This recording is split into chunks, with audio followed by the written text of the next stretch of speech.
Boa tarde. Reanudamos a sesión. Continuamos co punto terceiro. Mocións.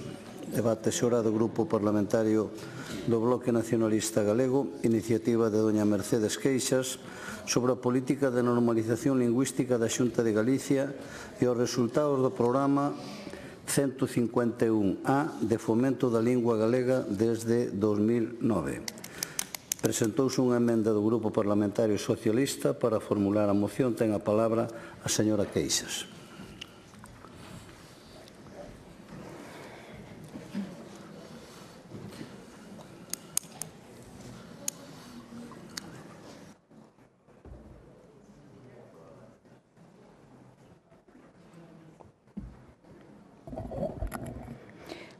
Obrigada, presidente. Moi boa tarde.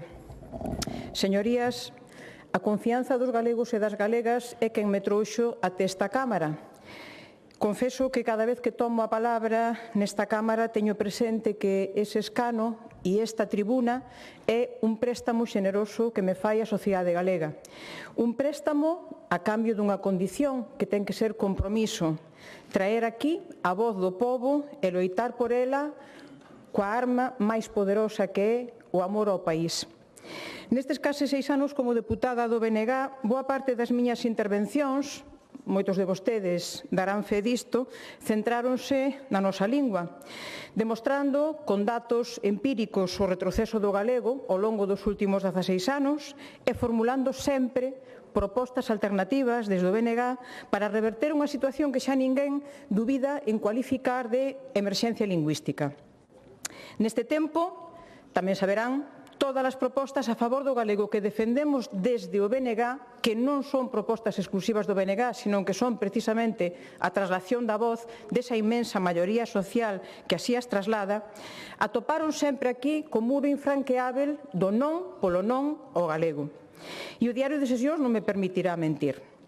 Vostedes, como deputados e deputadas do Partido Popular, escolleron virarlle as costas á lingua e virarlle as costas ao pobo que os escolleu para os seus representantes nesta Cámara. Escolleron defender o partido, un partido popular que está cómodo vendo como ao cabo de 16 anos o galego segue indo a menos e aplaudiron o éxito desta política lingüística do seu partido. Por primeira vez na historia dunha lingua milenaria como é o galego, non é a lingua maioritaria de Galiza e o galego é a única lingua do Estado que perde falantes. Por iso hoxe quero preguntarlle, señorías do Partido Popular, se vostedes aproban realmente esta política lingüística do seu partido e se están cómodos aínda defendéndoa. Pregúntolles até onde ten que chegar a desaparecer o galego socialmente para comezar realmente a alzar a voz e pregúntolles até cando van seguir fallándolle a confianza que os galegos e as galegas depositaron en vostedes para seren neste Parlamento os seus representantes. Recoñezo que estes días preparando esta intervención fíxenme dúas preguntas. A primeira é se pagará a pena que eu volva hoxe aquí a repetir a restra de datos, de informes académicos, dos incumprimentos reiterados do Goberno do Partido Popular sobre a Lei de Normalización, sobre o Plan Xeral de Normalización, se é necesario volver traer aquí o clamor social que reiteradamente o pobo galego dixo alto e claro nas rúas, manifestándose, por suposto, lexítima e democráticamente, que queren que o Partido Popular rectifique a súa política lingüística que deixou definitivamente o galego en mínimos históricos e con un futuro máis que incerto e condicionado. E, en segundo lugar, tamén me preguntei se volverían outra vez a esconderse as señorías do Partido Popular nese non polo non. Se repetirán outra vez a mesma ladaíña de cada intervención que coincide ademais coa que aínda repetiu o conselleiro de Lingua no pleno anterior na interpelación que lle fixemos e que dá pé a esta moción. Que si a imposición, que si o bilingüismo armónico, que si o bipartito, que si o PP gañou as eleccións por maioría absoluta e pode facer o que lle pete, que si hai bos galegos e malos galegos que se manifestan en contra da política lingüística do PP neses manifestódromos, como dixo o conselleiro de Lingua aquí, que se a culpa é do BNG ou do cha-cha-cha. Van continuar na mesma liña? Eu pregúntolles directamente hoxe. Van repetir o mesmo discurso trampeiro de sempre ou van comezar a actuar como representantes do pobo que lle piden que miren polo galego? A mala saúde do galego está máis que diagnosticada, pero hai unha boa nova e é que hai remedio, que hai cura.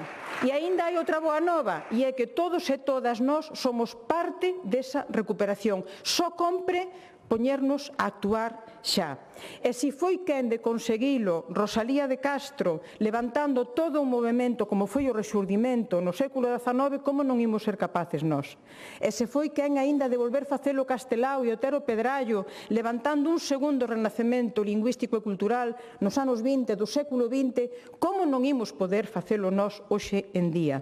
Podemos facelo e, ademais, debemos facelo porque o debemos aos galegos, os que estiveron antes que a nós abríndonos o camiño da defensa e da dignidade da nosa lingua e do noso pobo e porque temos que ser nós os referentes positivos que queden para os que han de vir. Teñamos isto sempre presente. As nosas decisións hoxe aquí, dende a responsabilidade e o compromiso co país, teñen que ser semente de futuro para Galiza e teñen que ser semente de vencer.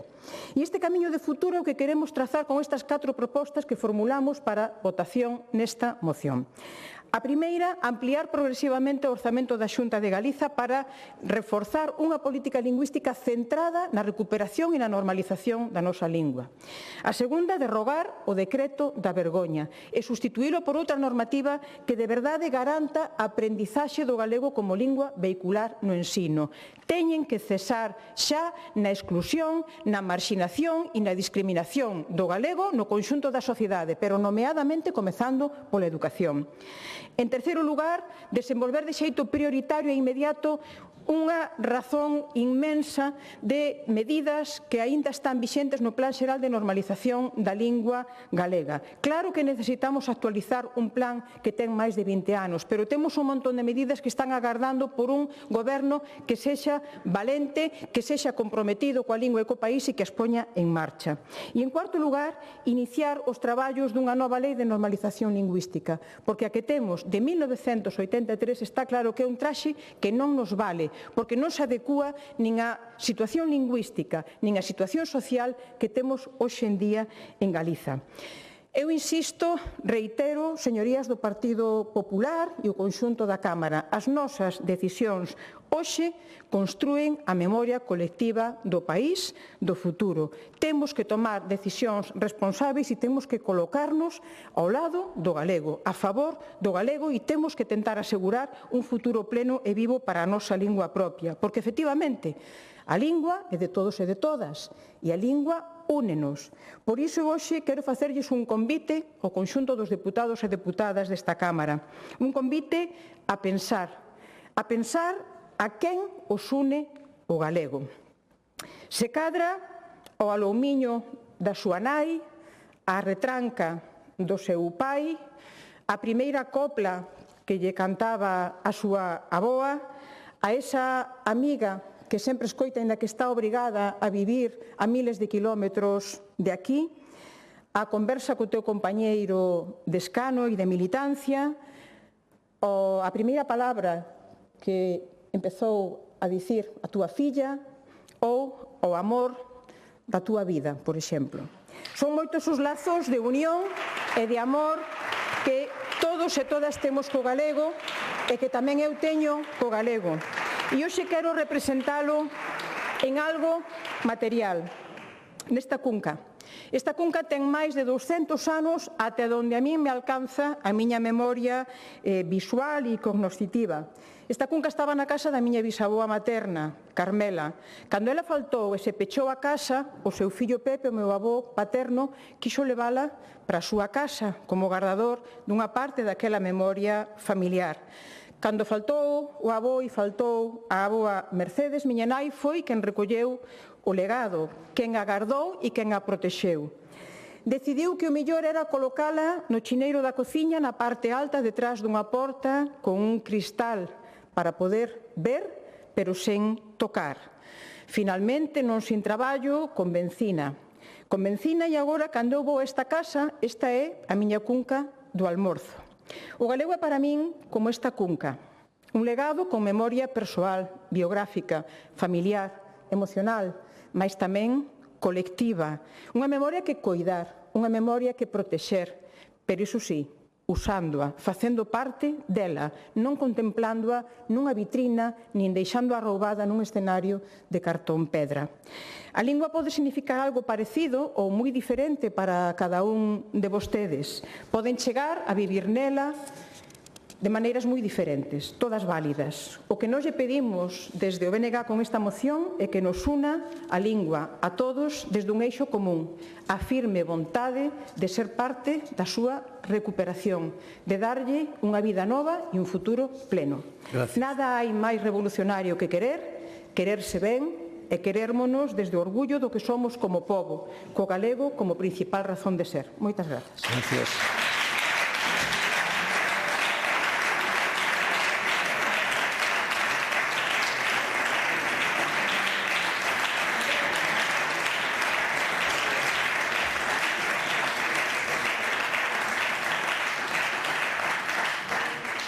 Grupo Parlamentario Socialista, señora Longueira.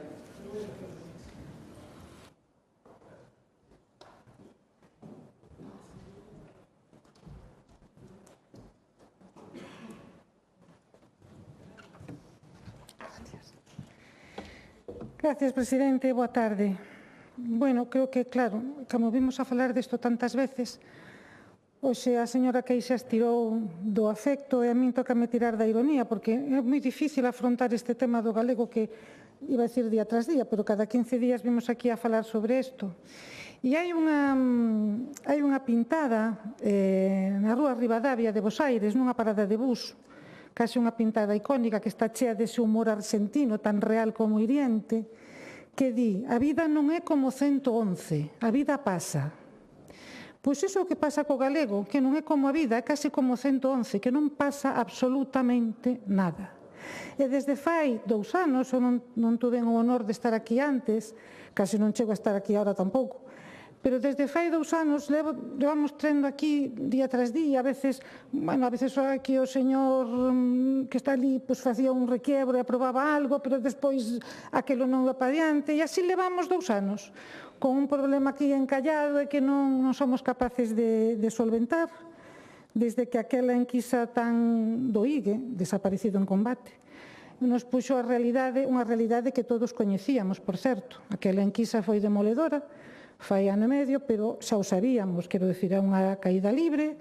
No caso do galego, hai caída tamén nas outras linguas cooficiais, tamén o sabemos, pero a do galego era absolutamente destrozada, e o que era peor, que estando en caída libre non hai nada que a poda frear, non?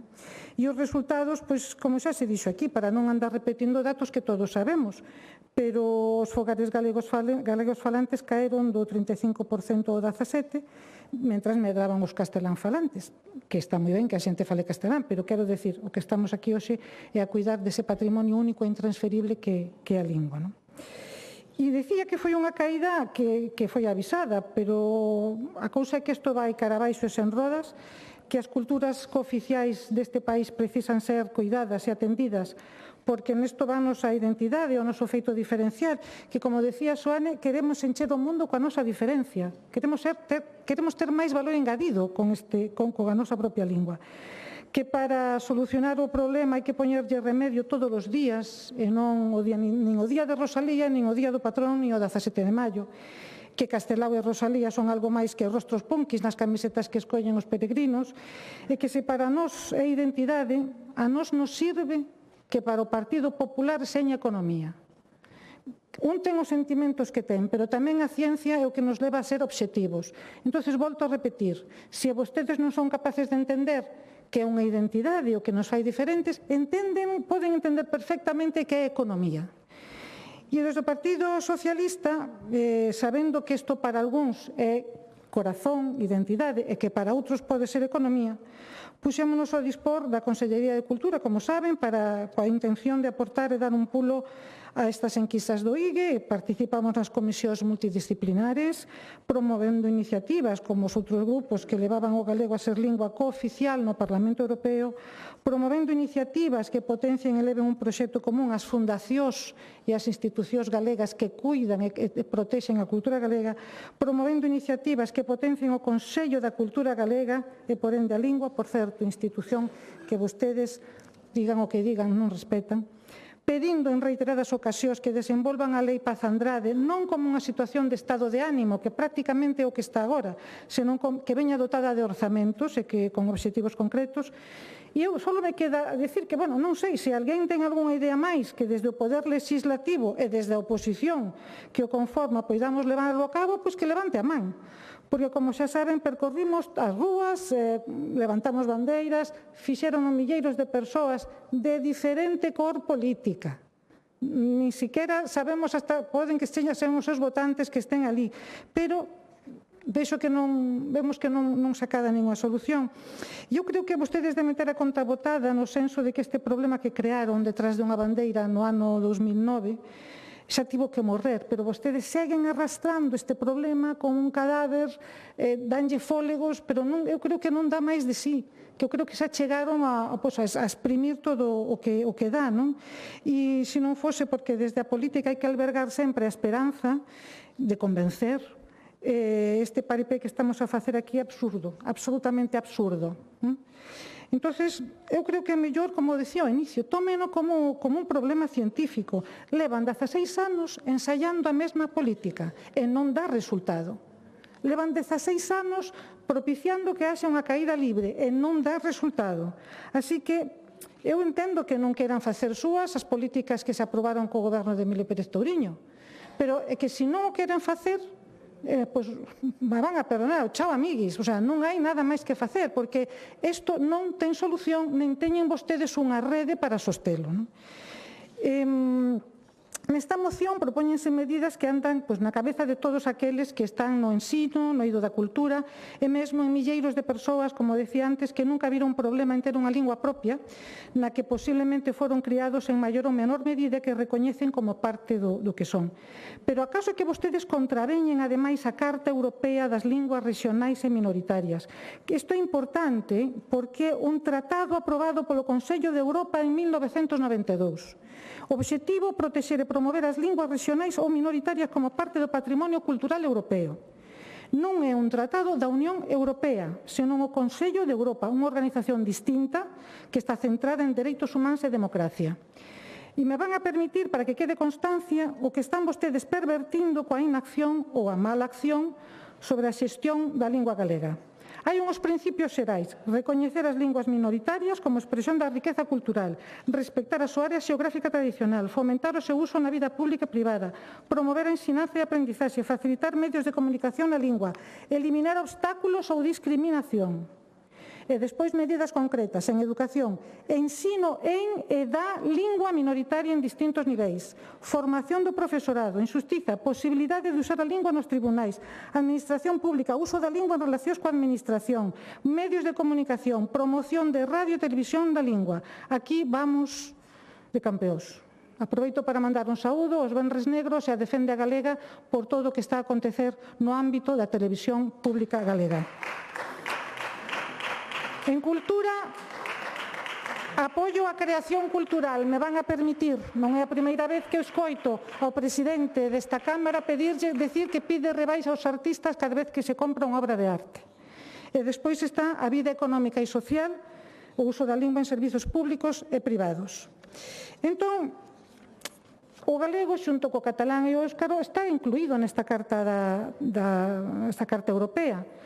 E o que implica é que o Estado español asumiu nos Estados españoles, se asumiron en algúns terrenos, pero claro, o ensino é suficiente en galego no uso da administración, por suposto, na presenza dos medios públicos. E aí estamos a ver se utilizamos na xustiza. Así que Eu non sei, señores, ata onde podemos... Eu creo que ata aquí podo ler, non sei se podemos facer algo máis sobre isto. Todo que está aquí está nas súas mans, evidentemente, non nas nosas. Nas nosas está ofrecerlle o seu apoio, como se lle ofreceu desde o Partido Socialista. Nas nosas está convocar as manifestacións que acontecen cada 2x3 nas rúas destas cidades, pero hoxe vimos que vostedes practican o que xa dixen antes dese materialismo que nos reconcome, que nos leva sempre a situacións límites, pero nunca nos deixa expandir en aquilo que nos fai máis grandes aos seres humanos, que é na cultura e na educación. E eu non sei como, sinceramente, non sei como acabaremos, porque non podemos facer nada máis unha parte dos que estamos aquí. Seguramente vostedes saberán que momentos teñen para acabar con esta política de defenestración, seguramente vostedes saberán cando teñen a posibilidade de quitar esa bandeira e poñer a outra. Benvido seña que poñan a bandeira da progresión na lingua galega. O que sea que este paso seguramente hasta podemos encontrar que sea, non sei, Julio Iglesias o patrono da terra, porque evidentemente xa fixo un canto a Galicia, a vostedes lles parece maravilloso, porque tomaron evidentemente a cultura como parte do folclore. E iso, sinceramente, non é outra cousa que ser reduccionistas. Moitísimas gracias. Gracias.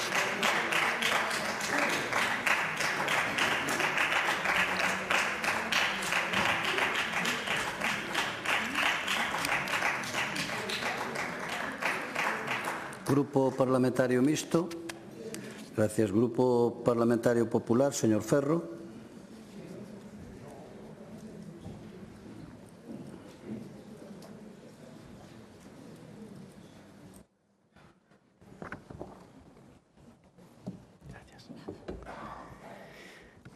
Moitas gracias, presidente. Boa tarde, señorías. Falamos hoxe, unha vez máis, da lingua galega. E facelo hoxe é tamén unha forma de homenaxear a Rosalía. E cando falamos da lingua non falamos dun asunto menor nin dunha cuestión sectorial. Falamos dun dos piares da nosa identidade como pobo. Por iso quero comezar deixando algo claro. Para o Grupo Popular, a lingua galega non é un instrumento político, é un patrimonio común. Non pertence a ningunha forza, nin a unha ideoloxía, nin a unha xeración concreta, senón que pertence a toda Galicia. Escoitando as súas intervencións, dá a impresión de que Galicia vive nunha situación de conflito permanente coa súa lingua, pero a realidade social é distinta. E por iso quero formularlles unha pregunta moi concreta. Consideran vostedes que o equilibrio institucional, a estabilidade educativa e o respeto á liberdade das familias son un retroceso democrático? Porque iso é onde está a cuestión. Falan de emerxencia, de retroceso, de ruptura histórica, pero a pregunta que facemos e que nos debemos facer é moi sinxela. Está hoxe o galego prohibido? Non nos enteramos ou está excluído das aulas ou da administración ou dos medios públicos? A resposta é que non, claramente. O galego é oficial, está protegido polo Estatuto, está presente no ensino, está vivo na cultura, está respaldado por políticas públicas que, ademais, incrementaron o seu financiamento nos últimos anos. Entonces, cal é o verdadeiro problema? O verdadeiro debate non é lingua sí ou lingua non, porque todos os que estamos aquí estamos de acordo en que lingua sí. E eu concordo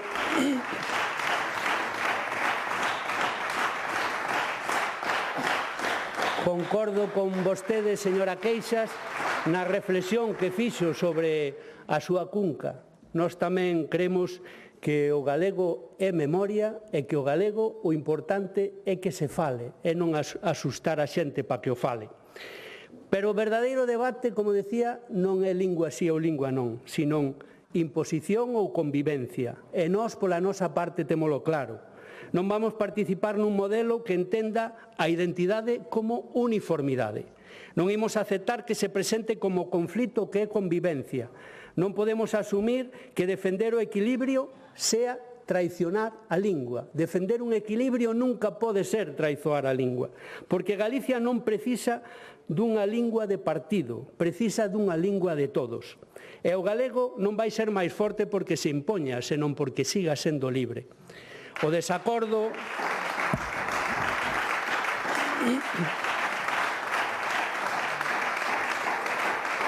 A convivencia lingüística non é unha anomalía, señorías, é unha realidade consolidada. E é, ademais, unha expresión de madurez democrática. Piden triplicar o orzamento, como se a Xunta estivese desentendida da lingua, mirando ou facendo outras cousas. E saben perfectamente que non é certo. Nos últimos anos, o Goberno galego incrementou de maneira sostida os recursos de política lingüística. Nestes 2 últimos anos, incrementáronse nun 18%. E fíxose con planificación e con rigor. Invístese máis na creación audiovisual en galego, na presenza digital, no apoio á edición e á cultura, e en programas que favorecen a transmisión interxeracional. Porque sabemos que o futuro do galego non se mide só nas aulas, senón tamén nas redes, nas pantallas, e nas empresas e na cultura contemporánea. Sei que o punto central desta moción é a derrogación do decreto 79/2010. E aquí quero ser moi claro. O equilibrio nunca é unha renuncia, é unha decisión consciente da Galicia que nós queremos. Garantir que todos os alumnos galegos dominen plenamente as 2 linguas oficiais. É unha obriga estatutaria e, ademais, unha responsabilidade política. Non podemos converter a escola nun espazo de experimentación ideolóxica. A escola debe ser un lugar de formación, sí, de cohesión e de liberdade, porque Galicia, señorías, é bilingüe. Oxalá consigamos que sea trilingüe. Esa realidade non debe ser, polo tanto, combatida, senón ordenada, con sentido común.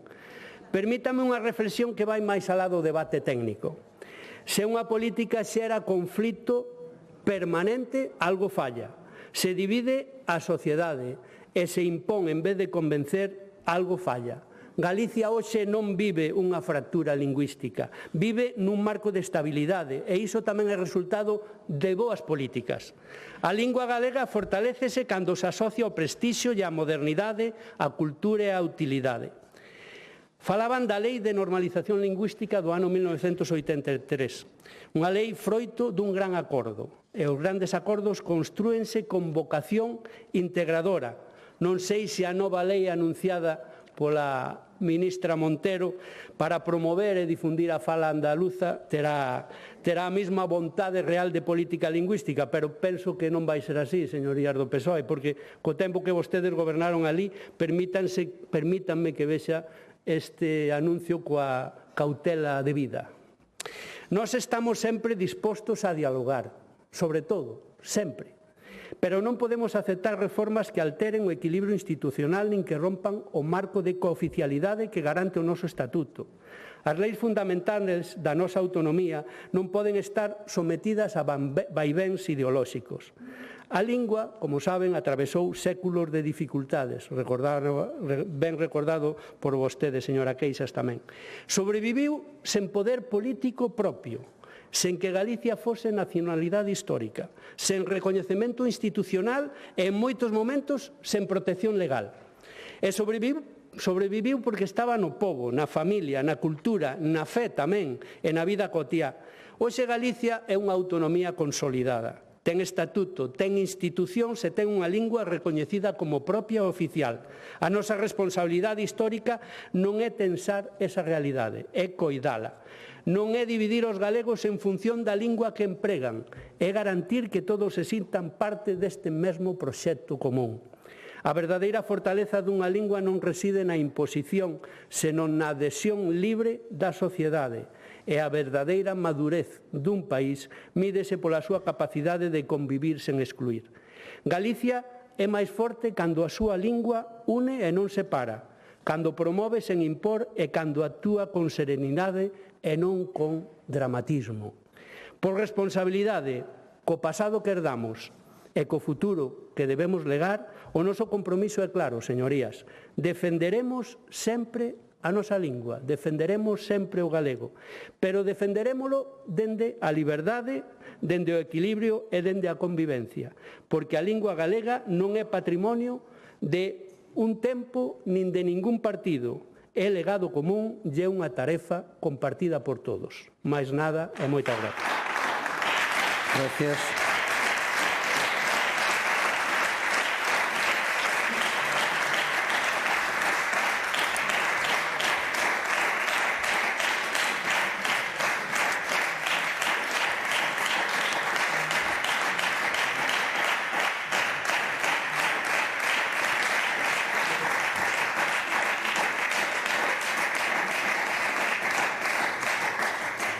Grupo autor da moción, señora Queixas. Obrigada, presidente. En primeiro lugar, entendo que van votar a favor o Grupo Socialista, en que non o dixo explícitamente, pero dedúcese da intervención, e tamén quero facer explícito que aceptamos a emenda de engádega que presentaron. E en relación ao portavoz do Partido Popular, o señor Ferro, pois eu teño que recoñecer que sempre pensaba que podía haber algunha posibilidade de comezaren a actuar como representantes do pobo, e vexo que non, que siguen instalados no non polo non o galego, que non mudou nada, que van votar en contra das propostas do BNG, e ademais é que ni siquiera se molestaron en presentar unha emenda ou en buscar a forma de achegarse con algunha transacción. Non hai vontade de consenso, non hai vontade de diálogo e non hai vontade de acordo. Están pechados en banda na súa política de exclusión do galego da sociedade. Menuda homenaxe a Rosalía, como vostede empezou aquí falando hoxe. Ben, falou vostede de bilingüismo e eu só quero traer aquí unhas palabras do recentemente falecido profesor Alonso Montero, a quen por suposto mandamos outra vez un saúdo á familia e a amizades, e o profesor Alonso Montero dicía: o bilingüismo mata a lingua con menos poder. Nada máis ha caído a este momento.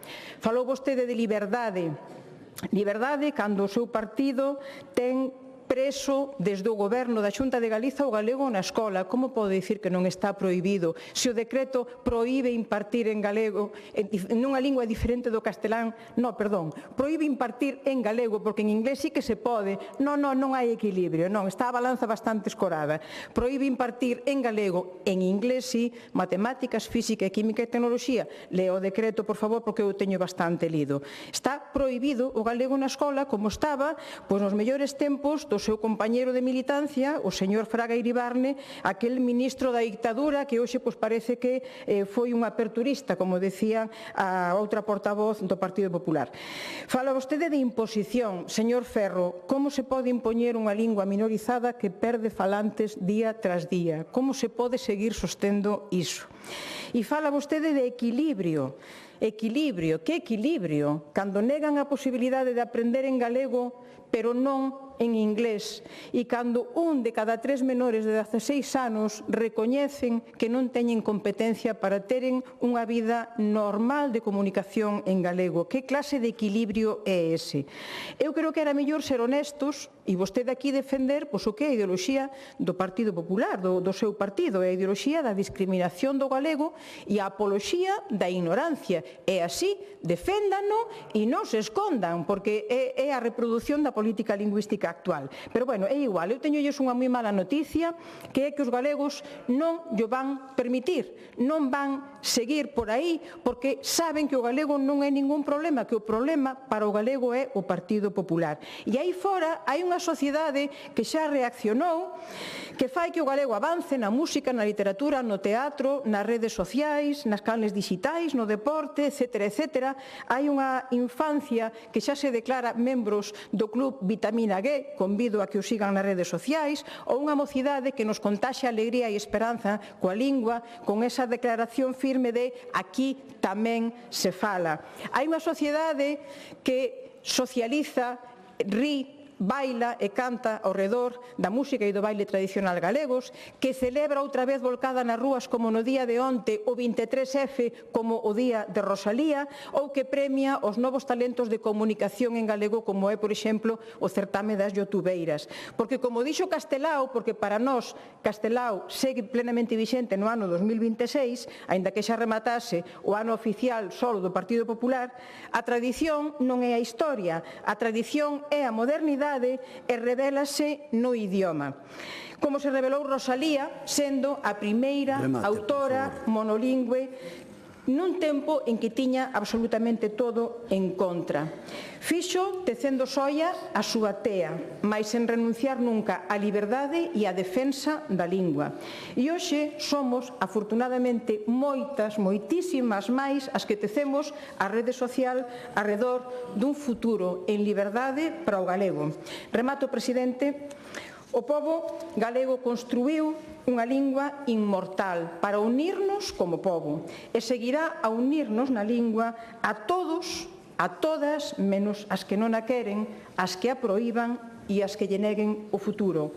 O pobo galego, non teña ningunha dúbida, señorías, torceu o goberno do Partido Popular e volverá a facelo.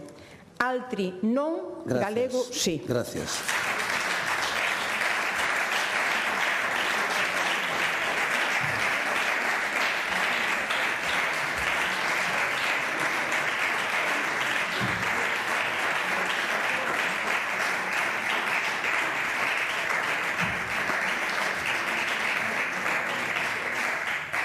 Moción do Grupo Parlamentario Socialista, iniciativa de doña Silvia Longueira, sobre a planificación dos vindeiros 10 anos que leva a cabo a Xunta de Galicia en materia de cuidados e servicios sociais. Hai unha emenda do Grupo Parlamentario Popular e outra emenda do Grupo Parlamentario do Bloque Nacionalista Galego. Para formular a moción ten a palabra a señora Longueira. Gracias. E un saúdo ao rapazada que está por aí arriba, que non sei de que coles serán, pero hola a todos. Creo que son do corazón, son do... Perdón, pois... Penso, que non estábamos dicindo, non pude, pois estábamos co debate, pero penso que son os alumnos plurilingües do terceiro curso plurilingüe do Sagrado Corazón de Ferrol. É así? Bueno, pois benvidos ao Parlamento.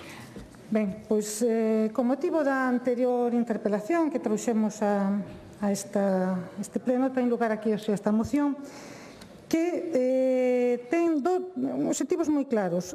Pautas para arranxar de xeito riguroso ou encamiñar de xeito riguroso o debir dos servizos sociais en Galicia, de maneira que non só estemos a traballar no presente inmediato, senón tamén na realidade inédita que dentro de 15 anos vai ter que xestionar Galicia, e garantir un sistema financeiro que poida dar resposta á demanda dun futuro onde as persoas acadarán maior longevidade. E isto non é unha ocurrencia, é algo que se está facendo na Unión Europea, no que se dá en chamar a Asociación Europea para a Innovación do Envellecemento Activo e Saudável, que promove innovación en saúde, tecnoloxías digitais, asistencia a modelos de vida saudables para persoas maiores e que buscan mellorar a calidade de vida, sostibilidade dos sistemas sociais e competitividade do mercado europeo de innovacións en envellecemento. Tamén está a deseñar unha estrategia de equidade interxeneracional que reforza o diálogo e os mecanismos sociais e é un pilar europeo dos servicios sociais que inclúe principios para asegurar ingresos dignos, pensións xustas e dereitos sociais para as persoas na terceira idade. Estas políticas non son puntuais e son parte dunha estrategia e unha planificación a longo prazo cara 2050 e máis alá. E aí o primeiro punto da nosa moción, que o que xa trouxemos aquí, non sei cantas veces, pero moitas, que é elaborar e presentar no prazo de 12 meses un plan estratégico galego de política social 2026-2036, con especial foco no envellecemento da poboación que inclúa diagnóstico demográfico, proxeccións e necesidades de cuidados ata 2036, memoria económica plurianual con financiamento garantido e sistema público de avaliación anual con comparecencia neste Parlamento. E isto é porque Europa está a desenvolver, entre outras cousas, para que, xa sei que aquí todos somos pioneiros e isto é unha forma de ir avanzando, o que se espera que seña, bueno, pois as políticas nacionais dos países europeos nos próximos anos. Un envellecemento saudable, os sistemas de saúde máis equitativos, crear ambientes amigables, reequipar os roles sociais, combatir o edadismo, favorecer políticas de inclusión. E quero facer aquí un chamamento ao que lle escribiron outro día a señora conselleira, porque eu creo que lle escribiron, non creo que ninguén diga isto así se non o pensou, que acusounos de practicar o edadismo. Eu creo que se equivocaba, debía de estar falando por teléfono a quen lle dixo, que alguén lle diga ao asesor que estamos errados, que ese non é o concepto, estamos falando de todo o contrario. Estamos falando do que se chama agora a economía plateada, que nunhos casos é economía e outros en Galicia é supervivencia. Pois esa economía plateada que considera as persoas maiores como un motor económico, pero que vai a ter lugar en Galicia, que van a ocurrir esas dúas corrientes. Vai haber xente que non ten que saber facer coa súa vida e vai haber outra que teña unha vida máis arranxada. E aí é onde entra ese plan estratégico que le vamos reclamando, que está dentro da Lei de Servicios Sociales de Galicia, que nunca se fixo e que, por lo tanto, se incumple a Lei de Servicios Sociais de Galicia aprobada neste Parlamento. Decía que moitos países e institucións europeas fomentan estes sectores específicos para as persoas maiores e isto ten que ver tamén co que propoñemos nos puntos 4 e 5, que é desenvolver o plan galego contra a soidade non desexada para as persoas maiores, coordinado con concellos, co terceiro sector e con indicadores específicos de impacto e evaluación anual, e garantir a equidade territorial nos servicios sociais mediante implantación de unidades móviles de atención sociosanitaria no rural, rede comarcal de centros de día e programas de transporte adaptado en concellos rurais. Insisto, nada que hoxe non se este planificando de cara a 2050 pola Unión Europea para os distintos territorios, comarcas, rexións da propia Unión Europea. Países como Dinamarca, por exemplo, aproban un aumento progresivo da idade legal de xubilación para quen estime oportuno ata os 70 anos de cara ao 2040 e que está vencellada, evidentemente, a esperanza de vida para a sostibilidade do sistema de pensións.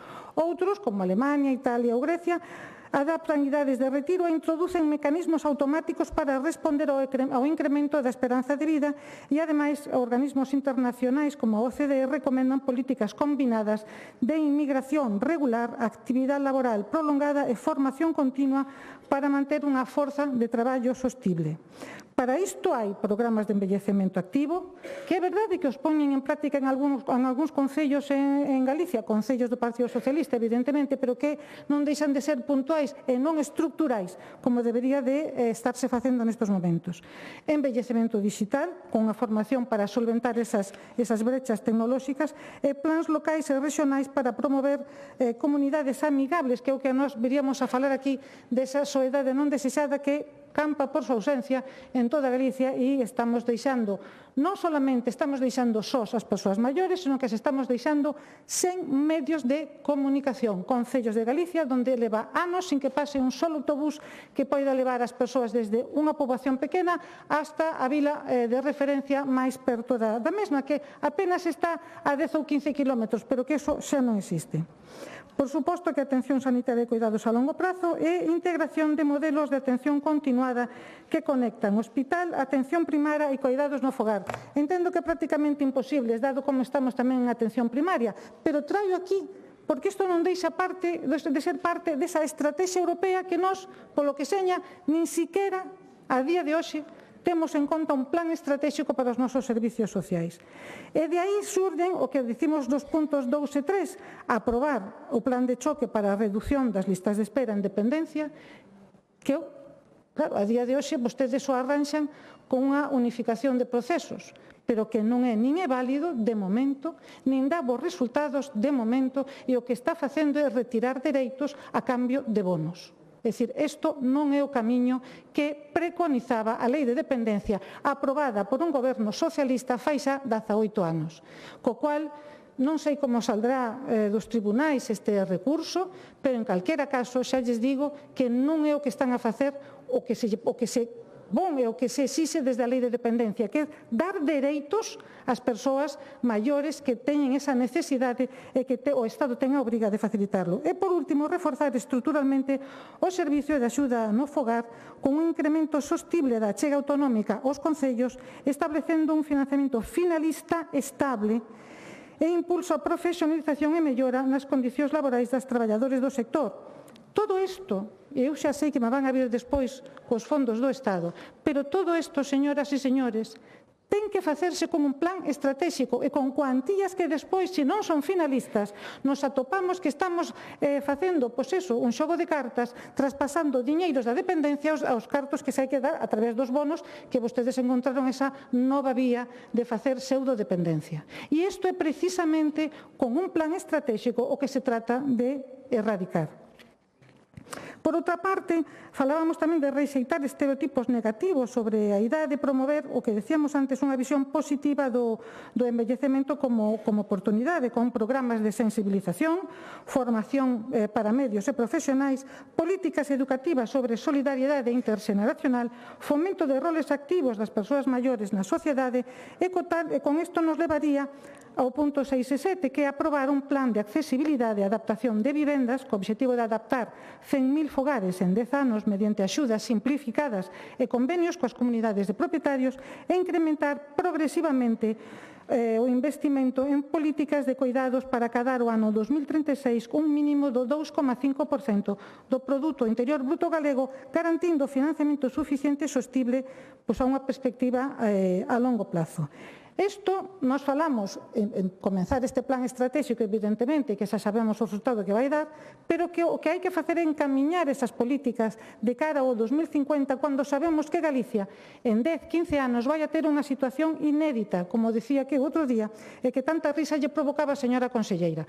Pero como a política, basicamente, aparte de vir aquí e decir cousas que a veces van adiante e outras non, é tamén planificar, volto a deixar este dato encima da mesa, porque entre a nosa responsabilidade, tanto se están gobernando como se está na oposición, é planificar, porque quen veña detrás vai encontrar un petate interesante e vai encontrar, ademais, que nesta Cámara nunca se exixiu que se levase a cabo este plan estratégico tal e como se contempla na lei. Entón, como convertimos Galicia nese lugar pioneiro que vostedes adoitan decir para vivir, pues 90 ou 80 e moitos ou casi 100 anos. Nas súas mans queda, porque basicamente se trata de que entre todos aprobemos un plan. É dicir, antes de ter os cartos, temos que saber que facer con eles. E a día de hoxe, desgraciadamente, non o sabemos. Moitas gracias. Gracias.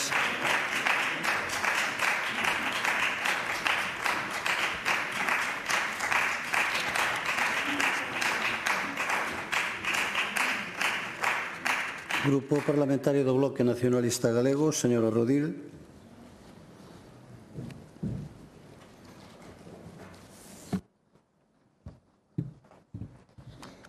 Grazas, presidente. Bon día, boa tarde xa a todas e a todos e benvidas tamén ás persoas que nos acompañan hoxe na bancada de convidados. Vou pasar a enfocar a intervención a respecto da emenda que presenta o Bloque Nacionalista Galego. Nos, en xeral, concordamos co espírito da proposta, pero introducimos coa nosa emenda de modificación un par de cuestións para matizala e concretala en dous aspectos que para nós son fundamentais. Un é que se fala da reducción dos tempos de espera das listas de agarda no ámbito da dependencia para reducilos a metade o tempo de resolución e nos incluímos tanto a dependencia como a discapacidade. Creemos que máis alá de falar dunha reducción a metade desas listas de espera hai que concretar como debe facerse esa reducción. Se a vía é a través do incremento tanto dos profesionais como dos equipos de valoración e orientación tanto da dependencia como da discapacidade. Eu xa non pido, nin o BNG pide, fala a señora Longueira na súa moción, que ninguén espere máis de 3 meses para recibir recibir a prestación recoñecida. Nós conformámonos con que se cumpra o que establece a legislación vixente, que hoxe está tremendamente superado. A lei di, quero lembrar, que o tempo máximo para resolver as valoracións da dependencia son 180 días, un prazo máximo de 6 meses, a media cos últimos datos publicados polo Inserso en Galiza é de 322 días, falamos case de duplicar eses tempos de tramitación, e no ámbito da discapacidade a situación xa é absolutamente impresentable. A legislación obriga no ámbito estatal, non só en Galiza, a que haxa unha valoración da discapacidade de 90 días, son 3 meses, e para que nos fagamos unha idea, unha persoa de Lugo ten que agardar de media 675 días e unha de Pontevedra 690 días, falamos de máis de 2 anos, para ser valorado nun grau de discapacidade e acceder aos dereitos recoñecidos e ás prestacións que se lle recoñecen por lei, que é poder manter unha vida digna e con plenitude, con autonomía, cos apoios e servizos que se necesitan vinculados a esa condición. Que é o que propón o BNG na emenda? Que se incrementen eses equipos de valoración e orientación que se veñen incrementando nos últimos anos, pero a todas luces e á vista dos datos son claramente insuficientes para reducir esas listaxes de agarda, eses tempos de tramitación e, sobre todo, garantir que as persoas teñen en tempo e forma os seus dereitos recoñecidos, porque no ámbito da discapacidade, no caso de Lugo, están tramitándose con carácter ordinario. Se tú non tes ningunha das prioridades contempladas na legislación, estánse tramitando expedientes de 2023 ou 2024. Hoxe, en febreiro de 2026. Iso é absolutamente inadmisible. E a segunda cuestión que introducimos na nosa emenda ten a ver co servizo de axuda no fogar. Poñen vostedes, as señorías do Partido Socialista, na moción que ten que reforzarse o SAF cun incremento sostible da achega autonómica aos concellos e un financiamento finalista estable. Eso xa o están facendo. É que o debate non é que haxa un financiamento que se incremente ou que sexa estable, sino que o debate está en que non se achega nin mínimamente ao coste real de prestación do servizo a aportación que fan as dúas administracións responsables do sostenimento económico do servizo de axuda no fogar, que son a Xunta e o Estado, que a lei di que teñen que sostelo económicamente, teñen que financialo a partes iguais ambas as dúas administracións. E hoxe o que temos encima da mesa son 18 euros dentro de 2 anos, en 2028, cando hoxe prestar unha hora do servizo de axuda no fogar na maior parte dos concellos galegos está en 24 euros a hora. Entón, que é o que propón o BNG? O mesmo que leva defendendo o Bloque Nacionalista Galego nesta Cámara desde hai moito tempo, que se incremente ese financiamento do SAF por parte das dúas administracións responsables de financialo, a Xunta e o Estado, até aproximalo mínimamente, xa non digo máis, até aproximalo mínimamente entre 2026 e 2027 o coste real da prestación do servizo. E a partir de aí, a partir de 2027, que se financie tal e como determina a Lei de Dependencia desde hai 20 anos.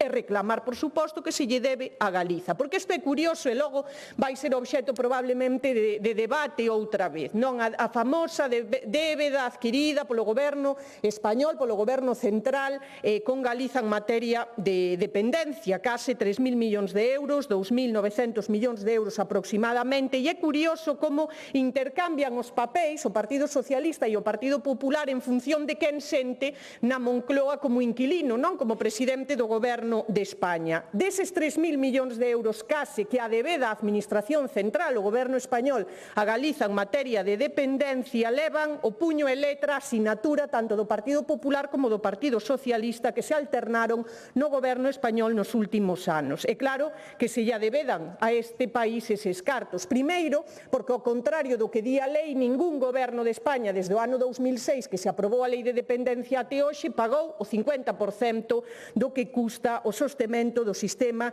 de autonomía persoal da dependencia. Nunca. Agora o Partido Popular parecelle pouco que o financiamento que achega o Estado ao sistema da dependencia sexa do 37%. E, efectivamente, é pouco, é menos do que di a lei que debe pagar a Administración estatal. O Partido Popular, cando gobernaba en Madrid, pagaba o 18%. E eu daquela non só non lembro ao Partido Popular darse golpes de peito con discursos inflamados porque o goberno español non pagaba, senón que votaba reiteradamente en contra as propostas que traía o Bloque Nacionalista Galego a esta Cámara cando lle exixíamos ao goberno español, daquela presidido por Mariano Rajoy, que pagase o que a lei marcaba e devolvese a Galiza o que lle debía. E despois, claro, para chegar a 3.000 millóns de euros de débeda, que logo se di, é muchísimo diñeiro, para chegar a 3.000 millóns de débeda con este país non só hai que deixar de pagar, é que hai que recortar o que se pagaba. E aí o Partido Popular tamén ten unha responsabilidade ben grande nesa débeda da dependencia con Galiza, despois de que no ano 2012 non só recortase diñeiro, senón que recortou salvaxemente tamén os dereitos das persoas dependentes, simplemente a modo de refrescarnos a memoria a todos que hai que saber de onde se ven para saber onde estamos. Suspendeu daquela, en 2012, o goberno español durante 2 anos as solicitudes que estiveran pendentes de resolución, impedíndolles acceder a persoas que tiñan a súa dependencia recoñecida acceder ao sistema durante 3 anos, recortou o 15% todas as prestacións económicas, recortaron o 13% o nivel mínimo de financiación estatal e suprimiron entre 2012 e 2015 os concertos coas comunidades autónomas que están na base do sistema de financiamento da dependencia. 285 millóns de euros que se aforrou o goberno español. Como lle chamou a conselleira nesta interpelación ao goberno de España de agora? Goberno moroso, pois ten a firma, o puño e letra tamén do Partido Popular, a débeda que ten contraída a Administración do Estado con este país. Entón, claro que se lles debe case 3.000 millóns de euros ás galegas e os galegos. Nós agardamos que se acepten as nosas emendas que, insisto, no espírito da moción estamos de acordo, pero cremos importante matizar e concretar estas dúas cuestións tan importantes. Máis nada. Gracias.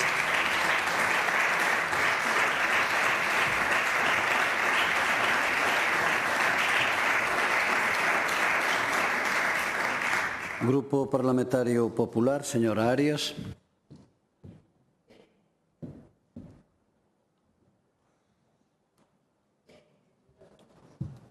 Gracias, presidente. Ben, antes de empezar a centrarme nesta iniciativa, señora Rodil, eu quería facer referencia a algo que comentou vostede aquí esta mañá, porque efectivamente eu podome equivocar ao dar os datos, pero que non fago é mentir, non? Entonces, cando eu decía que temos que seguir mantendo a risga polo fracaso do ingreso mínimo vital, non estaba mentindo. O que si facía vostede era comparacións espúreas, porque estaba comparando o número porcentaxe de persoas que teñen a risga comparando co totalidade dos habitantes de Galicia e, sen embargo, cando falaba do ingreso mínimo vital, referíase exclusivamente ás persoas que están en situación de pobreza severa. Entón, aquí o PP non minte, é o Bloque Nacionalista Galego o que fai comparacións espúreas. E mire, señora Longueira, vostede e máis eu levamos, e xa centrándonos nesta iniciativa, señora Longueira, vostede e máis eu levamos anos falando de dependencia. Unhas veces con encontros, outras con desencontros. Algúnas das iniciativas a min podenme parecer máis ou menos afortunadas, pero realmente a proposta que hoxe vostede trae aquí directamente me parece inverosímil. Unha iniciativa que, dende logo, é calquera cousa menos eso que decía vostede de que era rigurosa. É directamente un insulto aos galegos, ás persoas con dependencia e ás súas familias. E vounos xustificar punto por punto. Mire, falan vostedes de aprobar un plan de choque para a reducción das listas de espera da dependencia. Pero de que me está falando, señora Longueira? Fan esta petición cando o PSOE de Sánchez, co apoio do BNG, nos ven de prohibir a Galicia que sigamos adiante co plan de choque para as valoracións da dependencia e a discapacidade de xeito simultáneo. Como poden ter tanta cara? Un plan de choque, señora Longueira, que nun só ano conseguiu reducir o 45% o número de persoas en lista da garda. Reducilo un 45% en Galicia, cando solo se reducía un 4,5% en España. E aquí as comas sonlle moi importantes, Un plan que conseguiu reducir nun ano en 2 meses o tempo de espera. E ese plan, vostedes botanno abaixo, simplemente para poderlle cobrar máis impostos a quen máis o necesitan, as persoas con discapacidade. Unha vergonza, señora Longueira, co apoio do Bloque Nacionalista Galego. Piden reforzar estruturalmente o servicio de axuda no fogar mediante o incremento sostible da achega autonómica aos concellos. Pero onde estuvo vivindo vostede estes días, señora Longueira? Pero é que vostede non se lembra que o alcalde socialista de Vilagarcía vende a aprobar coa Xunta de Galicia un acordo para subirlle o 50% a aportación aos concellos nos vindeiros 3 anos, 150 millóns de euros. O Bloque votou en contra, pero, señora Longueira, que os alcaldes socialistas votaron a favor. Bueno, logo o señor Besteiro e a súa número 2 dixeron non sei que de non sei que e non estaban de acordo cos seus alcaldes, pero iso terán no que arreglar eles. O caso é que os concellos galegos terán eses 150 millóns de euros en 3 anos para a servicio de axuda no fogar a maiores dos que teñen agora mesmo. É claro que hai que aumentalo. Nós estamos de acordo en que hai que aumentalo, pero é o goberno socialista o que nos debe 2.900 millóns de euros, que non los pague, non a nós, os dependentes galegos e as súas familias. E falan vostedes de coordenación cos concellos. Isto é moi bon. Falan vostedes de coordenación cos concellos cando desde Madrid o que se fai é impoñerlle máis obligas aos concellos para o servicio de axuda no fogar, pero non se lle dá cartos. E falan vostedes de coordinación cos concellos cando foi o Bloque e o Partido Socialista que no ano 2008 dixeron que tiñan que ser os concellos, que era a competencia dos concellos, facer o servicio de axuda no fogar. Miren, porque lembren, señorías, vostedes unha vez gobernaron en Galicia, lémbranse, os galegos dixeronlle que querían que gobernase o Bloque e o PSOE, fixéronno tan rematadamente mal que 3 anos despois votáronnos e nunca máis os quixeron. Menuda pegada deixaron en Galicia, señorías, menuda pegada. Pero isto non acaba aquí, señorías, non acaba aquí.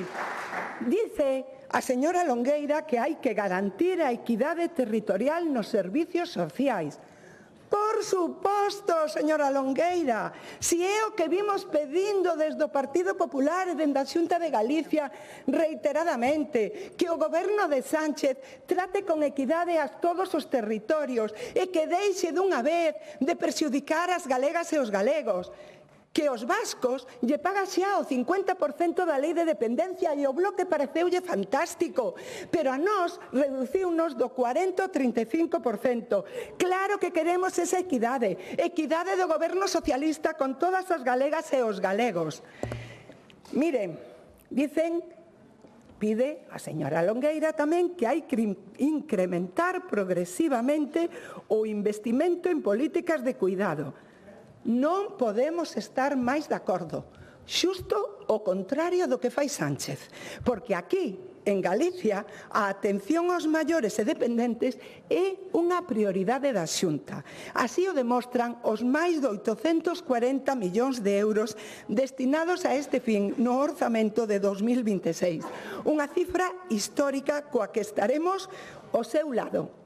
Para que vivan esa etapa da súa vida socialistas e nacionalistas, lles decimos que nós, dende o Partido Popular, queremos que os maiores vivan esa etapa da súa vida donde eles queiran e nós vamos dar as condicións e o servicio para que así o podan facer.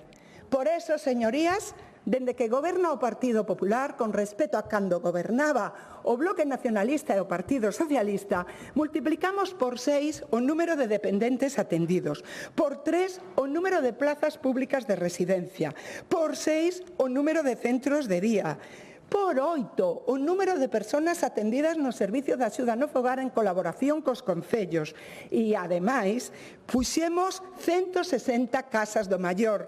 E miren, sí, 33.000 persoas elixeron voluntariamente, quixeron voluntariamente poder disfrutar do bono coidado no fogar. E, señora Longueira, vostede sabe, hoxe está moi contenta a señora Longueira, porque miren, en Madrid, xusto hoxe, acabase de aprobar a estrategia para a soidade non desexada. E dice aquí, que poñan en marcha esa estrategia en Galicia. É que levamos anos con esa estrategia, señora Longueira, son vostedes os que o puxeron hoxe. En fin, mire, xa para rematar, señora Longueira, eu non vou a caer nesa supremacía intelectual a que vostedes nos ten acostumbrados, dicindo sempre que os deputados do Partido Popular e mesmo os conselleiros alguén lle fará as iniciativas. Eu estou convencidísima de que as súas as fai vostede. O que non teño nada claro é que lle pasou cando redactou esta. Donde estaba vostede nese momento ou que era o que pretendía? Porque realmente o que conseguiu foi rirse. Non dos deputados do Partido Popular, non desta Cámara, senón das galegas e dos galegos que teñen dependencia, que teñen discapacidade e das súas familias. Pedímoslle que volten o sentidiño de todas as galegas e os galegos e apoyen a nosa emenda. Nada máis e moitas gracias. Gracias.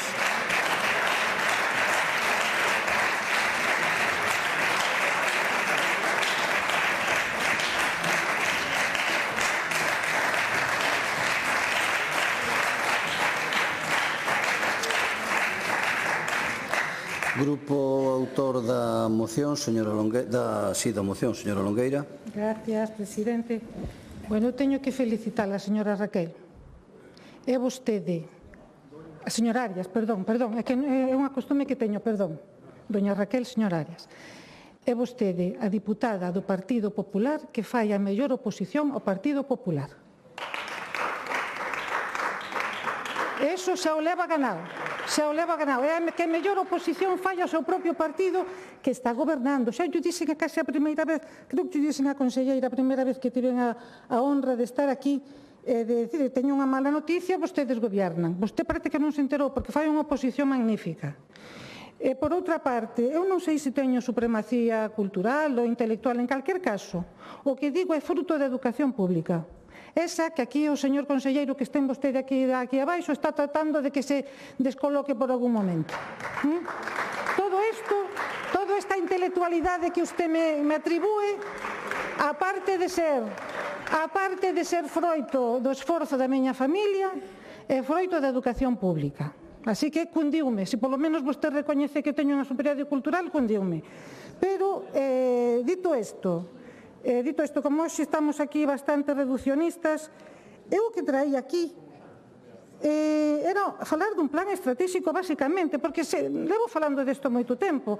Quero dicir, claro que hai que facer achegas, claro que hai que ter cartos, claro que hai que facer de todo, pero que quero saber o que facemos con el. Porque sabe o que pasa cando non sabemos que temos no plan? Que vostedes están vaciando as axudas de dependencia, convirtiéndoas en bonos, sí. E iso é terrible, porque, mire, a lei aprobou dereitos e ustedes están como el bonifiquismo. E se creen que isto a xente, claro, voluntariamente. E como non van a facer voluntariamente, señora Arias? Como non van a facer? E vostedes que oportunidades lles dan? Se o tempo que vostedes incrementan os bonos van vaciando outra caixa que é para todo o demais. Sí, señora Arias, non é problema de que a xente seña voluntaria. A xente non ten outra opción, porque mentres morres. Entonces, máis vale ter 416 euros que estar esperando 2 anos máis. As familias están desesperadas, vostede ben o sabe. Pero, en calquera caso, aceptamos o que propón o Bloque Nacionalista e eu veño con este plan estratégico que parece que hasta son medio parva, que non fago máis que repetir, pero que está na lei. É que usted pode falar con calquer funcionario de alto nivel da Consellería de Servicios Sociais e lle vai a decir o mismo. Pero non hai forma, non sei por que non o queren, porque parece ser que o teñen para outras cousas, pero para servicios sociais non fai falta. Non o teñen. Chámase Lei Plan Estratégico de Servicios Sociais de Galicia e non o teñen. Entonces, todo isto, todos se lles vai a falar que non chegan os cartos. Evidentemente, que, por certo, xa vexo que ahora estamos en 3.000 millóns de euros. Pero todo isto se lles vai a falar que hai que pedir a Madrid. Claro que hai que pedir a Madrid. Pero primeiro teremos que saber cal é a súa intención. Porque se a súa intención é facer cambio de caixa, eu creo que non vale a pena. E por outra parte, plan de choque. Bueno, vostedes tomaron esa licencia, que eu non sei como lles vai a salir, de tirar pola rúa do medio, de unificar dependencia e unificar discapacidade, e veremos como vai a sair. Porque sabe vostede perfectamente que nada pouco ten que ver un dependiente con un discapacitado. E se cruzan as diferentes expedientes sin ter moitas veces nada que ver. Así que veremos como vai a sair. Se o Estado considerou que hai que verlo, pois eu creo que mañán saldrá unha resolución. Así que xa o veremos. Entre mentras, se sale mal, procuren vostedes darlle cobertura a esas máis de 12.000 persoas que entraron por esa porta con toda a súa boa vontade e que vostedes pois non foron capaces de garantir ou non son capaces de garantir que iso vai acontecer con o Estado de Ben. Remate. Sí, xa rematei. Entonces, dito isto, señora Arias, enhorabuena por ser esa titular da mellor opositora do Goberno. Pues gracias por dar adiante a moción. Moitísimas gracias.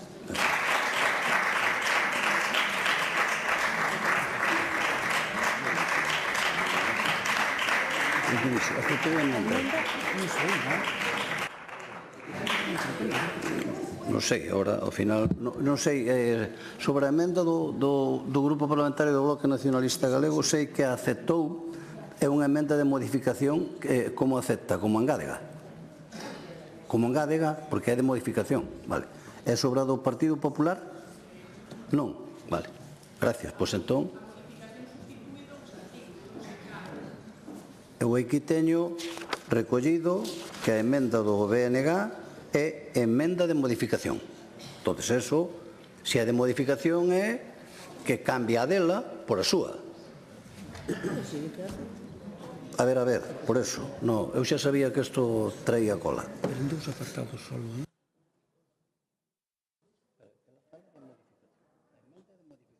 Si modifica, cambia. Solo dos... eso que expliqué. Como non? Supón a emenda. Pero ela...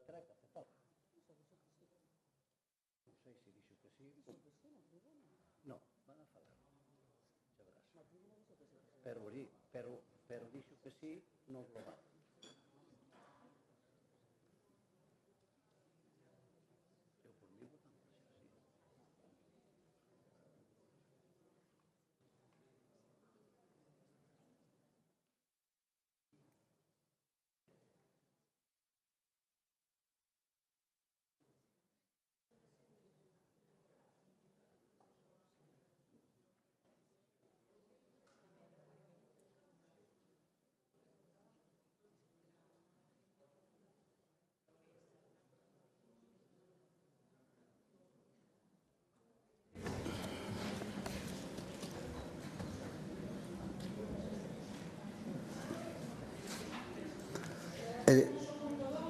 Perdón?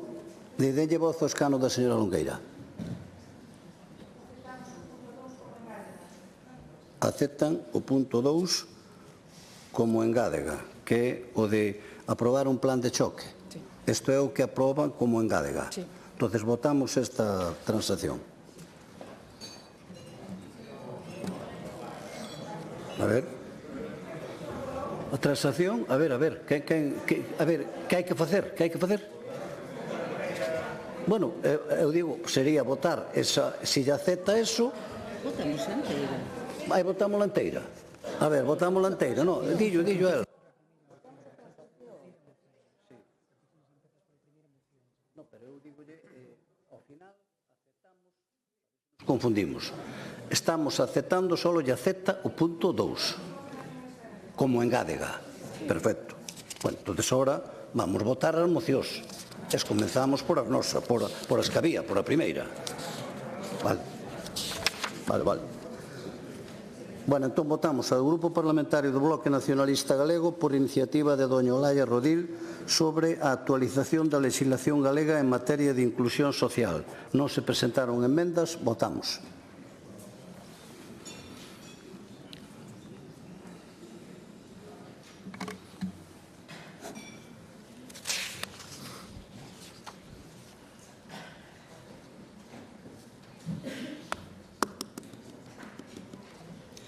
Presente 69 máis 1, afirmativamente 34, en contra 36, queda rexeitada. Votamos a do Grupo Parlamentario do Bloque Nacionalista Galego, iniciativa de doña Mercedes Queixas sobre a política de normalización lingüística da Xunta de Galicia e os resultados do programa 151A de fomento da lingua galega desde 2009. Acepta a emenda do Grupo Parlamentario Socialista. Votamos.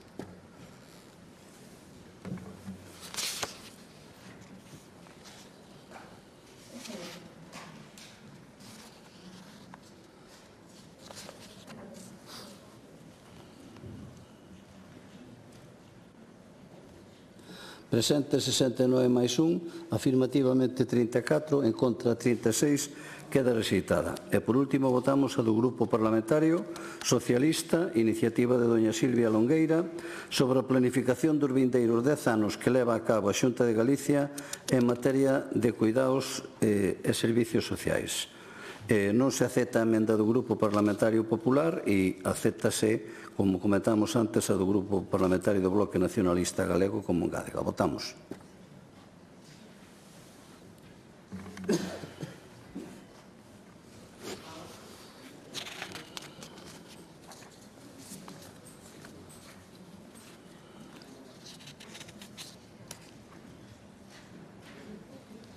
Presente 69 máis 1, afirmativamente 34, en contra 36, queda, polo tanto, tamén rexeitada.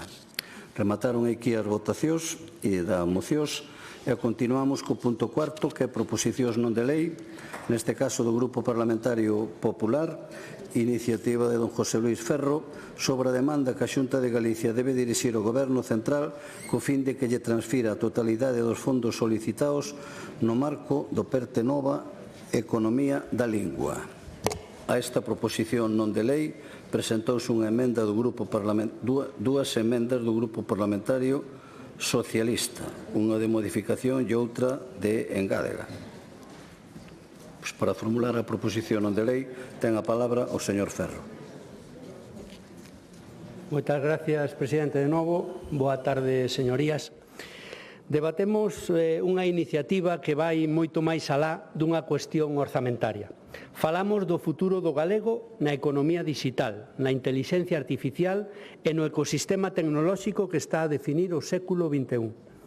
O Goberno Central presentou o PERTE Nova Economía da Lingua como unha gran oportunidade para aproveitar o potencial do español e das linguas cooficiais en ámbitos estratégicos, como a intelixencia artificial, a traducción automática, a produción audiovisual, a investigación científica ou a aprendizaxe digital.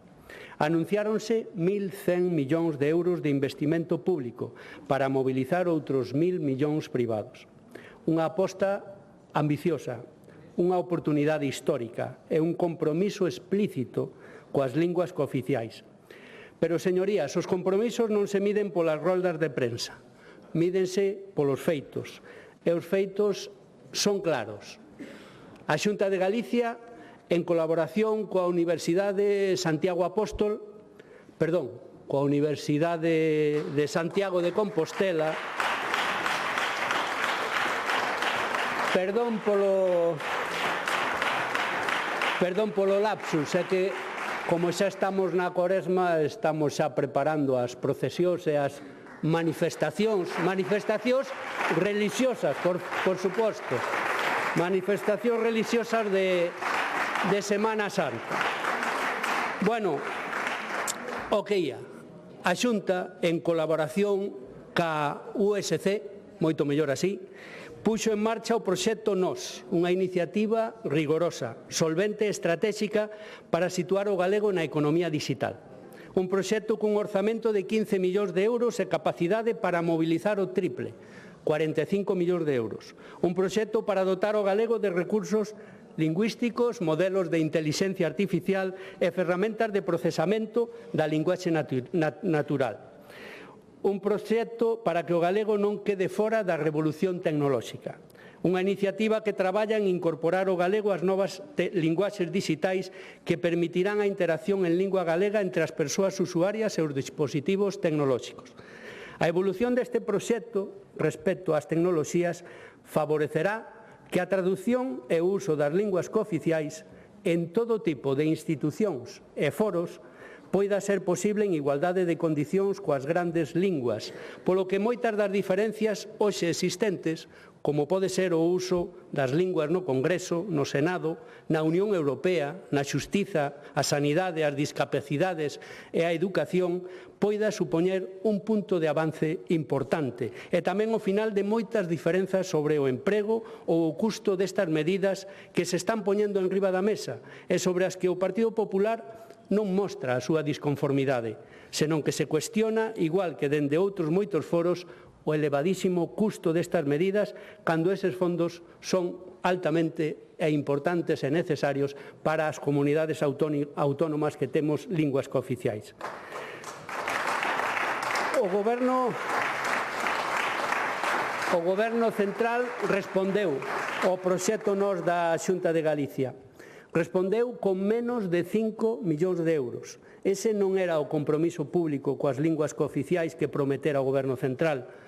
Fáltanos por recibir, señorías, máis de 10 millóns de euros. Non estamos, por suposto, pedindo privilexios, senón o que nos corresponde, pedindo a transferencia da totalidade dos fondos solicitados no marco do PERTE. Porque se o PERTE para as linguas cooficiais, o galego non pode ser de segunda, non pode ser residual. Se a nova economía é digital, o galego non pode ser invisible. E se a inteligencia artificial aprende con datos disponibles, ou estamos aí ou non estaremos. O risco é evidente. Se non hai investimento suficiente, non se desenvolverán modelos propios e non se xeran corpus lingüísticos robustos. O galego así quedará fora do futuro. Permítanme traer aquí unha pequena anécdota que me contou hai pouco un profesor da Universidade de Santiago de Compostela, un dos que traballa no proxecto NOS. Decía que nunha das sesións de grabación de voces para adestrar modelos lingüísticos en galego, achegouse ali unha señora xa maior de 80 anos, dun pobo interior de Galicia, do interior de Galicia, e cando lle preguntaron sorprendidos por que quería participar, respondeu: porque se o galego non está nas máquinas, non estará no futuro. Esa muller que nunca usara unha inteligencia artificial, nin sabía o que era un algoritmo, entendeu mellor que a ninguén o que estaba en xogo, que a nosa lingua exista tamén na economía digital. E por iso resulta tan difícil de comprender que haxa quen pida triplicar os orzamentos da Xunta en materia lingüística e ao mesmo tempo garde silencio cando se trata de reclamar ao Goberno central os fondos comprometidos.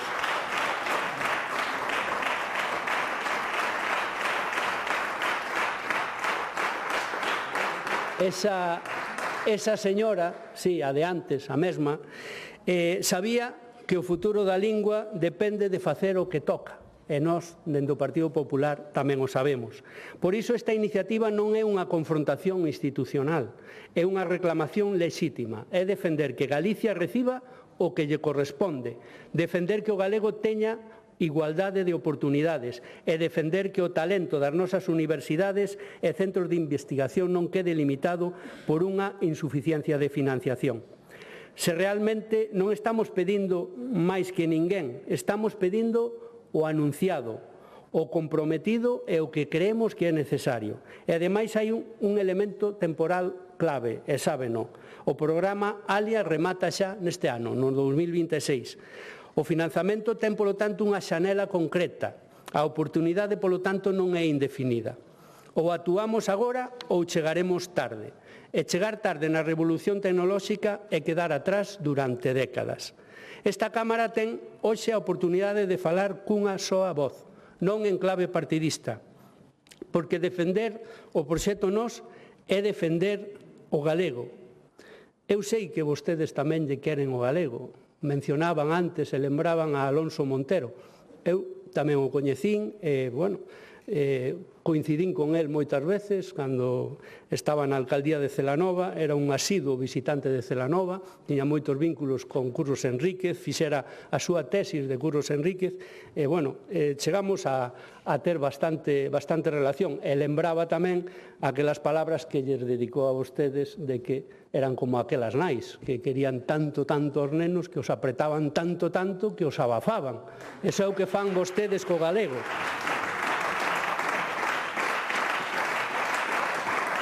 Eu creo que esa tiñan ya guardada, por eso despois, máis tarde, en Lugo votaron en contra de declaralo fillo adoptivo de Lugo. A historia vai nos xulgar, señorías, non polas palabras que pronunciamos, senón polas decisións que tomamos. Esta é unha cuestión de xusticia, nin máis nin menos. O Parlamento insta a Xunta de Galicia a reclamar do Goberno Central a transferencia da totalidade de fondos solicitados no marco do PERTE Nova Economía da Lingua. Estamos pedindo que lle corresponde a Galicia. Hoxe podemos decidir se o galego terá presenza plena na intelixencia artificial ou se será residual. Se terá capacidade de innovación ou será un consumidor pasivo. Nós queremos un galego protagonista, remato, señor presidente. Por iso lle pedimos o apoio a esta proposición non de lei, para pedir e reclamar o que nos corresponde, para garantir o futuro e para que o galego estea donde se merece e donde debe estar. Máis nada e moitas gracias. Moitas gracias.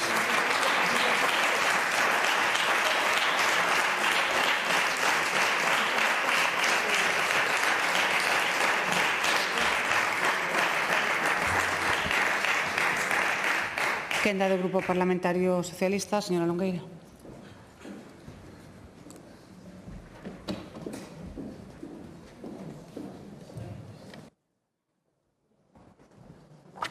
Gracias, presidenta. Vimos a recoller nesta iniciativa unha cuestión de matiz. Básicamente porque creemos que nos bons resultados que obtivo o Goberno de España a través dos PERTES e porque neste caso para o Partido Socialista está a favor de obra, como se adoita decir, dos proxectos, iniciativas e derivados que supón dar unha mellora sustancial á lingua galega. Na exposición de motivos desta PNL que o PP trae hoxe ao pleno, en concreto o primeiro parágrafo axústase en parte á realidade. Indícase que o PERTE Nova Economía da Lingua foi presentado polo Goberno Central como unha oportunidade para aproveitar o potencial do español e das linguas cooficiais en áreas como a inteligencia artificial, a traducción, a aprendizaxe, divulgación cultural, produción audiovisual, investigación, etc. Pero xa desde o inicio esquecen cuestións que son importantes, como que o PERTE se formula tamén como un factor de crecemento económico e de competitividade internacional nas áreas que acabamos de citar.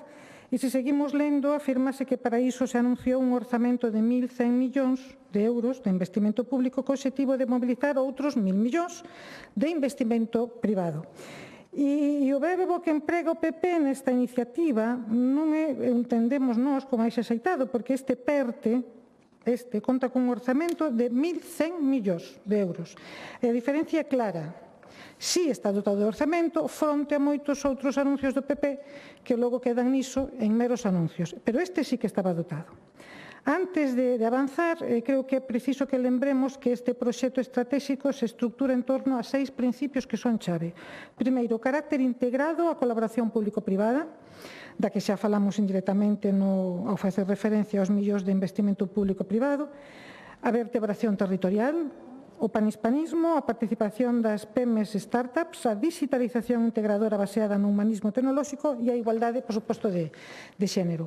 E sobre estes 6 principios básicos impulsaránse 14 proxectos tractores mediante a acción coordinada das administracións públicas, as universidades, os centros de investigación e as empresas e industrias que, a súa vez, estarían baseados en 5 eixos estratégicos nos que non me vou a deter porque non dá tempo, evidentemente, me limito a indicar que o eixo transversal é a base de coñecemento en español e linguas cooficiais.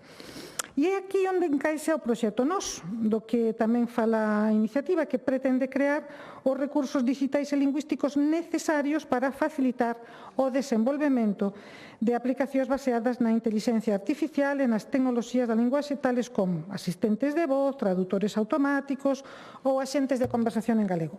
Ten como objetivo principal promover a presenza digital do galego e garante a nosa lingua que non quede excluída, como xa se dixo aquí, nos novos avances das TIC, mediante a creación dunha ampla variedade de ferramentas e recursos de gran calidade que se poñerán de forma gratuita a disposición de calquera institución, organización ou empresa. Deste xeito, ademais de asegurar os dereitos lingüísticos das galegas e dos galegos no mundo digital, tamén contribuirá á modernización e digitalización do ecosistema empresarial. E ata aquí, nada que dicir. Compartimos ao 100% dos principios básicos do PERTE Nova Economía da Lingua e compartimos ao 100% o obxectivo principal do proxecto NOS, pero a parte resolutiva desta PNL deixa de desexar. En primeiro lugar, compre reseñar que este PERTE está regulado por un Real Decreto Lei, o 952/2022 do 15 de novembro, polo que se regula a concesión directa de subvencións a varios centros de carácter científico para impulsar as tecnoloxías da linguaxe no marco do PERTE Nova Economía da Lingua e do Plan de Recuperación, de Transformación e Resiliencia. No obxecto deste Real Decreto aparece recollido o proxecto NOS, pero tamén no artigo 2 desta norma, no apartado C, queda recollido que a Xunta de Galicia, no ano 2021, impulsou, no marco da colaboración, actuacións orientadas a xerar recursos lingüísticos e tecnolóxicos en lingua galega. O resultado destas actuacións é o convenio de colaboración con ESA de Santiago e cos seus centros adscritos para poñer en marcha o proxecto NOS, proxecto de referencia do galego enmarcado na Estrategia Galega de Inteligencia Artificial. Non pretendo entrar en detalle de todo o Real Decreto, que sería evidentemente imposible, xa vexo que non tampouco é a cuestión, pero como é lóxico, recóllense as obrigas das entidades beneficiarias e no anexo 1 a descripción das fases que comprende o proxecto NOS. Por iso, presentamos esta emenda de sustitución que modifica algo, un matiz. Xa sei que a política a veces é cuestión de trazo gordo, pero aquí poñemos un matiz. Sustituir o verbo reclamar polo solicitar, porque consideramos que, entre outras cousas máis ha caído. En todo caso, esta solicitude deberá realizarse sempre cando se cumplan todas e cada unha das condicións exixidas ao proxecto NOS, e moi especialmente o cumprimento íntegro do Real Decreto mencionado. De non ser admitida esta emenda, que, insisto, é unha cuestión de matiz, de trazo fino, pero tamén queremos salvaguardar algo do que supón vou facer en política. Digo que de non ser admitida esta emenda, entenderemos que estamos ante unha iniciativa na que o verdadeiro obxectivo non é dispoñer dos fondos aos que se fai referencia, senón promover un novo confrontamento, como ven sendo habitual nesta Cámara, co Goberno de España. Remato señalando que son moitas as comparecencias neste Parlamento, pero consideramos que este proxecto sí era merecedor de unha comparecencia. Sí que o era. Unha comparecencia específica para coñecelo en profundidade, porque creo que, ademais, para todos os que estamos aquí sería de gran interese e seguramente para unha boa parte da sociedade galega que non o coñece e que debería de facelo, porque non somos reduccionistas, deberíamos de facer publicidade deste coñecemento, porque, insisto, para unha boa parte sería moi interesante unha comparecencia específica e non, unha iniciativa máis, como todo, que está ben, pero que decir, unha máis do Partido Popular para, en este caso, espero que non seña para alimentar unha confrontación co Goberno de España, en lugar de poñer o foco no que realmente importa. Insisto, é unha cuestión de matiz. Estamos de acordo, pero dadas as características deste Real Decreto, que xa sei que foi un rollo que soltei aquí, pero hai a explicación científica do que afecta en especial a este proxecto. Dada a regulación polo que está feita este Real Decreto, este proxecto, está escrito este Real Decreto que ten unha regulación específica, entendemos que está moi claro como son as fontes de leválo adiante, pero sí que estamos de acordo en que, pidamos, solicitemos, vale?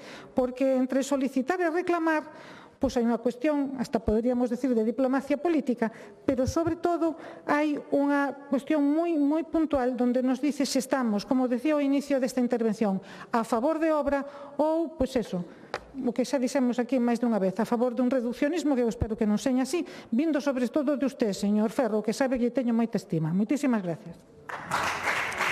Moitas gracias.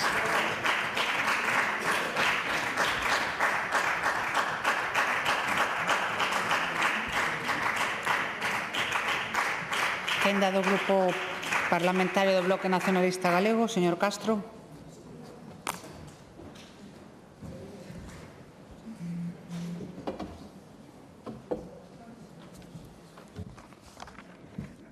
Grazas, Presidenta. Boa tarde a todos e a todas.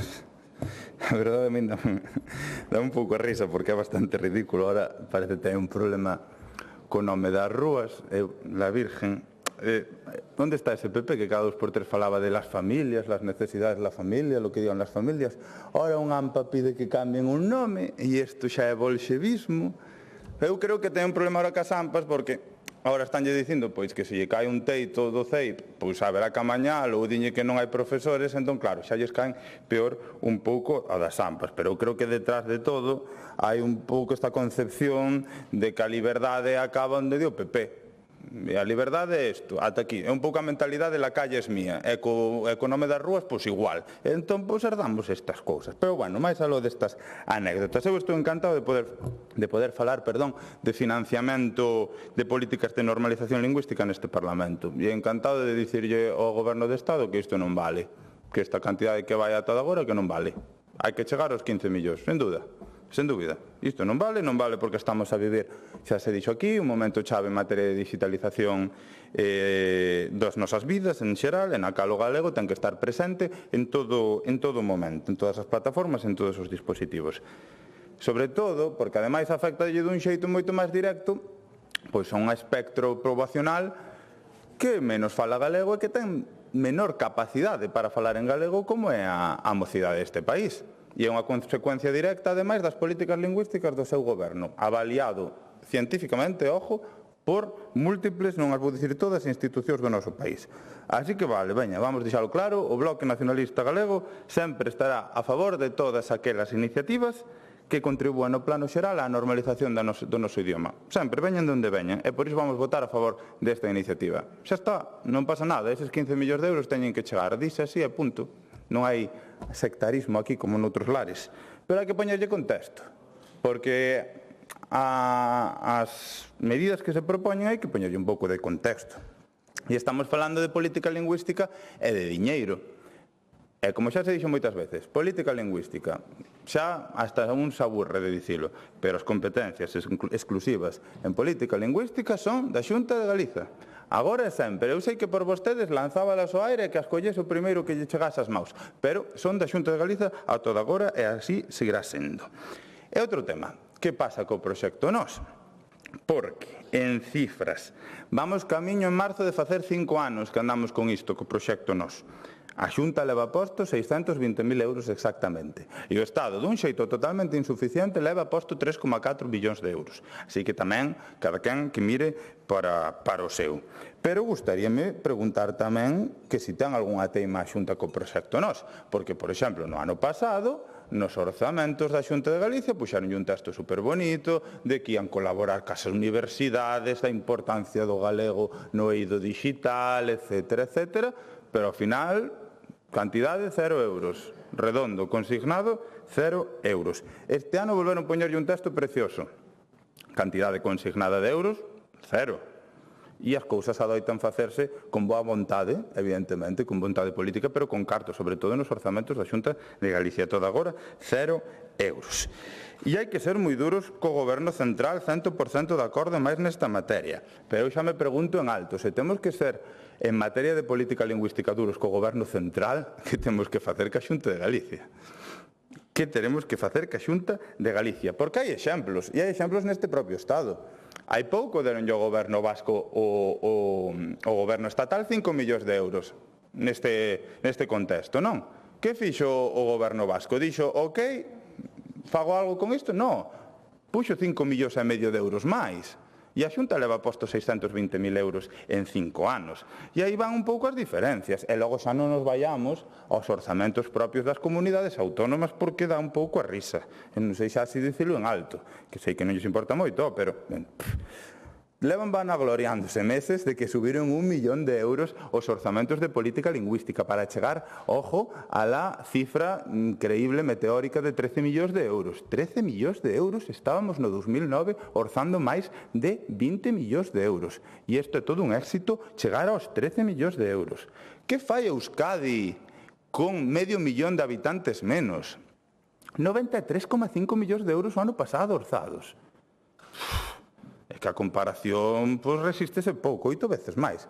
Xa non me poño en Cataluña, que é certo que ten máis habitantes, que están 275 millóns de euros para políticas lingüísticas. Pero claro, cuspir para arriba, cuspir para o Estado, é moi fácil. Eso sí, con toda a razón do mundo. Logo, así por curiosidade, mirei tamén o que fixeron en Valencia, e en Valencia o que fixeron foi reducilos ata 17 millóns de euros. Supoño que será casualidade, e ademais eliminaron todos os organismos de normalización lingüística. Con isto o que digo é que deben ser un pouquiño máis humildes e enarbolarse aquí, pois non enarbolarse aquí certas cousas. Xa lles digo, 5,5 millóns de euros fronte a 620.000 da Xunta neste contexto e a nivel xeral 13 millóns de euros fronte a 93,5. Pero máis aló de cifras. Deben ser máis humildes porque teñen un pasado ben longo, ademais, teñen un pasado ben longo. A mí non me importa en absoluto que veñan aquí e se dean unha especie de Galician washing, que se sintan super defensores da lingua. Pareceme maravilloso, collen a bandeira, saian aquí, poñan en riba, le envolvan o pescozo, non sei, o que queiran, pero claro, é que o pasado é moi longo, o pasado é moi longo. Vostedes votaron sempre non a todas as iniciativas que trouxemos aquí de normalización lingüística, dende a máis pequeniña ata a máis grande. Ata máis ambiciosa, desde a máis pequeniña ata máis ambiciosa. Entón, pois, bueno, é que incluso xa é unha anécdota, pero incluso lle cambiaron o nome á Secretaría Xeral de Política Lingüística, pasáronlle a chamar a Secretaría Xeral da Lingua. Cual? Non sei, pero a Secretaría Xeral da Lingua. Son pequenas anécdotas que che van dicindo por onde van os tiros. E incluso neste Galician washing que se quere dar aquí, a semana pasada, ratificaron o seu non a que Galicia formara parte da UNESCO. Nin iso. E logo xuntanse ben forte o domingo, que eu entendo moi ben, hai que quererse, é superimportante, é dicir que moito autogoberno e moita valentía e ambición de país. Carai, pois debe ser homeopática, supoño.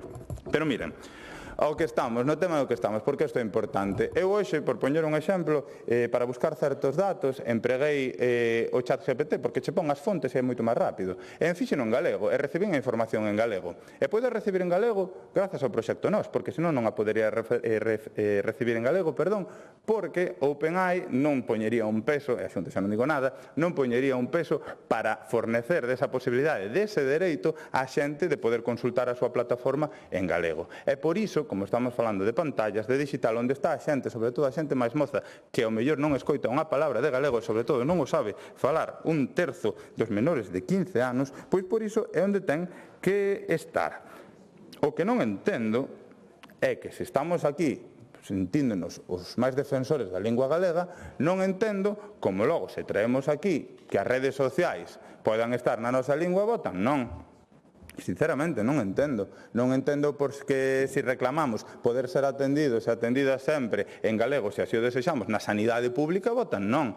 Non entendo por que votan non se queremos relacionarnos ca xustiza en galego. Por que votan non? Non entendo por que votan non que podamos aumentar porcentualmente ou chegar a dar o debate tan sequera de aumentar a porcentaxe de materias en galego. Por que votan non se son os defensores da lingua?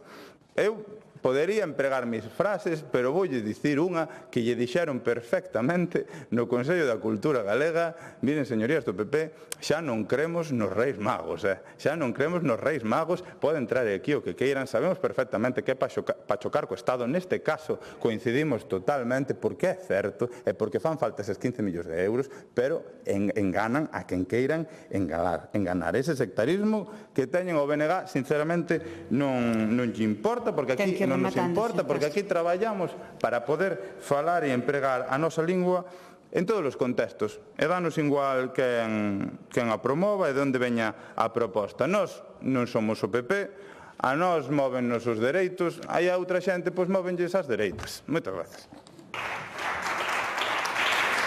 Moitas gracias.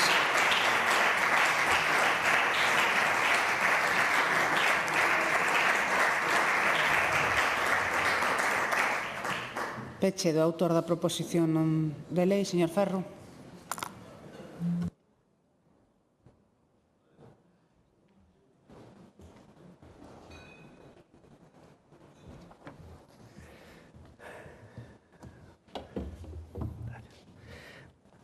Moitas gracias, presidenta. Señorías, aquí hoxe o debate é moi claro. Debe Galicia reclamar os fondos comprometidos no PERTE Nova Economía da Lingua? Sí ou non? Quedoume claro que o Bloque Nacionalista Galego, así o entendín eu, polo menos, que vai apoiar esta iniciativa, aunque, lóxicamente, reivindicaron as súas posicións, o seu modelo lingüístico, que nós non compartimos, por eso non podemos aprobar moitas das iniciativas que vostedes traen aquí. Falou das inversións comparándonos co País Vasco, pois, bueno, eu teño familia no País Vasco, non teño máis capacidade para chegar ao País Vasco, ao goberno do País Vasco, pero non sei, a mellor non están facendo tan ben as cousas, porque os que falan euskera pois non son tantos con esa desproporción orzamentaria que vostede citou, se é que é así, pero bueno. Mire, hoxe non falamos de política lingüística tradicional, falamos de intelixencia artificial, de competitividade, de innovación e de futuro. Dicir que menos de 5 millóns de euros son suficientes cando se anunciaron 1.100 é simplemente aceptar unha posición secundaria para o galego. E iso nós non o podemos aceptar. E repito, señora Longueira, xa o dixen na primeira, non é unha confrontación co Estado. Creo que simplemente é unha exixencia do que nos comprometeu o Estado que nos iba a dar. Por iso creo que se alguén vota en contra desta iniciativa terá que explicar por que renuncia a máis investimento e por que considera suficiente o que claramente é insuficiente. Nós vámoslo a reclamar e facémolo con serenidade, pero tamén con argumentos e con lealdade institucional, porque o futuro do galego non se pode deixar a inercia. Hoxe esta Cámara pode mandar unha mensaxe clara. Galicia non se conforma e pide o que lle corresponde, porque quere estar na primeira liña da nova economía da lingua. Galicia fixo os seus deberes. Mentras Galicia cumpriu, o goberno central incumpriu. Séguenos debendo eses 10 millóns de euros. Xa aprobamos aquí unha iniciativa sobre este asunto. Incluso vostedes, os dous grupos, se puxeron de acordo en Madrid na investidura con este tema, con varios temas de fondo, con un deles existe. Si están de acordo en Galicia, pois tamén poderán estar de acordo en Madrid, ya que solicitemos eso a Madrid. Podemos converter a Galicia nun polo tecnolóxico de referencia, tecnolóxica, pero fai falta diñeiro, fan falta eses recursos. O Grupo Socialista presentou esas dúas enmendas que en apariencia matizan a nosa proposta, pero que no fondo valeiran o contido. Na primeira pretenden sustituir fondos solicitados por fondos concedidos unha vez cumpridos todos os requisitos do Real Decreto 958/2022. É dicir, condicionan a reclamación política de Galicia á validación previa do propio goberno que está incumprindo. Señorías, iso non é defender os intereses de Galicia, iso é asumir o marco e a posición do Ministerio e renunciar á reivindicación. A segunda emenda pretende engadir que a Xunta inclúa fondos propios no marco das súas competencias. Xa o dixen antes, a Xunta leva moitos anos, lóxicamente, ten a obligación de facelo, financiando políticas lingüísticas con fondos propios, poñendo moitos recursos, pero o que estamos defendendo hoxe non é se Galicia debe facer os seus deberes, que os está facendo, é se o goberno central está facendo os seus deberes e vai a pagar o que comprometeu. Non aceptamos, polo tanto, que se desvíe o foco, non aceptamos que se dilúa unha reclamación lexítima remato, señora presidenta, nunha reclamación lexítima nunha redacción condicionada e ambigua. Esta iniciativa é clara, non hai excusas, sen subordinar os intereses de Galicia aos cálculos partidistas de Madrid. Por iso non podemos aceptar as súas emendas e vamos a rexeitar. Mais nada e moitas gracias. Moitas gracias.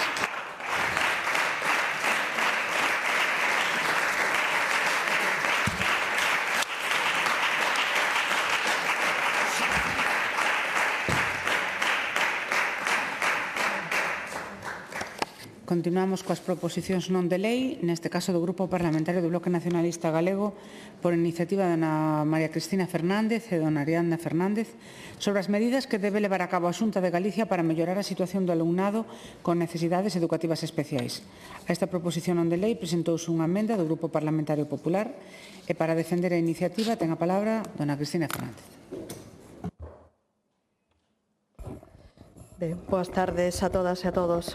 Cando estes días preparaba esta intervención, pois dime conta de que este asunto en concreto, este debate, a falta de personal suficiente de atención educativa, pois ven a este Parlamento de xeito recurrente. Unha falta de recursos debido principalmente ao aumento tan significativo do alumnado con necesidades educativas e, por outra parte, porque levamos 17 anos sufrindo recortes do Partido Popular na Xunta de Galiza. É moi evidente que este goberno do Partido Popular estáse a rir de toda a comunidade educativa e o fan a cara descuberta, sen medias tintas, pasándose polo forro toda a normativa que ampara, garante e defende os dereitos de todo alumnado, especialmente aquel máis vulnerable, aquelas nenas, nenos e adolescentes que non poden avanzar sen os reforzos e apoios que necesitan. E todo isto vostedes xa o saben, porque levamos dende o verán nos que en cada sesión plenaria, en cada comisión de educación, se están a reclamar estes dereitos, onde o mesmo conselleiro de Educación ten mentido cara a cara ás familias dicíndolle que as súas fillas e fillos tiñan os recursos que precisaban. E saía daqui e a súa propaganda terminaba no TLPP. Si que vostedes, señorías do Partido Popular, importalles ben pouco o que hoxe poidamos decir sobre estas necesidades de apoios e reforzos que ten o alumnado, das ratios tan elevadas nas aulas que afecta a todo o alumnado, dun profesorado que está maltratado e precarizado laboralmente, con problemas de saúde mental por non poder atender a todo o seu alumnado, incluso centros con escaso persoal de limpeza e tamén administrativo. Vostedes non queren saber o que sinten ou pensan as familias afectadas, que levan 6 meses cos seus fillas e fillas esperando na cadeira, perdidas na aula, sin entender o que acontece ao seu redor. Alumnado que, por certo, vostedes contan un a un para chegar a ese case 94% de inclusión nas aulas, sen importarlle se para iso teñen os recursos que precisan. Seguro que estou a aburrir as señorías do Partido Popular en este momento, porque xa o saben. Despois xa terán a oportunidade de subir aquí a este atril e falar de todos os proxectos, estrategias, protocolos, estatísticas e datos falseados que traen aquí para desviar a atención do que é imprescindible e necesario para unha educación de calidade, como é docentes en número suficiente, reforzar os orientadores, aumentar de xeito estable os pedagogos terapéuticos e audición e linguaxe, así como persoal cuidador, mellorando a ratio en todos os niveis e etapas educativas, computando por 2 e por 3 o alumnado NEAE, así como devolver ao profesorado os seus dereitos roubados polo Partido Popular no goberno da Xunta durante todos estes anos. Só así poderemos falar dunha educación de calidade e inclusiva. Porque o que venden vostedes non é inclusión, non son inclusivas as aulas específicas, como tampouco é inclusivo o desvío de matrículas a centros de educación especial para que ese alumnado precisamente non estorbe nos centros ordinarios e de paso, a forrarnos aí uns cartos que despois desviaremos cando conveña os centros privados. Solucións, por certo, que son contrarias aos dereitos do alumnado que garante tanto a Convención sobre os dereitos das persoas con discapacidade e a LOMLOE, que é a lei Vicente, ou a orden da propia Xunta de Galiza do 8 de setembro de 2021 que regula a atención á diversidade.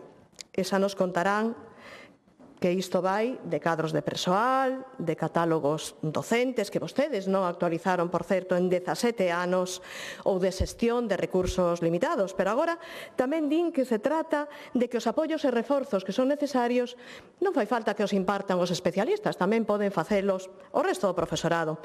Bueno, pois habrá que preguntarlles a eles con que horas e en que condicións e quen se vai a encargar despois dunha listaxe interminable de tarefas para gardas de todo tipo, para activación de protocolos, seguimentos do alumnado con risco de suicidios, impulso a proxectos educativos, horas de formación, etcétera, etcétera, etcétera. Acompáñanos hoxe na tribuna, pois aproveito para saludalas as representantes sindicais e tamén de AMPAs Galegas, a Confederación Galega de AMPAs, que levan anos traballando polos dereitos educativos das súas fillas e fillos sen que a inspección e as direccións territoriais se dignen a atendelos. O Goberno da Xunta leva anos vendendo a inclusión, a comunidade educativa, pero con esta propaganda enganosa o alumnado queda desprotegido, desatendido e paga un prezo excesivo. Vostedes están a botalos aos leóns. E miren, hai un exemplo claro dun centro que representa estes días a calquera, en calquer punto do país. No CEIP Campolongo de Pontevedra, pois levaban pedindo unha cita con inspección dende o 1 de decembro. Tiveron que recurrir á Valedora do Pobo que manifestou que a Xunta de Galiza non lle contestaba e que era para eles unha obriga legal. Realizaron moitas concentracións, unha delas foi diante do edificio administrativo da Xunta de Galiza en Pontevedra e por fin estes días pois admitiron que lles van a enviar reforzos que aínda están por determinar, despois de todas estas movilizacións. E vou ler algúns comentarios que serían publicados estes días na prensa de pais e nais deste centro, que decía, por exemplo, Cristina, unha nai, pido que non xoguen coa saúde mental dos nenos. Luciana dicía que tiña unha nena con dificultades de linguaxe e non entendo como non vai a recibir os apoios que precisa. Tanto falan de inclusión, pois que a practiquen. Fernando Estevez, un pai de un neno con autismo, cun informe do seu neuropediatra, pois recomendaba ese apoio especializado e tampouco lle deron. Olaya Rodríguez, cunha nena con dislexia, que tamén decía hai pouco persoal e nenos que se están quedando atrás. Así que estes son casos reais con nomes e apelidos, que están en aulas ordinarias nunha situación aparentemente inclusiva, pero que de feito non é tal. Pero este caso, como xa temos dito, non é un caso puntual. Pasa o mesmo co CPI do Monte dos Postes en Santiago, no que faltan PTs e a eles. No CEIP San Xoán de Filgueira en Ferrol falta un PT. Os centros de CEE Muxía precisan profesorado, especialistas e persoal coidador. No CPI Virxen da Cera de Monfero, Educación retirou un coidador a un neno autista. E precisamente porque miraban que tiña autonomía suficiente, tanta autonomía que a nai ten que ir todos os días a cambiarlle o pañal a este rapaz. Así que todos os centros de Salvaterra de Miño precisan máis efectivos, todos, igual que o resto no Condado, en Lugo, na Mariña, a Costa da Morte, Barbanza, o Salnés, Morrazo, Vigo, e así seguiríamos toda a tarde unha lista infinita. Unha enquisa realizada pola Federación de AMPAs da Coruña e a súa área reflicte, e saliu en prensa estes días tamén, que o 78% dos centros ten ratios elevadas sin reforzos suficientes e o 65% denuncia a falta de profesorado especialista. O 55% afirmaba que a atención á diversidade depende de apoios parciais e discontinuos. E, por fin, concluía que o 74% dos centros ordinarios ten alumnado con necesidades educativas especiais sen persoal coidador suficiente. Así que tamén comentaban que o Centro de Educación Especial de Referencia carece dos efectivos para realizar desdobres e atención directa en casos de discapacidades severas. Así que o Goberno do Partido Popular na Xunta de Galicia debe deixar de mirar cara a outro lado, asumir que están gobernando e que son responsables do que acontece dentro dos centros educativos e, polo tanto, compételles resolvelo. Moitas gracias.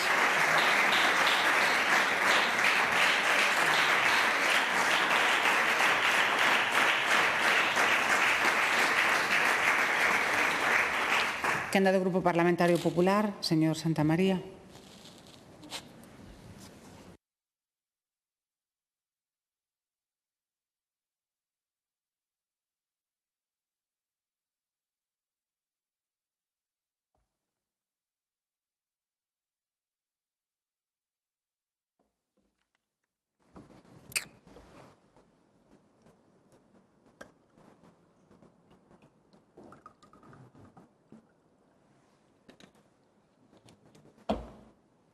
Grazas, presidenta. Señorías, o que trae hoxe aquí o BNG pois non é unha proposta seria para mellorar a inclusión educativa. O que trae, unha vez máis, ao igual que o fixo o señor Bouza no anterior pleno, é ruído político cun tema extremadamente sensible como é a atención á diversidade. E iso, señorías, é profundamente irresponsabilidade. O BNG pretende facer e decir que a Xunta de Galicia só se dedica a recortar en educación, en a educación á diversidade, e non sei como non se lles cae a cara de vergoña e teñen a capacidade de decir tremendas mentiras a cara das familias, dos rapaces e destes deputados. Claro, cando temos 31.756 docentes, a cifra máis alta da historia da nosa comunidade, con menos alumnado e con 153 profesores máis que o curso pasado, cando en 15 anos duplicamos os especialistas en pedagogía terapéutica e audición e linguaxe, cando no conxunto do sistema hai alrededor de 5.000 profesionais dedicados á atención á diversidade, case o dobre que en 2009. Queren dicir vostedes que cando gobernaban vostedes, nesa época a educación era moito peor que agora, con menos profesorado, máis alumnado, menos recursos. Esa é o recorte da Xunta de Galicia. Claro, é que vostede ven aquí e di ca boca aberta. Non, agora chegarán o portavoz do Partido Popular e dirá datos que son falsos. Vostede non dixo ningún dato, ningún dato. Dedicouse a dicir, claro, hai un erro por aquí, un problema por alá, datos. Os datos son os que son, e os datos mostran a realidade, esa que non quere ver o BNG. E non son opinións, como digo, son datos, porque a realidade é que o BNG da man da Ciga leva anos dicindo non a absolutamente todo o que supón mellorar a educación pública galega, non a redución progresiva das ratios, non a ponderación do alumnado con necesidades especiais, non a mellora dos agrupamentos e mesmo non as melloras ao profesorado, a eses que din defender día tras día, pero a realidade é que non tras non por parte do BNG.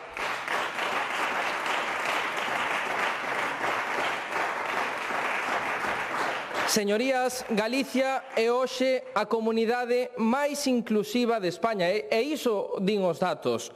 Temos unha das mellores ratios alumno-profesor do Estado, e nos centros de educación especial unha ratio de 3,3 fronte ao 5,2 da media estatal. E segundo PISA, Galicia está a cabeza tamén en equidade. E son datos do Ministerio e datos de PISA, non son propaganda nin bulos do Partido Popular, son datos do Ministerio e de PISA. E xa que falamos de datos e de rigor, xa que non tiven a oportunidade de volver a ter un turno no pleno pasado, permítame unha precisión ao señor Bouza. Estaría ben que, antes de chegar aquí, facer vídeos unha vez que acaba o pleno, pois mirara ben os conceptos que utiliza, que vostede, ademais, é mestre, que revisase a documentación do seu propio Ministerio.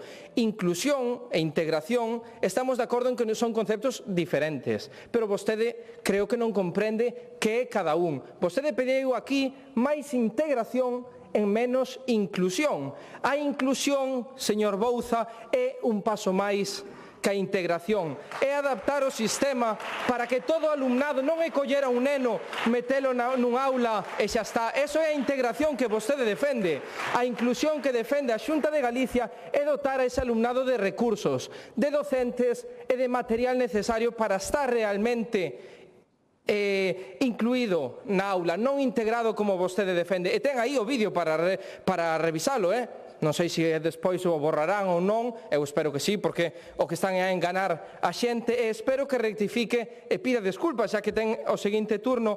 E tamén quero que lle pida disculpas a un centro, ao centro de Gándara de Monforte de Lemos, un centro que vostede nomeou nese listado que vostede trouxe no último pleno. Un centro, vostede mandoume facer os deberes. Nós fixemos deberes, puxémonos en contacto co centro e preguntámosles cal é esa demanda que necesitan. Non hai ningunha. Non entenden por que o señor Bouza incluiu o nome dese centro nesa listaxe. Só tiveron unha demanda cando comezou o curso. Saben canto tardou a Consellería en ter esa persoa que demandaban ese docente no centro? Poucos días, señor Bouza.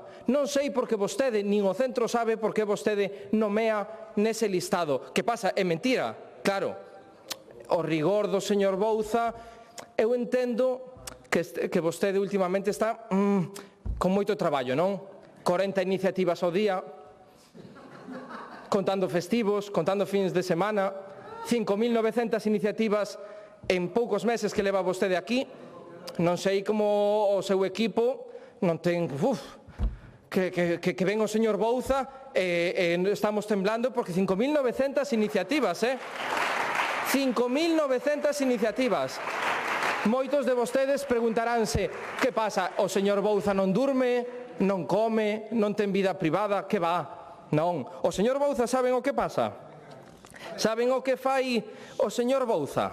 A conducta do señor Bouza consiste en rexistrar múltiples iniciativas que son idénticas, todas as iniciativas, que teñen a mesma exposición de motivos, diferente únicamente pola súa forma documental. Mira, eu teño aquí iniciativas presentadas no mesmo día, sobre a contía que recaudou Augas de Galicia polo cobro do canon de auga no Concello. Un Concello, outro Concello, outro Concello, outro Concello. Ano 2012, ano 2013, ano 2014. Claro, non será mellor, señor Bouza, poñer todos os concellos nunha mesma iniciativa ou polo menos preguntar, que está preguntando no mesmo día vostede.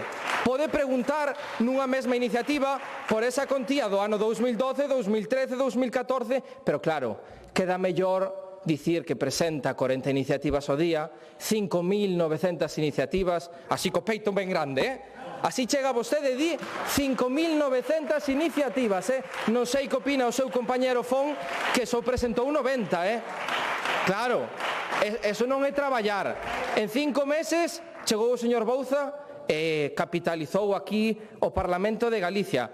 Miren, señorías, fronte ao ruído do BNG, fronte ás palabras do señor Bouza, o Goberno galego fixo o que ten que facer: negociar, acordar e cumprir. En 2023 asinouse un acordo de mellora cos sindicatos, ao que recentemente se sumou o CESIF. Ese marco está permitindo melloras reais e efectivas, baixada progresiva de ratios, melloras nos agrupamentos, reforzo da inclusión, avances nas condicións dos centros e do profesorado. Claro, quen non estaba? Señorías, quen non estaba? Vostedes o saben, non? A CIGA, non? A CIGA non estaba. Por que non está cando se negocian melloras do profesorado e da educación pública? Porque non están, digo vostedes. Claro, por eso nós trouxemos unha emenda que o que di é seguir negociando estas melloras, seguir avanzando da man dos sindicatos, eses que coñecen a situación real dos centros e do profesorado. O que non é normal é recibir por parte da CIGA o non continuo a estas melloras na educación pública galega. Como digo, a Xunta de Galicia e dende o Partido Popular seguiremos traballando e facendo o que se está a facer. Falaban vostedes de catálogo. Máis de 700 profesionais en PTs e a eles por riba do catálogo. Claro, vostedes piden que se modifique, pero que aínda que se modificara xa temos 700 profesionais máis por riba do que vostedes piden. E tamén esa estrategia galega dotada de 116 millóns de euros ata 2023, que permite unha FP adaptada, acompañamento para o alumnado NEAE, itinerarios formativos adaptados, programas de acollida para alumnado estranxeiro. Esas son políticas reais da Xunta de Galicia, non o fume que vende o Partido Socialista e o BNG. E, por suposto, claro que os recursos teñen que adecuarse á realidade dun mapa educativo e que cambia cada curso. Claro que sí, e hai que atender o 100% das necesidades, pero con criterios técnicos, transparencia e garantías. E iso o que non imos permitir eleccións do Bloque Nacionalista Galego e da CIGA, que sempre din non a todo o que é mellorar a educación pública galega. Moitas grazas. Moitas gracias.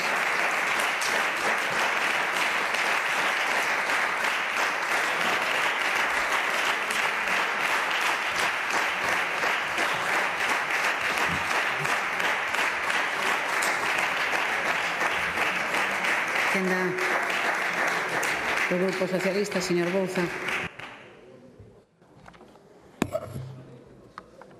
Vaya, vaya. Vaya, vaya.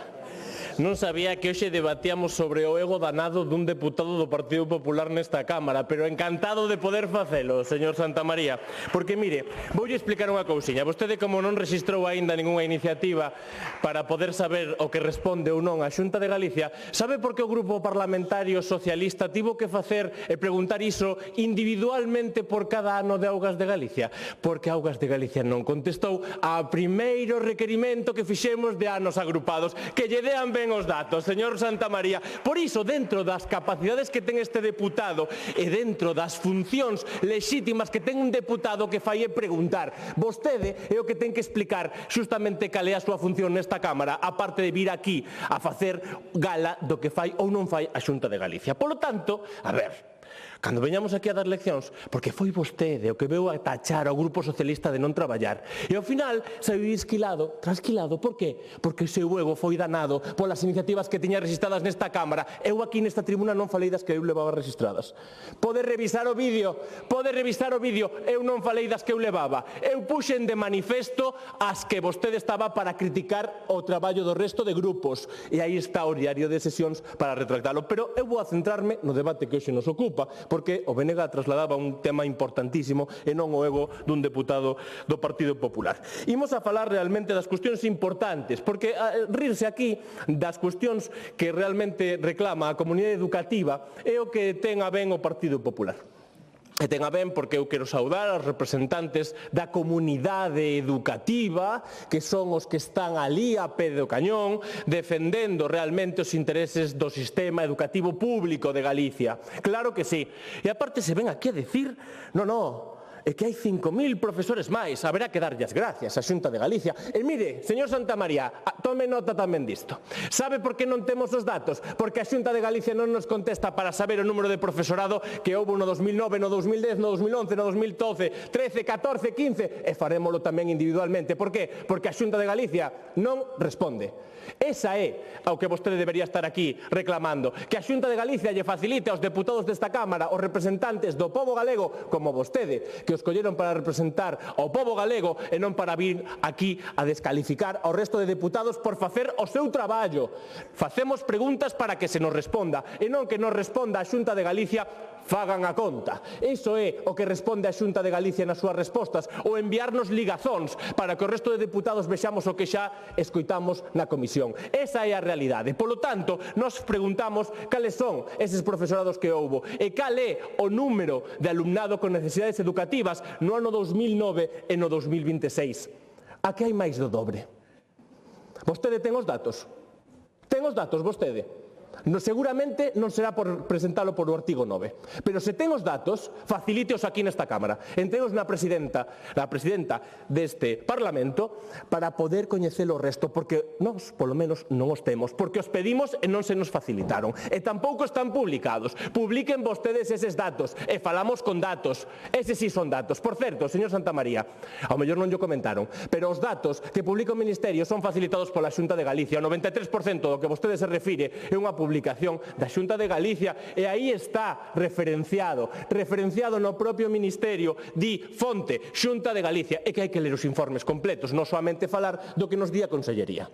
Eses son os datos reais, polo tanto non son fontes do Ministerio, diga vostede correctamente as cuestións, son fonte da Xunta de Galicia. Yo mimé conmigo, iso é o que fai a Xunta de Galicia cos seus propios datos. Polo tanto, claro que a día de hoxe o alumnado necesita moitísimo máis apoio e necesita moitísimo máis profesorado do que hai. Claro que sí, esa é a realidade, é o que estamos defendendo nós, o que está defendendo a comunidade educativa, o que estamos traendo ao Parlamento, e sí, aínda que lles moleste, semana sí e semana tamén, e o volveremos a traer as veces que faga falla, para que se actualice ese catálogo, que a última vez que se fixo foi no ano 2007, no 2008, ou en moitas ocasións no 2009, no mellor dos casos. Esa é a realidade. E o que estamos pedindo é que se atendan as necesidades educativas de todo ese alumnado que sí, xustamente ten unha necesidade para poder ter un alumnado con condicións en igualdade. En inclusión, por suposto, claro que sí. E xustamente o que eu indiquei nesta bancada, neste hemiciclo, é que o 93% non é de inclusión, señor Santamaría. O mellor é que vostede non o entendeu, pero é que claro que non están incluídos. Se estiveran incluídos, o que terían é profesorado de apoio que lles dea a cobertura específica para poder ter os seus dereitos garantidos. Esa é a realidade. Esa é a realidade a que nos enfrentamos e, polo tanto, dentro deste panorama, por suposto, apoiaremos esta iniciativa porque creemos que é xusta para o alumnado que ten necesidades educativas, xusta para todas as reivindicacións que se fan pola comunidade educativa e tamén, como non pode ser de outro xeito, dende o Partido Socialista estaremos nas reivindicacións na rúa este sábado apoiando a toda a comunidade educativa que lle di á Xunta de Galicia que escoite xustamente a todos eses alumnos, a todas esas alumnas que o que necesitan é ter recursos reais e efectivos, que é o que hoxe se reclama aquí. A actualización do catálogo, reducción das ratios, maior profesorado. E sí, o listado de centros, por certo, segundo o que se acaba de decir aquí, non o digo eu lín o listado que reclamou as AMPAs galegas. É que, como vostedes non falan coas AMPAs galegas, hai que mirarlle a cara a todo o profesorado que ten realmente esas necesidades na aula. Hai que mirarlle a cara a cada un do alumno ou alumna que ten necesidades educativas e non ten o seu profesor ou profesora. E, sobre todo, hai que mirar as familias que ven como se os fillos e as súas fillas non teñen os recursos suficientes. Se queren, agora, ao rematar a intervención, subimos e falamos con todas elas, con esas ou con todas as AMPAs que vostedes non reciben, para poder escoitar cales son as súas demandas, baixen á terra e poderán saber realmente cales son as reivindicacións e as reclamacións que se fan. Esa é a realidade. A realidade é que saiamos de aquí e podamos escoitar cales son as necesidades educativas. E iso é o que estamos pedindo aquí, por certo, o mesmo que se pedía a semana pasada. Con total normalidade. Incluso a semana pasada, máis light. Pedíamos un informe. Vostedes votaron en contra de facer un informe de como está a situación da pedagogía terapéutica e de audición e linguaxe. Que lle parecía mal diso? Pois votou en contra. Facer un informe para saber como está a situación. Nos di que temos que saber os datos. Queremos os datos, queremos un informe, non nos lo facilitan. Votan en contra, non nos dan a información. Entón, como queren que o saibamos? Vimos aquí a reclamar o que é o que temos que facer. O noso traballo, sí, efectivamente. Vir aquí a fiscalizar o goberno da Xunta de Galicia. É o noso traballo. Polo menos o noso, para o que nos escolleron. E, polo tanto, mentres tanto, reivindicaremos as veces que faga falla, que se faga todo isto. E para rematar, por suposto que todos os avances que sexan acordados cos sindicatos, con todos eses profesionais que fan un traballo enquiomable en Galicia e que tamén ven dentro dun marco estatal que se está mellorando o ámbito das ratios, estaremos sempre de acordo para mellorar, que haxa menos burocracia, que haxa menos ratios dentro do propio centro educativo, porque a menor ratio, maior beneficio para todo ese alumnado con necesidades educativas. Nada máis, Presidenta. Grazas. Moitas gracias.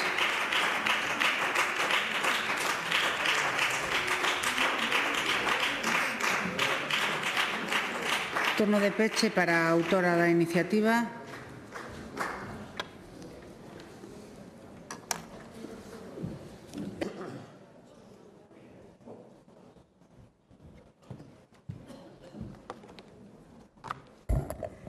Ben, señor Santamaría, vostede quería máis datos, vale, pois os dou, e aparte van a ser da propia Consellería, que son facilitados á prensa aos últimos días do ano pasado.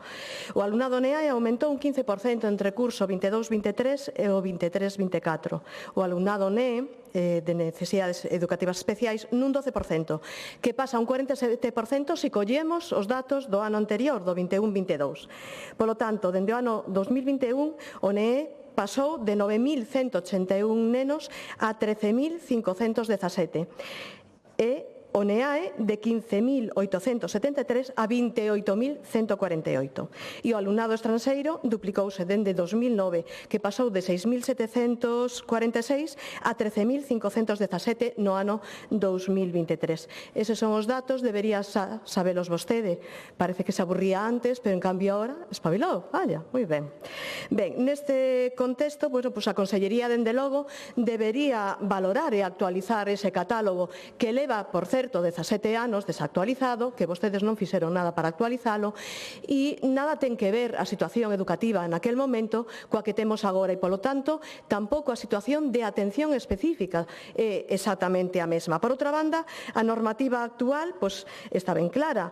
É vostede o que non sabe o que significa a inclusión. Vostede debe saber moito de TikTok e de outras cousas, pero de verdad que de inclusión absolutamente nada.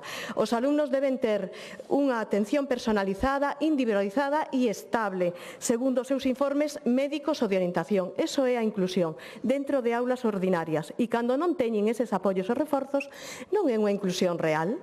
Vostedes os contan, entran dentro dese 94% que vostedes publicitan, pero eso non é unha inclusión real e, polo tanto, o alumnado sale presudicado, moi presudicado, que é o que nos interesa a nos aquí. A vostede aquí nesta atril lle interesaba outra cousa, ir contra algún outro deputado e demais, pero non lle interesaba aquí o alumnado e a moción que nos traemos hoxe aquí. Miren, o profesorado está esgotado, non é chicle, xa non se estira máis e está moi preocupado e non pode atender a un alumnado autista, a un alumnado con TDAH, a unha alumna con dislexia e a 20 compañeiras máis con outras características diferentes. É imposible, ao final, en vez de atendelos, están desatendidos. Eso é o que pasa. Así que, mire, hoxe é martes negro no ensino, mañán mesmo están convocadas distintas movilizacións en 5 concellos do sur de Pontevedra, na comarca do Morrazo en Cangas, Redondela, en Vigo, no Porriño en Pontareas. 5 comunidades educativas grandes dispostas a impulsar outras novas movilizacións xunto con outras do país. O sábado 28 a plataforma tamén Defensa do Ensino Público convoca aquí en Santiago unha gran manifestación para reivindicar os dereitos educativos. E na comarca da Coruña, as AMPAs, a Federación de AMPAs, tamén convocou outra na propia cidade. Así que hoxe o BNG ven a defender os dereitos do alumnado, vimos apoiar as demandas do profesorado en procura de recuperar os seus dereitos roubados e, por último, tamén queremos animar e reforzar a loita iniciada polas familias que buscan solventar esta situación dunha vez por todas e que os recursos que necesitan as súas fillas e fillos que non dependan de facer ruído nas rúas, que é o que non queren facer. Queren os reforzos e os apoios, non estar na rúa como vostede di. Bueno, non aceptamos a emenda do Partido Popular porque, ao final, o que queren é seguir enredando con esas representacións sindicais que o que fan, é non beneficiar precisamente o alumnado. Dedíquense a negociar con todos e a negociar realmente o que lles fai falta ao alumno, que é o que necesitan.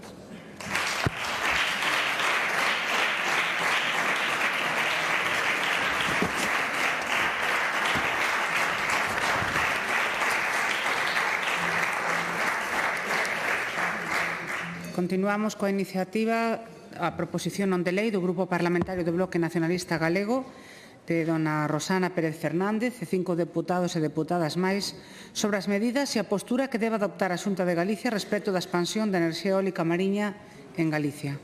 A esta proposición non de lei presentou unha emenda o Grupo Parlamentario Popular por iniciativa de Miguel Fidalgo e para defender a proposición ten a palabra o señor Gorka Cuña.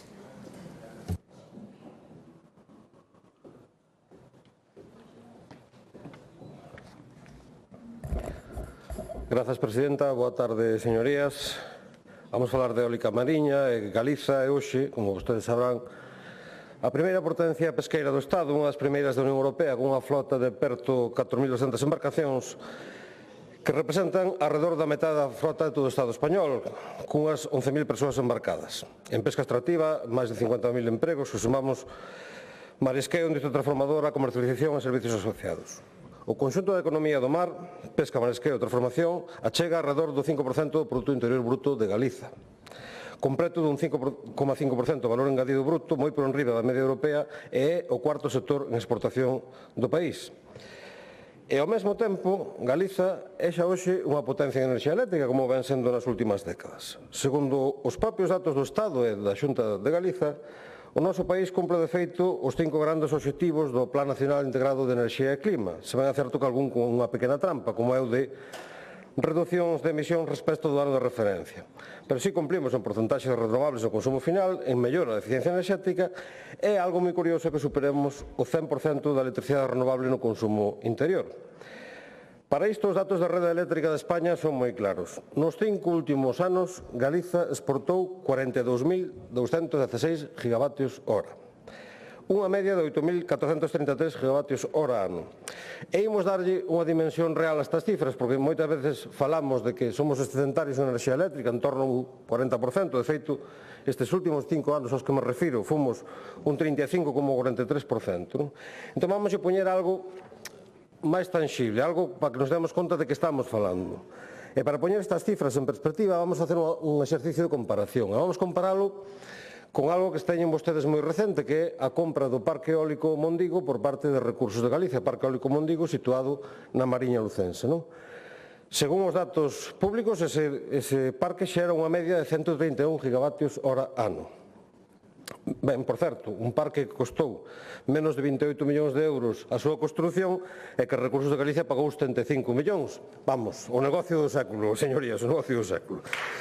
Ben, pois, facendo esta comparativa, temos que, polos cables que van cara á meseta, por esas autoestradas de electricidade salen cada ano deste país 64,5 parques eólicos Mondigo.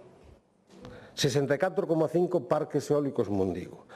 E seguindo coa comparación, acollendo as declaracións do presidente da Xunta, o señor Rueda, que cando anunciaba que a través desa comercializadora que vai montar Recursos de Galiza, e a través da compra dese parque eólico Mondigo, as familias, alrededor de 500 familias, van ver reducida o 80% a factura eléctrica, con esa enerxía que exportamos, con esa enerxía, falo de exportación entre aspas, porque realmente non exportamos nada porque non cobramos nada por ela, a exportación é outra cousa, non? Pero, bueno, por esa enerxía que sale cara a meseta cada ano, podríamos chegar a pagar allí o 100% da factura eléctrica a todas as familias do país. E ainda sobraría para outro país e medio máis. Concretamente, según os datos do consumo medio familia, chegaría para 2.345.315 familias, cando no país hai apenas 990.000. Estes son os números, esta é a nosa realidade eléctrica. Galicia xa é excedentaria en produción de electricidade, sen que se vexa compensado este papel como terra de sacrificio cun meirande de tecido industrial, pechando ciclos productivos ou cun retorno directo cara ás familias. Non hai que ser moi listo para entender que todo isto imbrica con a nosa demanda histórica dunha tarifa eléctrica galega, por certo, demanda que tanto o Partido Socialista como o Partido Popular votaron en contra nesta Cámara, non neste Parlamento. Este é o contexto no que temos que debatir sobre a enerxía eólica mariña, pero tamén hai que meter outro factor dentro do debate que é unha revisión de cal é o estado do arte, é dicir, cal é o nivel de madurez que presenta a tecnoloxía eólica flotante en grandes profundidades, que é o caso galego. Non somos equiparables nin ao Mar de Norte nin ao Mar de Escocia. Aquí falamos de calados superiores a 1000 metros. Así está nos mapas de batimetría da Unión Europea. Non vai falta ir máis alá que hai fontes oficiais. E a conclusión é inequívoca. Podría citarlles dúcias de estudios de actores internacionais de reconhecido prestixio que falan de que aínda é unha tecnoloxía inmadura e que non é apta para o despregue masivo. Vou citar algún por encima.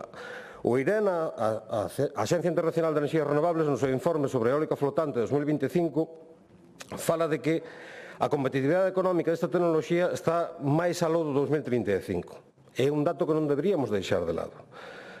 O propio Departamento de Enerxía dos Estados Unidos lanzou unha iniciativa aló polo 2023, o Floating Offshore Wind Shoot, co obxectivo de reducir, co obxectivo de identificar cales son as posibilidades para reducir os custos de implantación desta tecnoloxía máis no 70%, porque senón é inviable económicamente.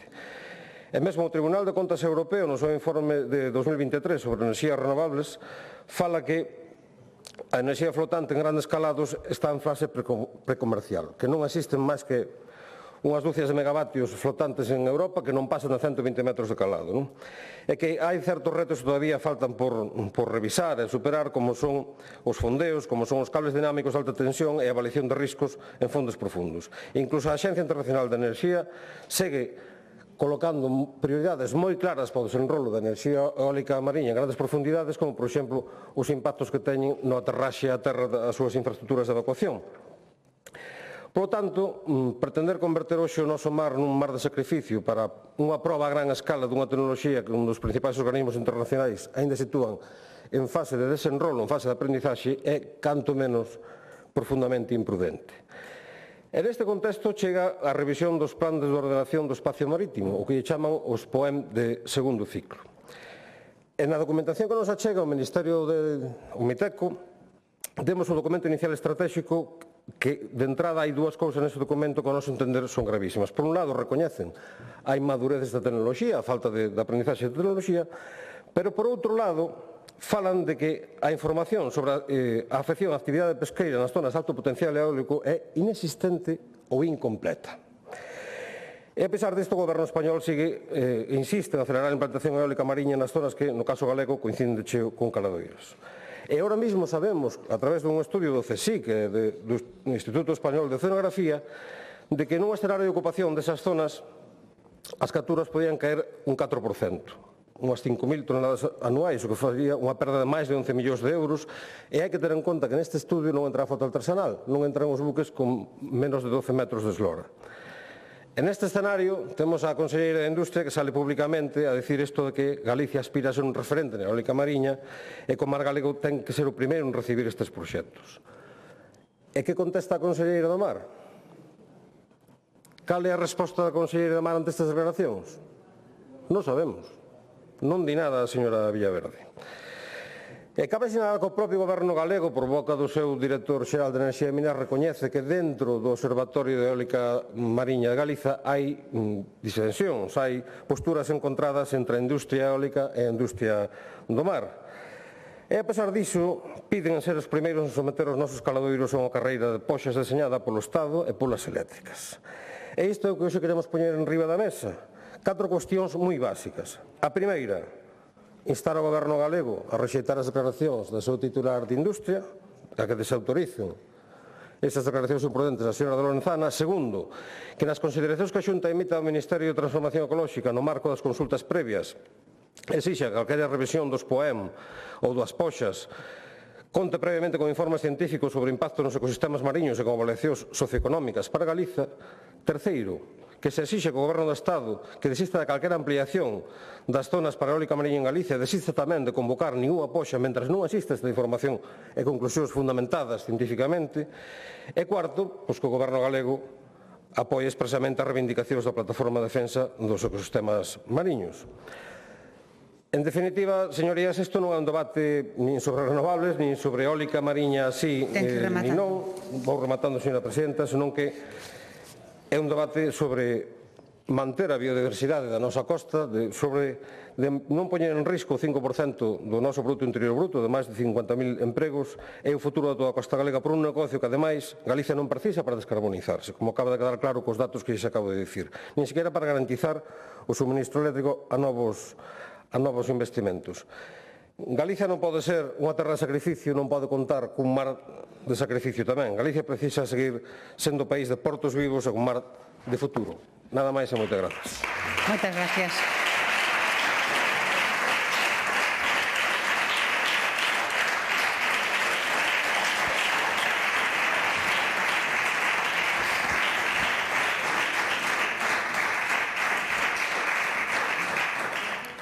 Quenda do Grupo Parlamentario Popular ten a palabra o señor Fidalgo.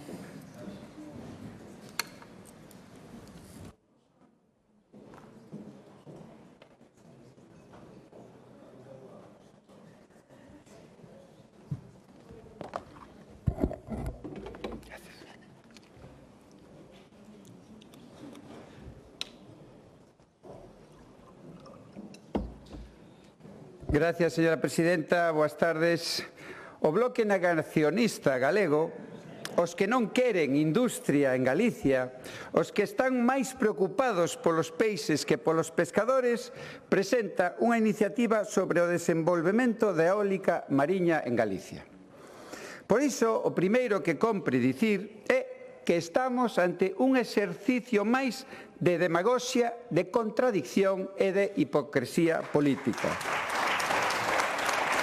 Efectivamente, porque quen sostén co seu voto ao goberno de Pedro Sánchez en Madrid, quen lle dá estabilidade parlamentaria a cambio de absolutamente nada para Galicia, ven hoxe aquí a pretender dar leccións sobre a defensa da pesca e sobre o modelo da implantación da eólica mariña. Leccións de que? De defensa de pesca, de coherencia. Señorías do BNG, señor Golpe, menos teatro e máis responsabilidade. Quítense a careta que o entroudo xa rematou. O entroido rematou. A postura do Partido Popular de Galicia é clara. Defendemos que a eólica mariña é un sector estratégico, con capacidade para impulsar toda a cadea de valor, para fortalecer a nosa industria local e para situar Galicia como referente europeo nun ámbito de futuro. Sempre, iso sí, baixo un modelo que combine e faga compatible o desenvolvemento das renovables coa actividade pesqueira e marisqueira. Para nós, a pesca é estratégica. Somos o Partido da Pesca. PP, Partido da Pesca. Non o dicimos agora. Demostrámolo con feitos, con políticas de apoio ao sector, con defensa permanente en Europa e en Madrid fronte a decisións inxustas. Galicia é a primeira potencia pesquera do Estado e unha das primeiras da Unión Europea. E iso non se toca. Por certo, a figura de Fraga tamén non se toca, se respeta.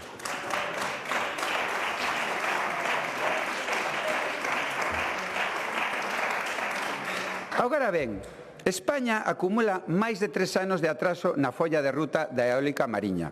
O Plan Nacional Integrado de Enerxía e Clima de 2022, actualizado en 2024, fixaba entre 1 e 3 gigas para 2030. Un obxectivo xa inalcanzable hoxe polo atraso na regulación e nas posas.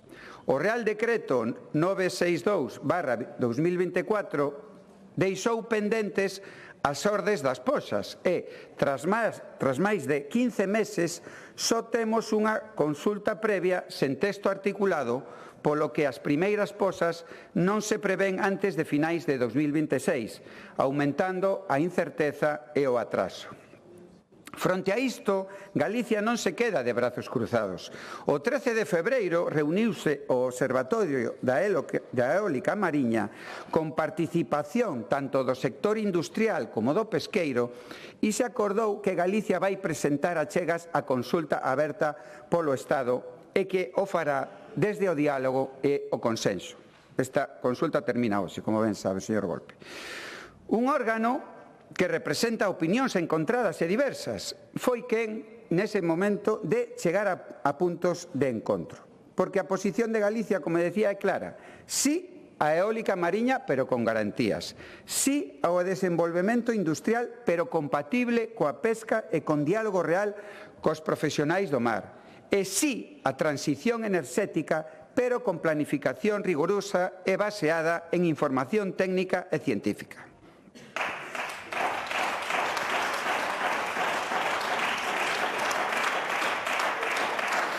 No marco do observatorio xa presentamos alegacións ao Real Decreto, demandas de Galicia que foron desoídas ata o momento polo Goberno de Sánchez. E imos insistir nela. En primeiro lugar, que a orde que regule as posas inclúa medidas compensatorias claras para os sectores afectados, especialmente o sector pesqueiro.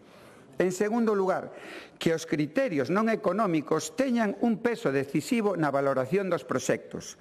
Non pode decidirse todo polo prezo, porque para seleccionar os mellores proxectos hai que valorar os factores socioeconómicos, a integración territorial, a xeración de cadea de valor e as sinerxias co sector do mar. Aplicar, en definitiva, o espírito da recente Lei Galega de aproveitamento dos recursos naturais, porque o que quere o Goberno galego é precisamente que calqueira proxecto que faga uso dos recursos naturais xere riqueza social e económica no territorio.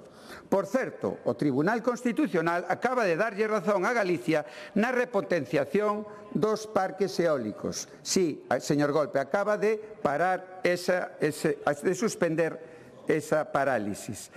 Ademais, están en proceso de revisión os POEMs, cun segundo ciclo previsto para 2027. É lóxico que haxa adaptacións nunha tecnoloxía nova como esta, pero esa revisión non pode ser unha excusa para paralizar o desenvolvemento. Se paralizamos agora, Galicia e España perderán a oportunidade de situarse á vanguarda da eólica mariña flotante. E aquí, señorías do BNG, está a gran diferencia. O BNG trae hoxe unha iniciativa que na práctica supón dicir non ao desenvolvemento desta tecnoloxía en Galicia. Mentras tanto, apoia en Madrid ao goberno que impulsa esta regulación e comparte grupo parlamentario cos ecoloxistas radicais en Europa. Señorías, nós non dicimos todo vale. Sen compatibilidade coa pesca non haberá modelo válido. Sen informes científicos rigurosos non haberá apoio. Sen respeto aos profesionais do mar non haberá proxectos. Pero tampouco dicimos non a todo, porque a eólica mariña é unha oportunidade real de carga de traballo, de emprego cualificado e de fortalecemento industrial para a nosa terra. O que non podemos permitir é perder esa oportunidade por falta de planificación do Goberno do Estado nin por unha postura de bloqueo permanente. Porque resulta moi sorprendente o que o BNG, que apoia en Madrid o goberno que redacta os poems e impulsa as posas, veña agora aquí a pedir que se rexeite todo, que se paralice todo e que se diga non a todo. Bravos en Galicia, mansos en Madrid. Os palmeiros de Sánchez, unha vez máis, elixen o non ao desenvolvemento de Galicia, o non á industria, o non á innovación, o non ao emprego e o non ao futuro. O BNG de sempre, arrodillado aos intereses políticos da UPG que non queren unha Galicia de futuro. Ese é o BNG de sempre. Señorías, a eólica mariña é unha oportunidade industrial, é carga de traballo para os nosos estaleiros, para a nosa metalurxia, para a nosa enxeñería, para os nosos portos, é emprego cualificado, é investimento, é fixación de poboación. Vostedes o saben. E Galicia non pode permitirse quedar fora mentres outros territorios avanzan. O que Galicia sí que non vai aceptar e non vai aceptar nunca son decisións que ameacen o noso sector pesqueiro. O Partido Popular ten unha posición coherente e precisamente por coherencia presentamos unha emenda para que o Goberno galego defenda a eólica mariña como o que é unha oportunidade para Galicia. Para iso nos escolleron os galegos hai 2 anos, para gobernar e para tomar decisións. Nada máis e moitas gracias. Muchas gracias.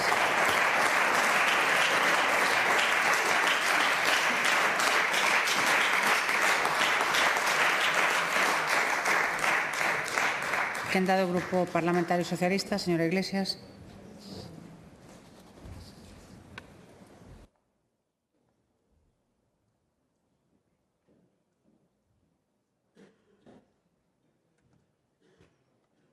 Grazas, presidenta. Boas tardes a todos e a todas. Señor Fidalgo, non lle dou a razón o Tribunal Constitucional. Alzouse a suspensións dos preceptos impugnados. Esa aclaración é importante para, sobre todo, o tema da precisión é importante.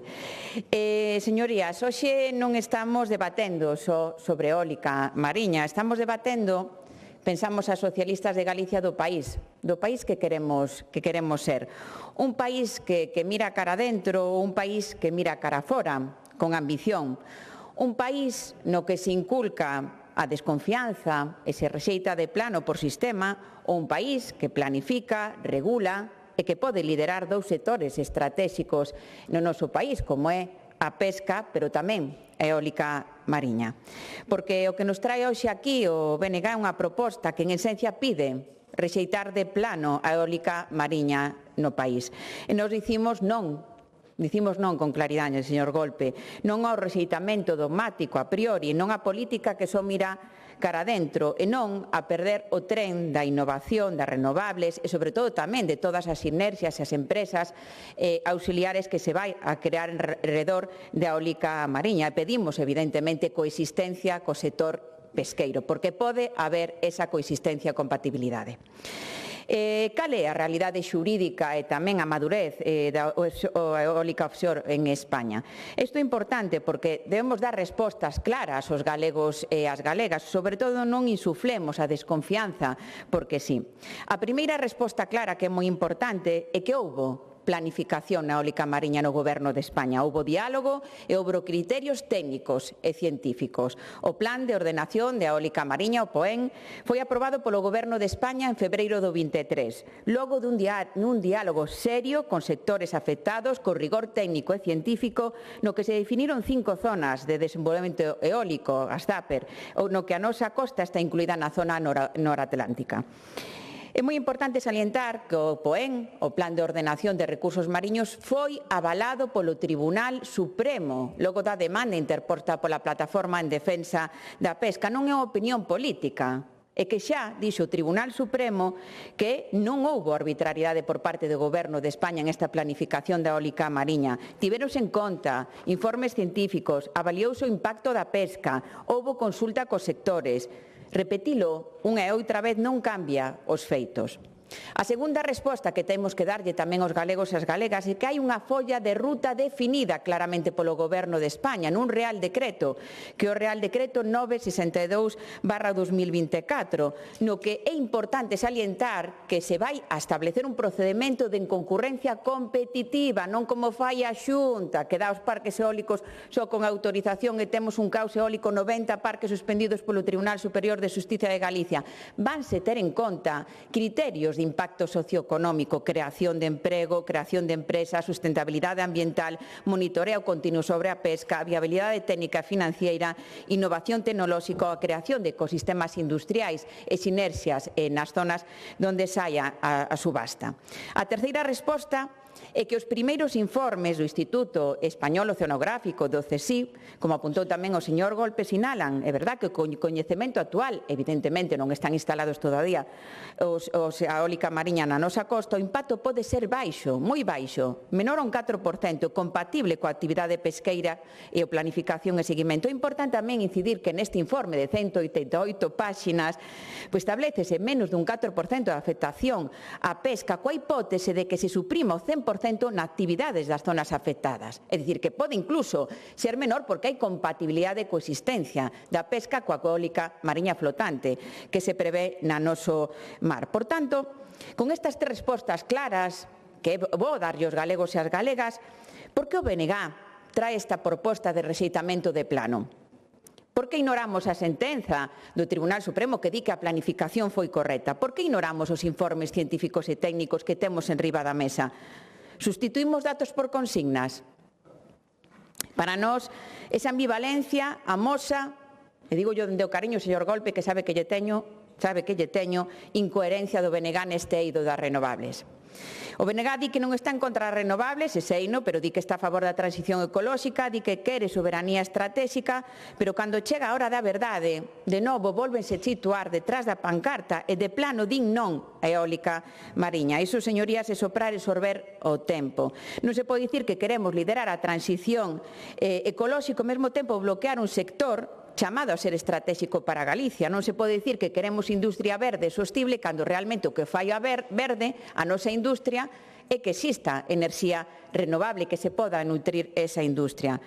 E logo está, que creo que tamén é importante poñelo de manifesto, como nós entendemos as socialistas de Galicia, que mostrou esa pinza, esa unión entre o PP e o BNG, porque no Congreso das Diputadas e dos Diputados, o PP e o BNG votaron xuntos para atrasar a primeira subasta de eólica mariña en Galicia. Votaron xuntos. E o BNG di defender un modelo propio, pero o PP quere dicir que quere industria. E, mentres tanto, a Xunta de Galicia, co presidente Rueda, tamén a señora Lorenzana, pedía, fai unha semana, ser a primeira comunidade autónoma en beneficiarse da primeira subasta de eólica mariña. En que quedamos? Quere o goberno do PP liderar o proceso ou vai cambiar a posición cando Feijóo lle dé orde de confrontar co goberno de Pedro Sánchez, que é a política que está seguindo o señor Rueda, porque é súa incoherencia, que hoxe queda en evidencia porque, como outros asuntos, o seguidismo que fai o señor Rueda de Feijóo, na financiación autonómica, na quitada de débeda, no reparto de menores migrantes, na política industrial, en Altri, a este paso que amosa Rueda que o único que lle gusta é a propaganda, a festa, as celebracións, eso sí, son unha máquina, pero que mirar para Galicia moi pouco. Despois, nós entendemos que por parte do Grupo Socialista hai que fuxir dese dogmatismo. Galicia necesita equilibrio, rigurosidade, estrategia industrial, enerxética, mirar con luces longas, necesita cabeciña e tamén planificación que falta por parte do Goberno galego. E non todo é branco e negro. Isto hai unha matice de grises moi importante. A Eólica Mariña non vai a ser a salvación automática das renovables, do cumplimento dos obxectivos do PNIEC, nin a destrucción reversible da nosa pesca. Nós queremos a coexistencia. É unha tecnoloxía nova. Como a tecnoloxía require regulación, seguridade xurídica, que está no POE, no Real Decreto aprobado, na subasta ahora en consulta, avaliación ambiental rigurosa, seguimento científico, que se teña en conta os impactos socioeconómicos e o beneficio social para os territorios afectados, pero rexeitala de plano unha postura ideolóxica, queremos nós, pero non técnica nin tampouco científica. Galicia non pode construir os seus futuros con dogmas, ten que facelo con coñecemento, innovación e tamén ambición. E despois está algo que tamén para nós é moi importante, que é a cadea industrial que se creará arredor de toda a eólica mariña.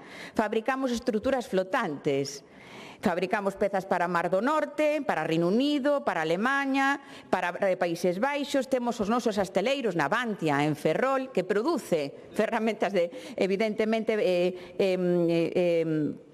componentes para a eólica mariña, tanto flotante como fixa, a nosa industria metalmecánica alrededor de toda a eólica mariña, as nosas empresas auxiliares. Con unha eólica de plano do BNG, nós pensamos que estáse dicindo non, todos os centros de mantemento de eólica mariña que se poden crear, innovación asociadas, spin-off tecnolóxicas, a transferencia de coñecemento ás universidades, sinerxias con grupos de investigación. De verdade que imos seguir sendo só subcontratistas mentres outros territorios lideran esa tecnoloxía? Ou queremos que Galicia sexa referente de Europa nesta materia? Nós, as socialistas de Galicia, queremos un país orgulloso de seu, que non teña medo, que non viva a defensiva, que non se renuncie antes de competir, un país que lidere en España, en Europa e que aposte pola innovación. A eólica mariña flotante é unha das tecnoloxías onde Galicia pode ser pioneira. Temos o know-how naval, experiencia eólica terrestre, temos universidades con grupos punteiros en enxeñería mariña, ecosistema industrial aquí xa instalado no país. Por tanto, a pregunta, e xa remato, Presidenta, as preguntas son moi simples. Queremos que unha Galicia que lidere, influencie e, sobre todo, participe e lidere, ou queremos quedar fora, mentres Portugal, Francia, Reino Unido, Dinamarca ou Escocia avanzan na eólica mariña? Porque o mundo non vai parar, Europa non vai parar, e, sobre todo, no contexto xeopolítico mundial que estamos a vivir, onde Trump está apostando de novo por retroceder aos combustibles fósiles. Señorías do BNG, non se pode falar de soberanía enerxética, estar en contra de cada ferramenta para exercerla. Deixemos que a ciencia, os estudios técnicos falen e logo tomar decisións de país nestes grupos parlamentarios. Señoría do PP, non se pode pedir industria, enerxía ao tempo que se amosa unha carencia de política industrial e de planificación. Moitas grazas.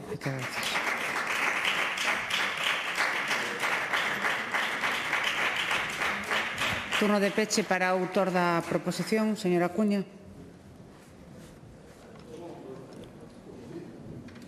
Golpe.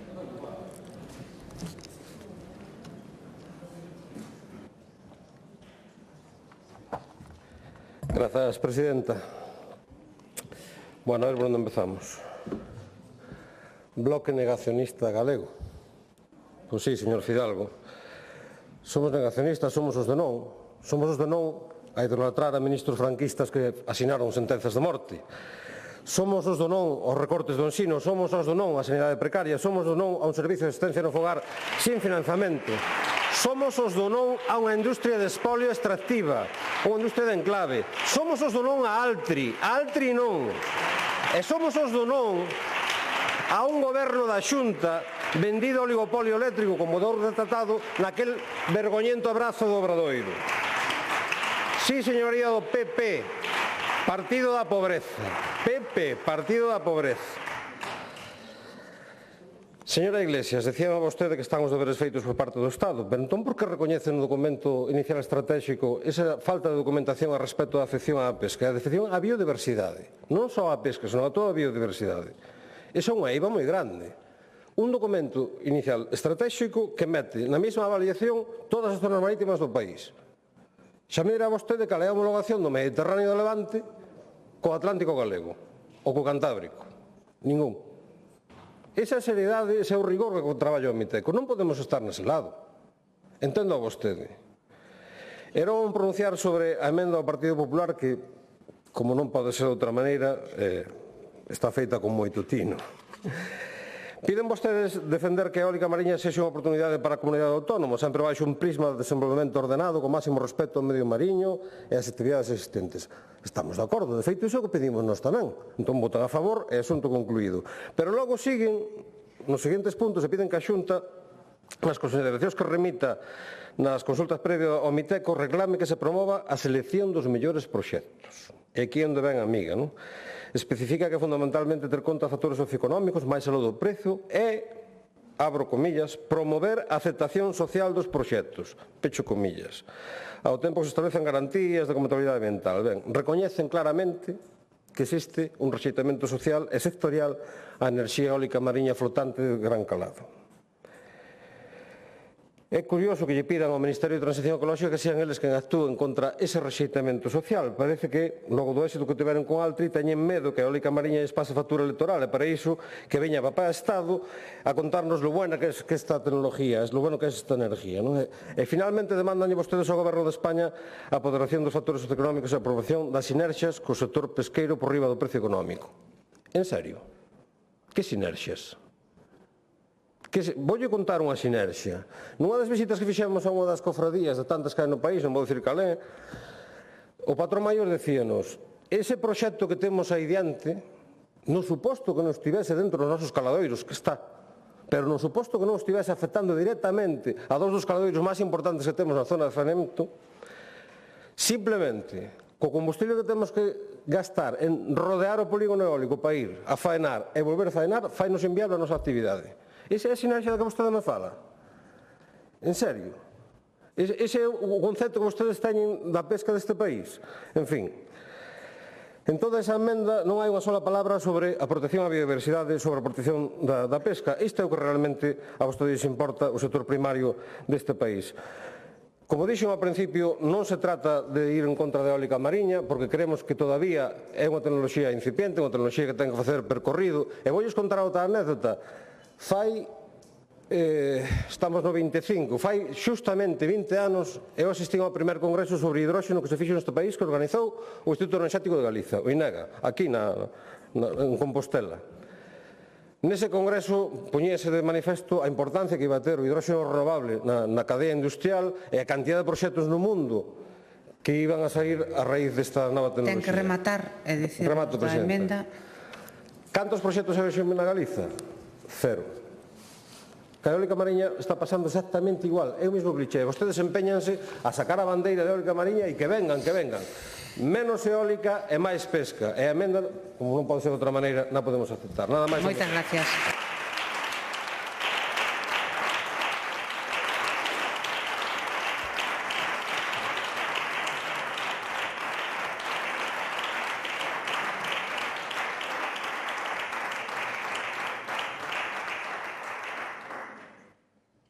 Continuamos coa proposición non de lei do Grupo Parlamentario Socialista de Galicia por iniciativa de don Aitor Bouza Manso e don Carlos López Font sobre a demanda dirixida á Xunta de Galicia co fin de que complemente con fondos propios o programa do bono alugueiro financiado con fondos estatais.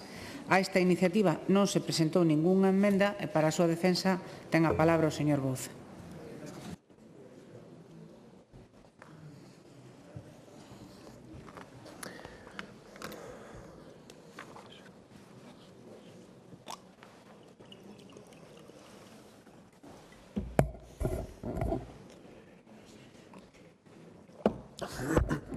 Boa tarde de novo. Traemos hoxe esta proposición non de lei para solicitar á Xunta de Galicia que complemente con fondos propios o que se coñece como bono alugueiro. E traémolo dentro dun marco no que realmente vamos a facer unha cronoloxía do que correu en Galicia no ano 2025 respecto ao bono alugueiro e por que hoxe é tan importante debatir esta cuestión no ámbito da vivenda, do acceso a vivenda e dun dereito básico e fundamental que entendemos as e os socialistas. No mes de marzo, despois da convocatoria que se fixo para que a mocidade galega poida ter ese acceso ao bono alugueiro, que, por certo, a pesares de que nada se di por parte da Xunta, os fondos veñen do Estado, dese malvado Pedro Sánchez. Pero fixose a convocatoria e hoxe xustamente traemos esta proposición non de lei que non fala de cifras abstractas, nin tampouco de titulares de propaganda, senón que fala de mozos e mozas, de carne e oso, que realmente precisan ter unha vivenda, acceder a unha vivenda. E, polo tanto, se vemos esta cronoloxía, vemos como no mes de marzo, despois da convocatoria, cando pechou, cando por esgotamento do crédito xa non puido ser atendida ningunha solicitude máis, vimos como 3 de cada 4 peticións para axudas ao aluguer en Galicia quedaron fora ao esgotarse o orzamento. Isto no mes de marzo. E, polo tanto, 12.200 persoas quedaron fora desta axuda ao alugueiro.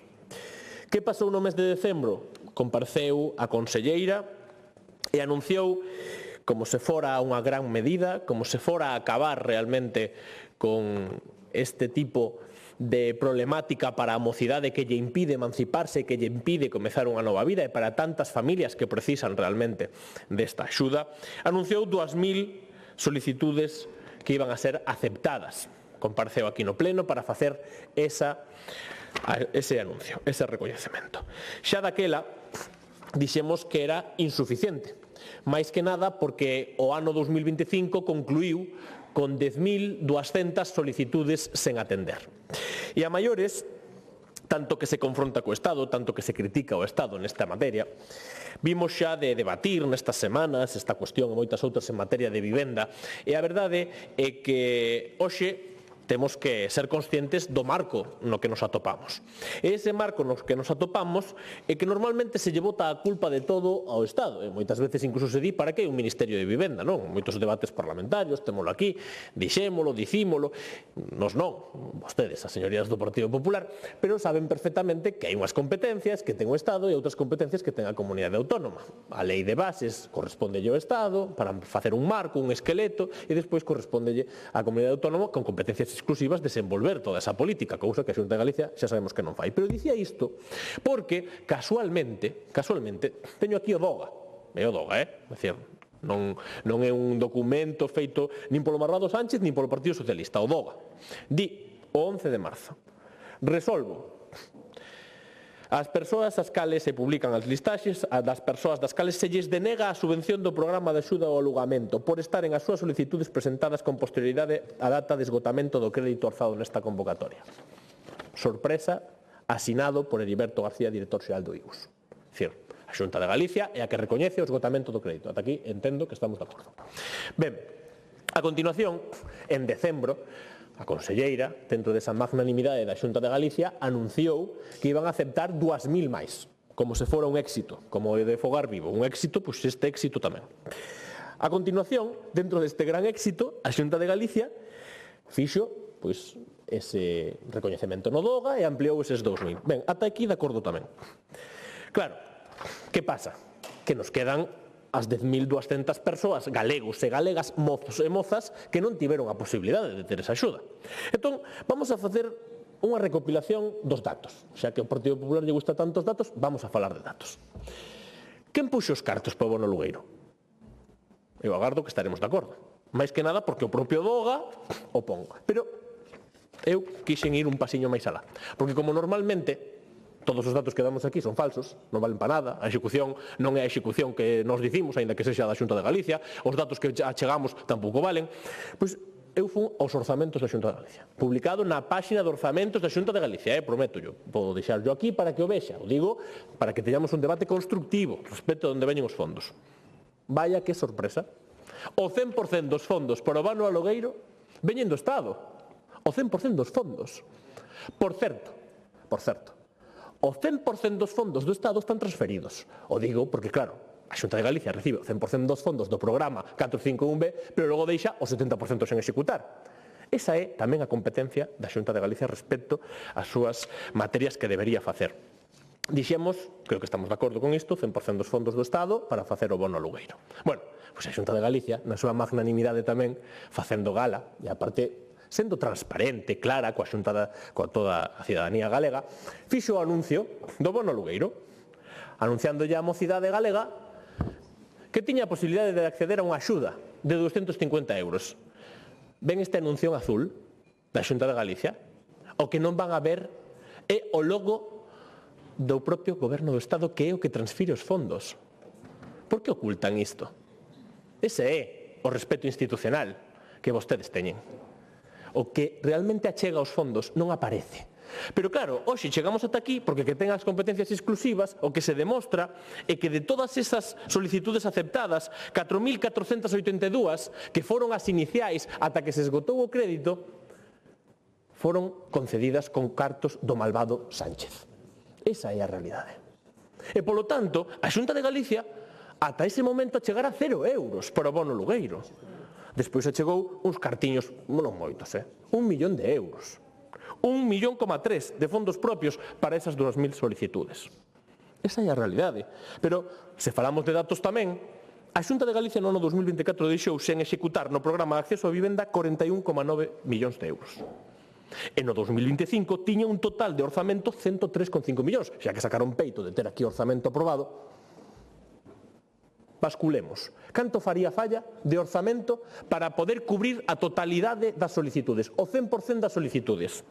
En base aos propios datos que se teñen publicado no DOGA, farían falla 12,5 millóns. Conclusión. A Xunta de Galicia ten cartos para poder facelo? Sí. Quere facelo? Non.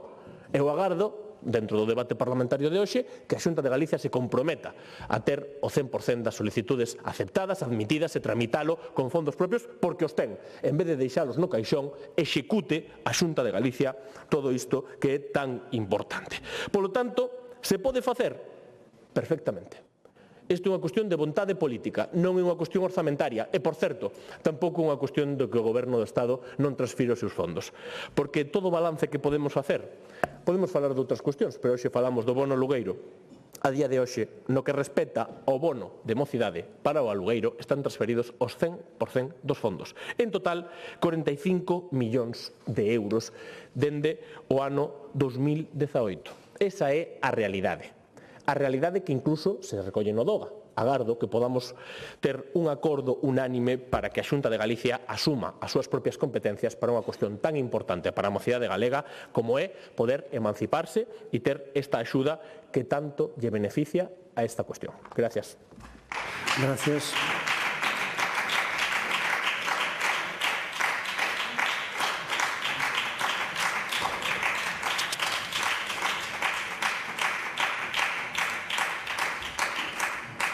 Grupo Parlamentario do Bloque Nacionalista Galego, señora Chao Rivas.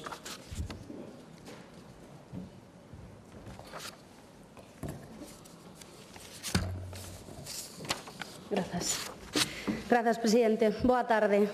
Hai, ou debería haber neste Parlamento, un consenso, polo menos un, e é que estamos vivindo unha emerxencia habitacional sen precedentes. Nun contexto no que é cada vez máis difícil acceder a unha vivenda, o bono alugueiro é unha medida complementaria para impulsar o acceso á vivenda, para poder emanciparse e poder desenvolver un proxecto de vida independente que supón moitos retos, sobre todo desde o punto de vista económico. É unha medida complementaria porque non se pode entender o bono alugueiro de forma illada, sen interrelacionarse con outras ferramentas que promovan o acceso á vivenda do conxunto da poboación e sen desenvolver un plan de emancipación propio con programas e servizos específicos. É incomprensible que a Xunta de Galiza, en exercicio da competencia exclusiva que ten en materia de vivenda, non complemente con fondos propios o programa bono alugueiro, ao tempo que demanden unha achega de fondos maior por parte do Goberno Central para garantir que o bono chegue a todas as persoas que o precisan. Ampliar a dotación tanto da transferencia do Estado como dos fondos da Xunta é unha cuestión fundamental para que eses fondos transferidos realmente cheguen a cubrir as necesidades de todas as persoas e teñan o alcance necesario. Mais falemos do contexto no que vivimos para entender a que nos estamos a referir, porque os datos están aí para que debatamos sobre eles e sobre o rumbo que deben tomar as políticas públicas de vivenda do noso país. Segundo datos do Observatorio da Vivenda de Galiza, o prezo medio do alugueiro aumentou un 36% desde o ano 2020. O salario medio bruto no mesmo período até 2024, últimos datos dispoñibles, un 14%. A crise habitacional converteu a vivenda na primeira causa de desigualdade e exclusión social no noso país, onde cada vez máis xente deixa unha parte importantísima do seu salario para facerlle fronte ao alugueiro, que en algúns contextos incluso chega a levar máis do 30% do soldo por riba do umbral máximo do que se considera sostible. É por iso que unha política pública que realmente lle queira facer fronte á crise da vivenda debe despregar todas as ferramentas ao seu alcance para que este tipo de medidas complementarias non se convertan en parches mentres continúa a empeorar a situación. Sabendo que a crise da vivenda non é exclusiva do noso país, niso imagino que tamén estaremos todas e todos de acordo, é innegable que a política do Partido Popular ao longo dos últimos 16 anos nos deixa unha situación comparativamente moito peor que a doutros lugares onde non houbo 16 anos de seca no que a políticas de vivenda se refire. Mentres o Partido Popular pretende colarnos agora que a vivenda é unha prioridade para eles, as mesmas persoas, as mesmas que levan 16 anos afogando a cidadanía coas súas políticas de vivenda, que paralizaron por completo a promoción de vivenda pública e protexida e que deixaron que fose o mercado libre que o acaparase todo, esas mesmas persoas son as que nos venden a moto de que están moi comprometidas coa vivenda en 2026. Acordoulle agora, a ver para crer.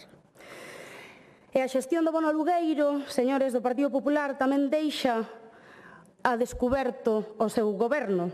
En primeiro lugar, porque foron tarde na última convocatoria. Creo que non o mencionou o deputado do Partido Socialista, xa que a convocatoria do 2025 tiña que ter saído, en realidade, en 2024, co prexuízo que iso supuxo para as persoas que precisan ese apoio económico. E, en segundo lugar, porque o déficit orzamentario e o modelo de adxudicación en concorrencia non competitiva deixa fora a moitas persoas que cumpren os requisitos para solicitar o bono alugueiro. Que non aumenten a decisión orzamentaria é unha limitación consciente do alcance desta medida. É unha decisión política que perxudica a milleiros de persoas. Entón, señores do Partido Popular, debatemos ao longo das últimas semanas varias veces sobre vivenda e eu teño que dicirlles que demostraron unha e outra vez que son incapaces de recoñecer a desfeita que nos deixan os seus anos de goberno e a súa mala política, incluso cando saben que renunciaron deliberadamente á promoción de vivenda pública e protexida. Nin eso son quen de asumir.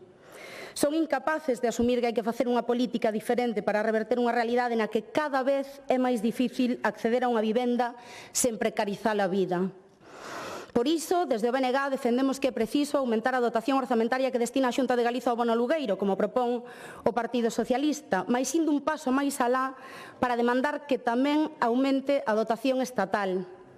Pero tamén é necesario axilizar a tramitación e a resolución da convocatoria e adecuar os prezos por zonas territoriais á realidade do mercado inmobiliario galego. Dicía ao comezo que o bono alugueiro é unha medida complementaria porque a emerxencia habitacional debe enfrontarse de forma integral.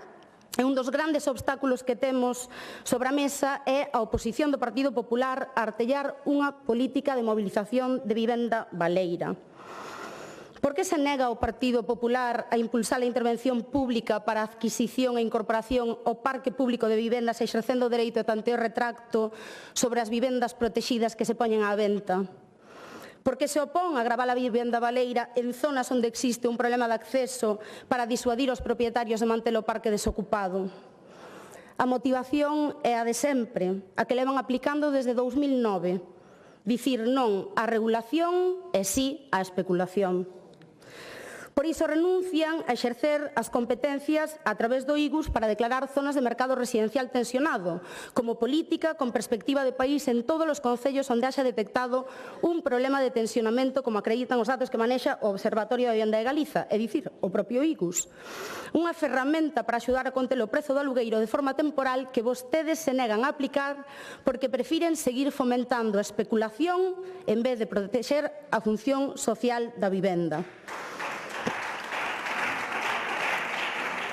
Esta negativa do Partido Popular a abordar a emerxencia habitacional de forma integral supón seguir alimentando o monstro no que cada vez é máis difícil acceder a unha vivenda e desenvolver un proxecto de vida digno. No contexto no que vivimos, é fundamental que as medidas como bono alugueiro conten cunha dotación máis ampla, onde se incremente a achega de fondos propios da Xunta de Galiza e se reclamen máis fondos de Estado para garantir que ningunha persoa que o precisa queda fora, que ningunha moza que cumpre os requisitos se ve excluída dunha medida chave. É responsabilidade da Xunta de Galiza, señores do Partido Popular, en exercicio da competencia exclusiva que teñen en materia de vivenda, que se despreguen todos os mecanismos e se financien de maneira suficiente para garantir a súa efectividade. Do contrario, seguirán deixando fora moitísimas persoas que necesitan estas medidas para poder acceder a unha vivenda digna. Grazas. Gracias.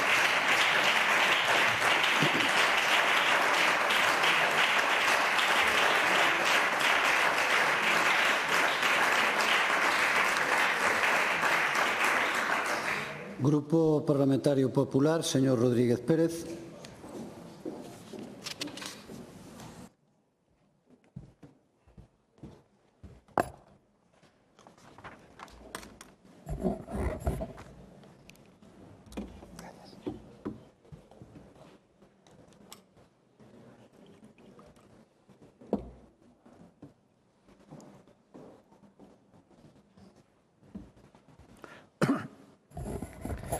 Gracias, presidente. Boas tardes, señorías.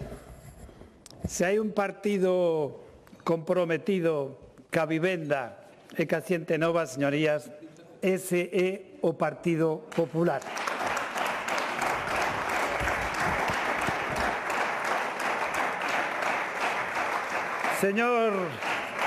Señor Bouza, hoxe xa levou bastante, que o Partido Socialista traia a este pleno este asunto tela marinera.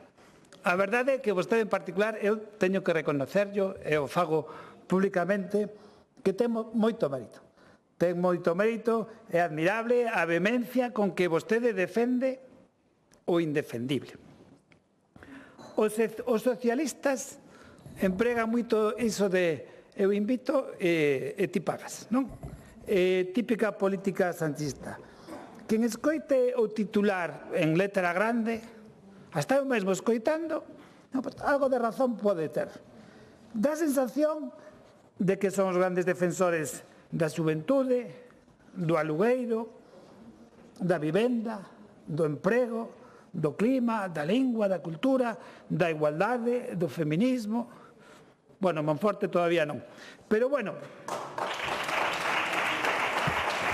con vostedes hai que ter moito cuidado. Vostedes e as súas políticas, como sempre, traen letra pequena. Letra pequena que casi ninguén lee, pero te afectan. Traen contraindicacións e, sobre todo, efectos secundarios. Os mozos e mozas de Galicia, afortunadamente, andan ben de vista e a súa palabrería barata non lle escola a ninguén. A xuventude non quere ser utilizada. A xuventude ten criterio. A xuventude está preparada. Non compra o que vostedes lle queren vender. Todo leria barata, fume.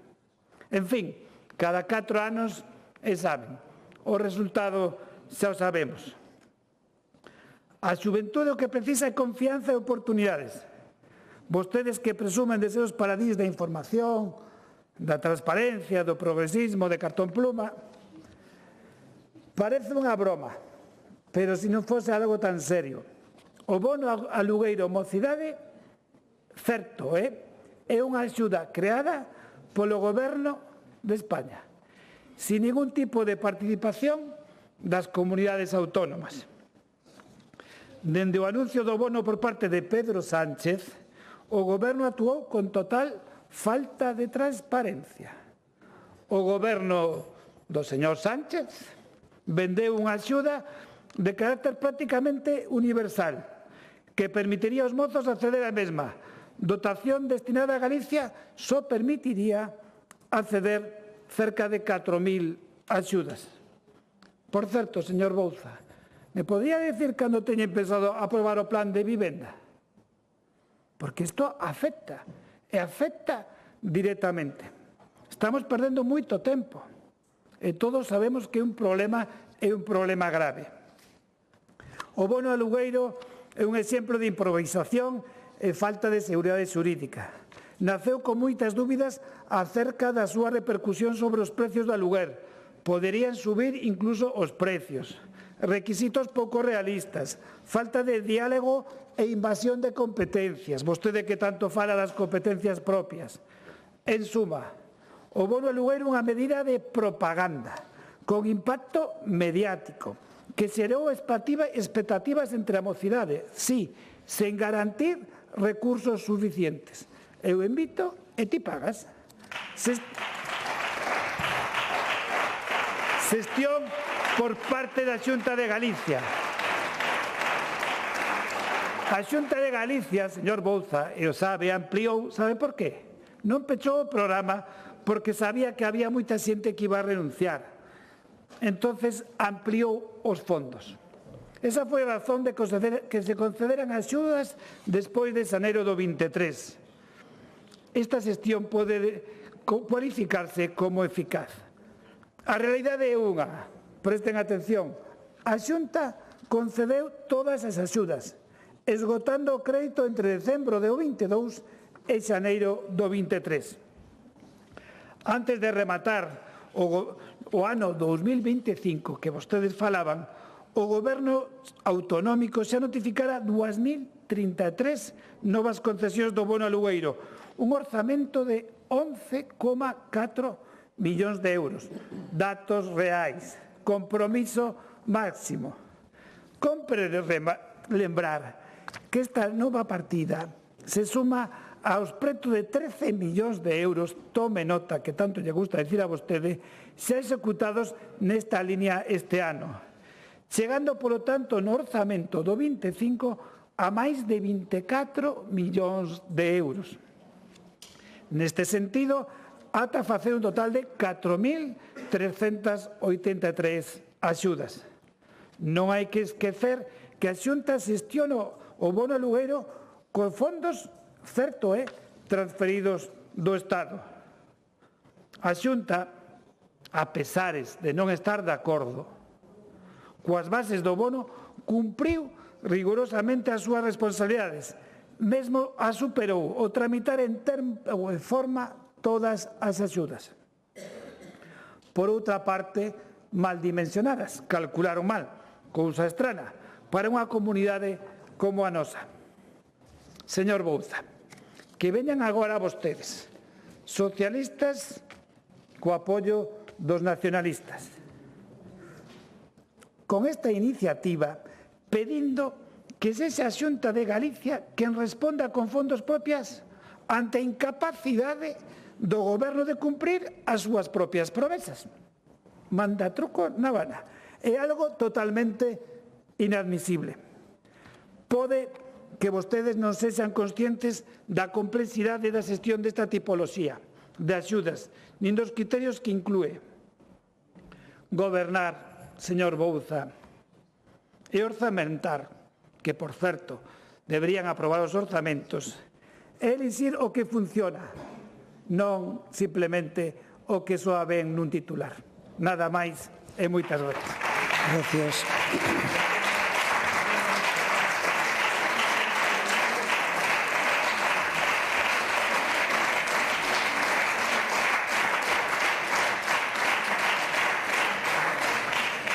Grupo autor da proposición non de lei, señor Bouza.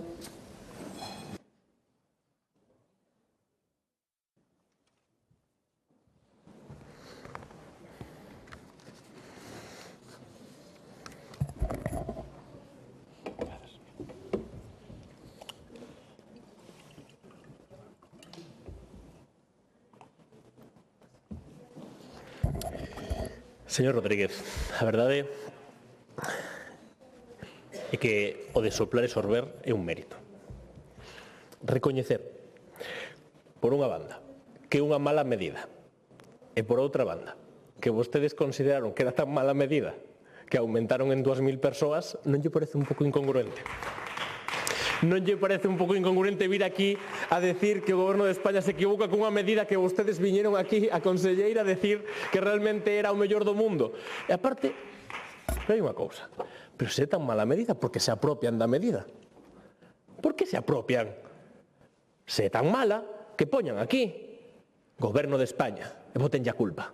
E diganlle aos mozos e mozas, aos 250 euros, mal, é por culpa de Pedro Sánchez. Pero por que se é tan mala medida se apropian dela? Devolvan entón a medida, non os cartos. Os cartos pos mozos e as mozas. Executen os fondos. Esa é a realidade. Claro que é unha boa medida, señor Rodríguez. É unha boa medida porque a mocidade galega, claro que sí que hoxe vimos a falar dela, e claro que nos preocupamos dela. E por iso non empregamos a mocidade galega só para facer anuncios de pandereta dicindo que a Xunta de Galicia que grazas a ela ten 250 euros e vostede aquí ven a dicir o contrario.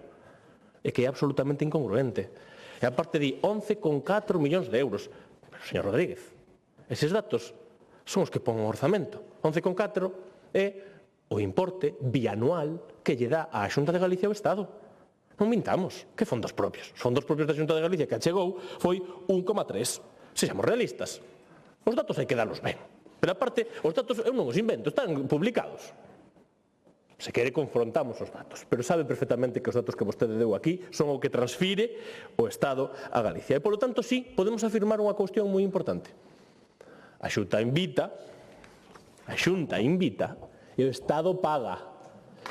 Esa é a realidade. O malvado señor Sánchez é o que paga esta medida. Se non lles gusta, cambien o azuliño e poñan o logo do Ministerio e quiten o seu, se non lles gusta a medida. E digan, o señor Sánchez quere darvos 250 euros, se non o queredes non a fagades. Porque hai 12.000 solicitudes en atender, 10.200 a día de hoxe. Por qué? Porque a mocidade non a quere. É tan mala medida que a mocidade non a quere. Non é a única medida. E haberá que facer moitas máis. Pero evidentemente, o que temos que ter claro é que isto non pode ser unha carreira de obstáculos. Acceder a unha vivenda non pode ser unha carreira de obstáculos e a Xunta de Galicia non pode facelo. E cando hai medidas en positivo que ten que facer a Xunta con competencias exclusivas na materia é facelo. E para concluir, señor Rodríguez, agardo que, aínda que voten en contra aquí, o fan en todas as institucións, senón como o Banco Público de Aluguer, que votan en contra no Parlamento Galego en Santiago de Compostela, pero no Pleno en Santiago de Compostela despois defenden o contrario. O digo porque non vai a ser que vayamos a ter que ver como a semana que ven ou esta mesma semana o Partido Popular vote unha cousa no Parlamento e o Partido Popular defenda esa mesma proposta como a medida estrela que defende o Partido Socialista. Non vai a ser. Nada máis, grazas. Gracias.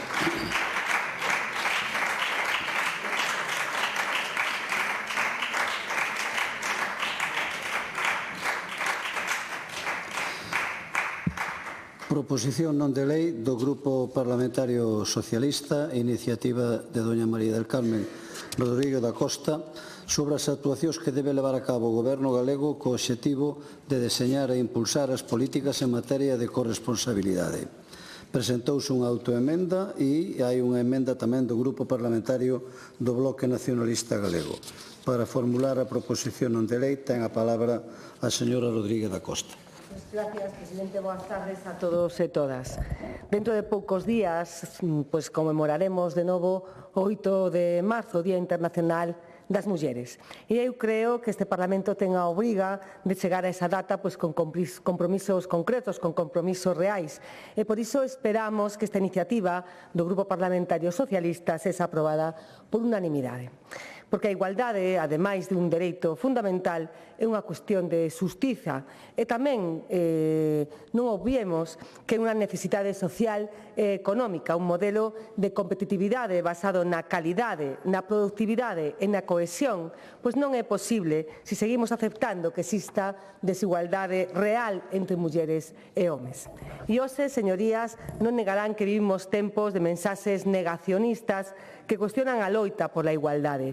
Pois ben, a mellor maneira de responder a ese negacionismo é facer o que toca neste Parlamento, contrarrestar con datos e con argumentos. E os datos que coñecemos para Galicia son preocupantes e son os seguintes. Segundo a última enquisa anual de estrutura salarial do INE, a fenda salarial anual en Galicia se sitúa no 15,7%. Iso significa, en términos máis entendibles, que unha muller galega cobra de media 4.326 euros menos ao ano que un home. As mulleres galegas perciben o salario medio similar ao que percibían os homes galegos no ano 2015, nada máis e nada menos. E a fenda salarial traducida en euros supón que as mulleres galegas deixamos de percibir 2.349 millóns de euros no ano 2023. En resumen, 2.300, casi 50 millóns de euros que non entran nos fogares galegos e que non se transforman, obviamente, nin en consumo, nin en aforro, nin en estabilidade, e que revelan que a desigualdade salarial non é só unha cuestión de xusticia social, é tamén unha cuestión económica de primeiro orden. E hai outro dato especialmente significativo. As mulleres galegas son as terceiras pola cola de todo o Estado en retribución por hora traballada. Perciben 15,36 euros por hora, un 25,4% menos do salario que perciben as mulleres vascas, e algo que terá que facer o Goberno galego. E, señorías, cando falamos de fenda salarial non estamos falando só de salario. A fenda non é un fenómeno illado nin retributivo exclusivamente. Está vinculado ao mercado laboral e á organización social dos coidados. E aquí entramos tamén na problemática profunda. En Galicia, 107.500 mulleres traballan a tempo parcial, casi unha muller de cada 4. No caso dos homes, esa porcentaxe se reduce a un 6%.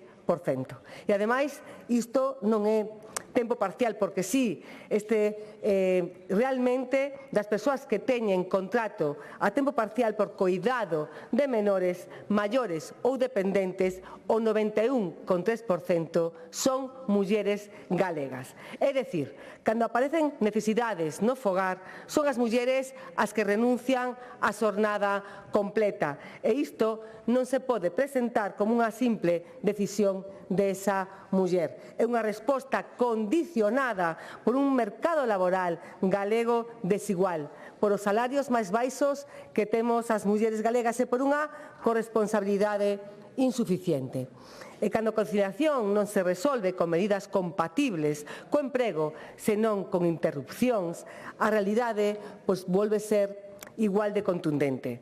Si falamos de excedencias, que xa consta na iniciativa por cuidado de familiar, en 2023, 1.363 excedencias solicitadas por mulleres, fronte a só 249 excedencias por homes. É dicir, o 84,55% recaen sobre as mulleres.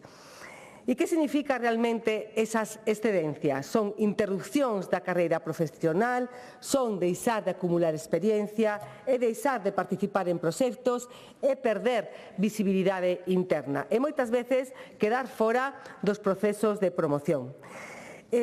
Ademais, existe un efecto real no mercado laboral, o estigma da disponibilidade que todos coñecen. E cada mes sin cotizar implica, obviamente, menor base de cotización para o cálculo da pensión futura. Por iso, as excedencias que recaen de maneira, como en Galicia, case exclusiva sobre as mulleres, reproducen desigualdades estruturadas non nun momento determinado, sino ao longo de toda a vida laboral. E en Galicia, ademais, hai unha realidade demográfica que agrava esta situación, porque moitas mulleres interrumpen a súa carreira profesional dúas veces. Primeiro, cando os fillos son pequenos e despois cando os seus pais ou nais entran en situación de dependencia. Somos unha das comunidades máis envellecidas do Estado. Isto significa que cando unha muller está criando, os proxenitores están xa en edades avanzadas e cando os fillos medran, pois despois ten esa nova responsabilidade que debería ser compartida cos homes. Miren, a brecha das pensións é un tema moi importante que deberemos tratar igual de maneira monográfica en Galicia é do 32,6%. O diferencial medio mensual o que cobramos as mulleres menos de pensión en Galicia son case 500 euros, concretamente 490,65. Isto ten que... Perdón.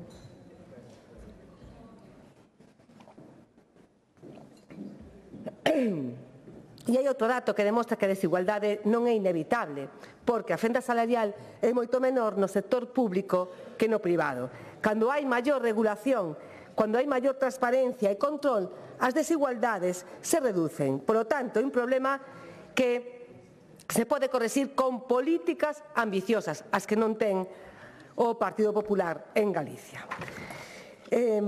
Señorías, por todo o exposto, traemos unha iniciativa para que a Consellería de Emprego non mire para outro lado. Non pedimos nada do outro mundo, o que pedimos son análisis e pedimos medidas concretas. Medidas como realizar no marco do diálogo social e dos órganos de participación institucional en materia de emprego unha avaliación exhaustiva da situación das excedencias e das reducións de xornada por cuidados en Galicia con especial atención ao seu impacto diferenciado por razón de sexo.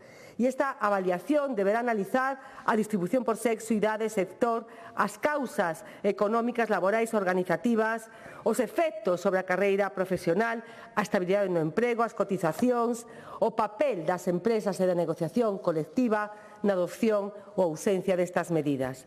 Tamén diseñar a partir destas conclusións desta avaliación en este mesmo marco un conxunto de medidas concretas de políticas de emprego orientadas a reducir o sesgo de xénero existente nas excedencias en estas reducións de xornada por cuidados desde a perspectiva laboral.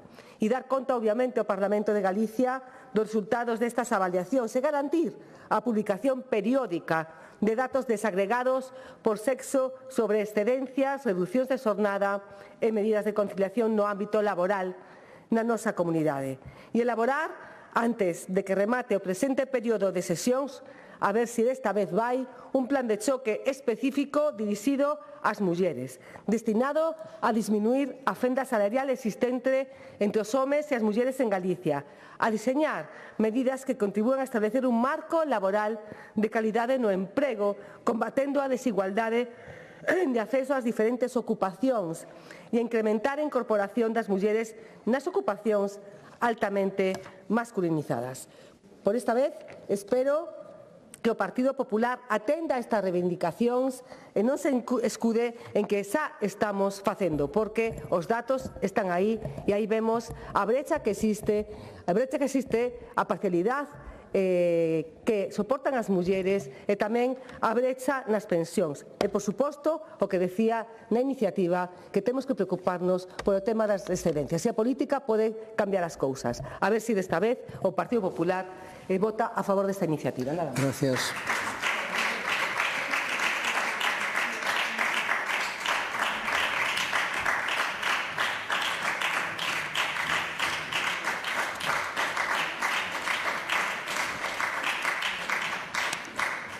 Grupo Parlamentario do Bloque Nacionalista Galego, señor Fernández Alfonso.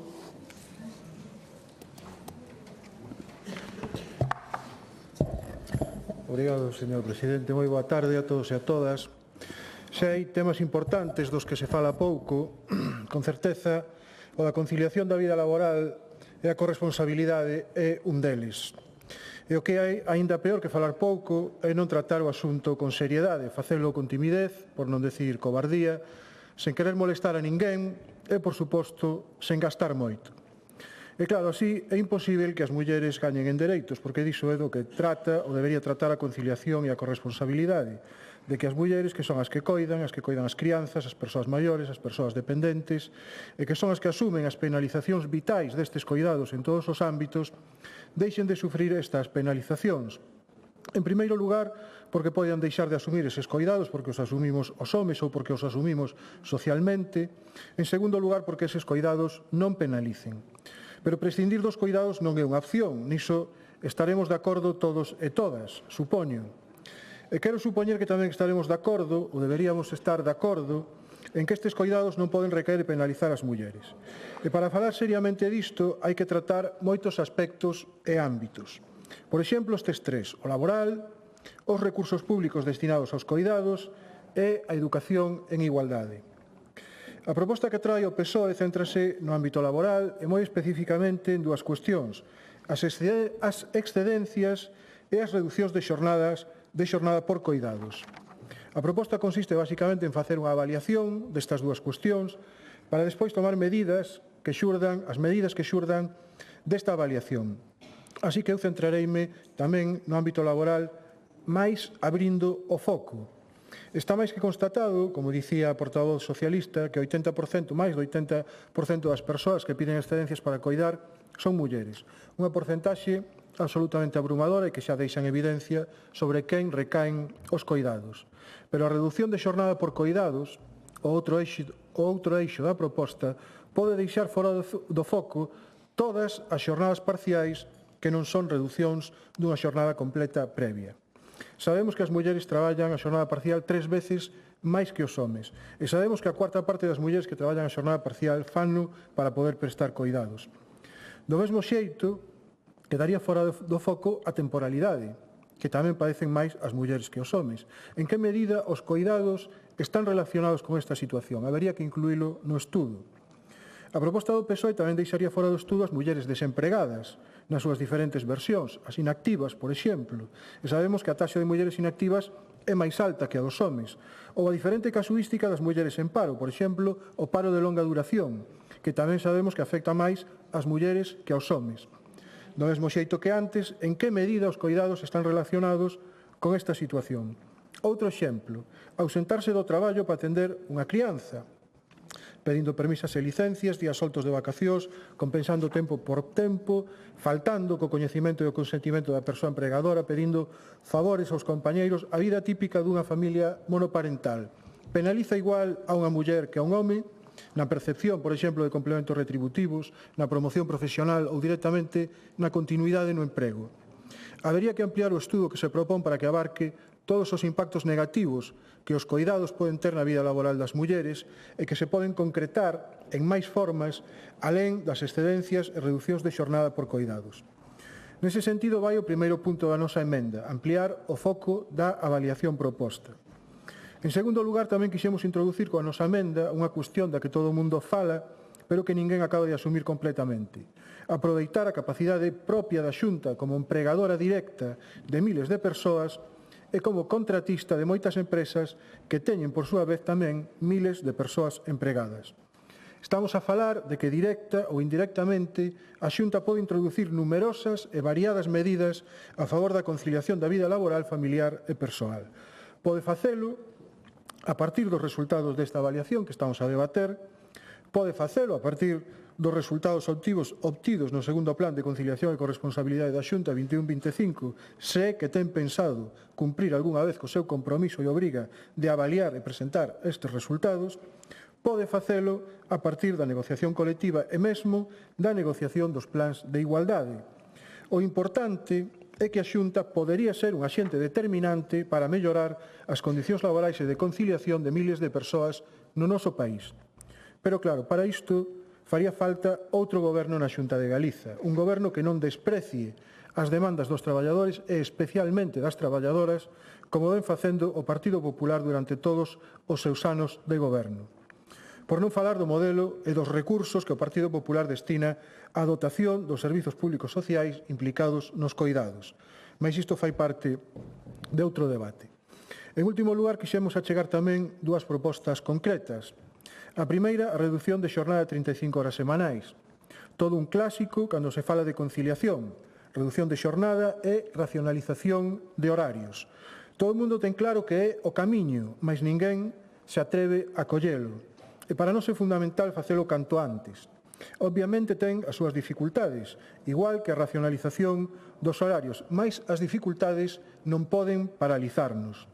Haberá que acompañar ese camiño con medidas de apoio, non o discutimos, pero o importante para nós, repito, é non ficar paralizados e paralizadas cando estamos a falar de cuestións tan importantes como a calidade de vida das persoas no sentido máis profundo. E a segunda proposta concreta, facer que os plans de igualdade haxa que pactalos coa representación legal do persoal. Unha das razóns polas que os problemas de conciliación e corresponsabilidade perduran é porque moitas das medidas que se toman para actuar neste ámbito non pasan da cosmética, das boas palabras e das simples recomendacións. Non se toman a serio, como dicía de inicio. E que os plans de igualdade non haxa que pactalos para poder rexistralos e que se teña a obriga por cumprida é o caso paradigmático de como a igualdade non se toma a serio. E a que debera ser a principal ferramenta para rematar coa desigualdade no ámbito laboral a través do debate concreto e informado e do acordo responsável, cae a categoría de mero xoguete ou dun mero trámite que cumprir de xeito burocrático e a poder ser rápido. A obriga de pactar estes plans tería un impacto profundo nas condicións de traballo de moitas mulleres e trátase dunha medida que poden adoptar vostedes no Goberno central. E para rematar, non podo deixar de anotar que non compartimos con vostedes a súa admiración por esa criatura mítica construída man a man entre a dereita e a patronal e que deron en chamar diálogo social. Un relato construído coa finalidade de convencer a clase traballadora de que existe unha identidade de intereses entre o capital e a clase traballadora, unha confluencia, que podemos vivir felices e comer perdices todos sentados á mesma mesa. Vostede sabe que isto non é certo. Sabémolo todos e todas os que estamos aquí.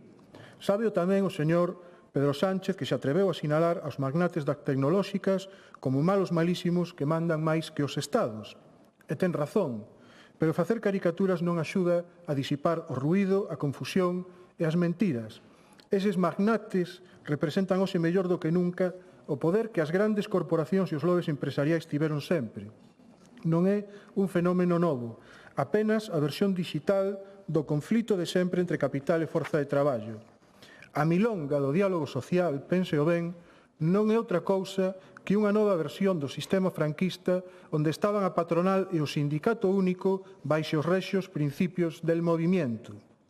Por que habería de ter tanto interese o conselleiro de Emprego do Partido Popular que pacta todo con vos en todas partes en institucionalizar o diálogo social se non fora así? Por que lle seguen o xogo? A esquerda, as organizacións de esquerda, non debéramos alimentar criaturas míticas que poidan tornarse contra nós a volta dunha esquina ou dunhas eleccións xerais. Reflexionen. Máis nada e obrigado. Gracias.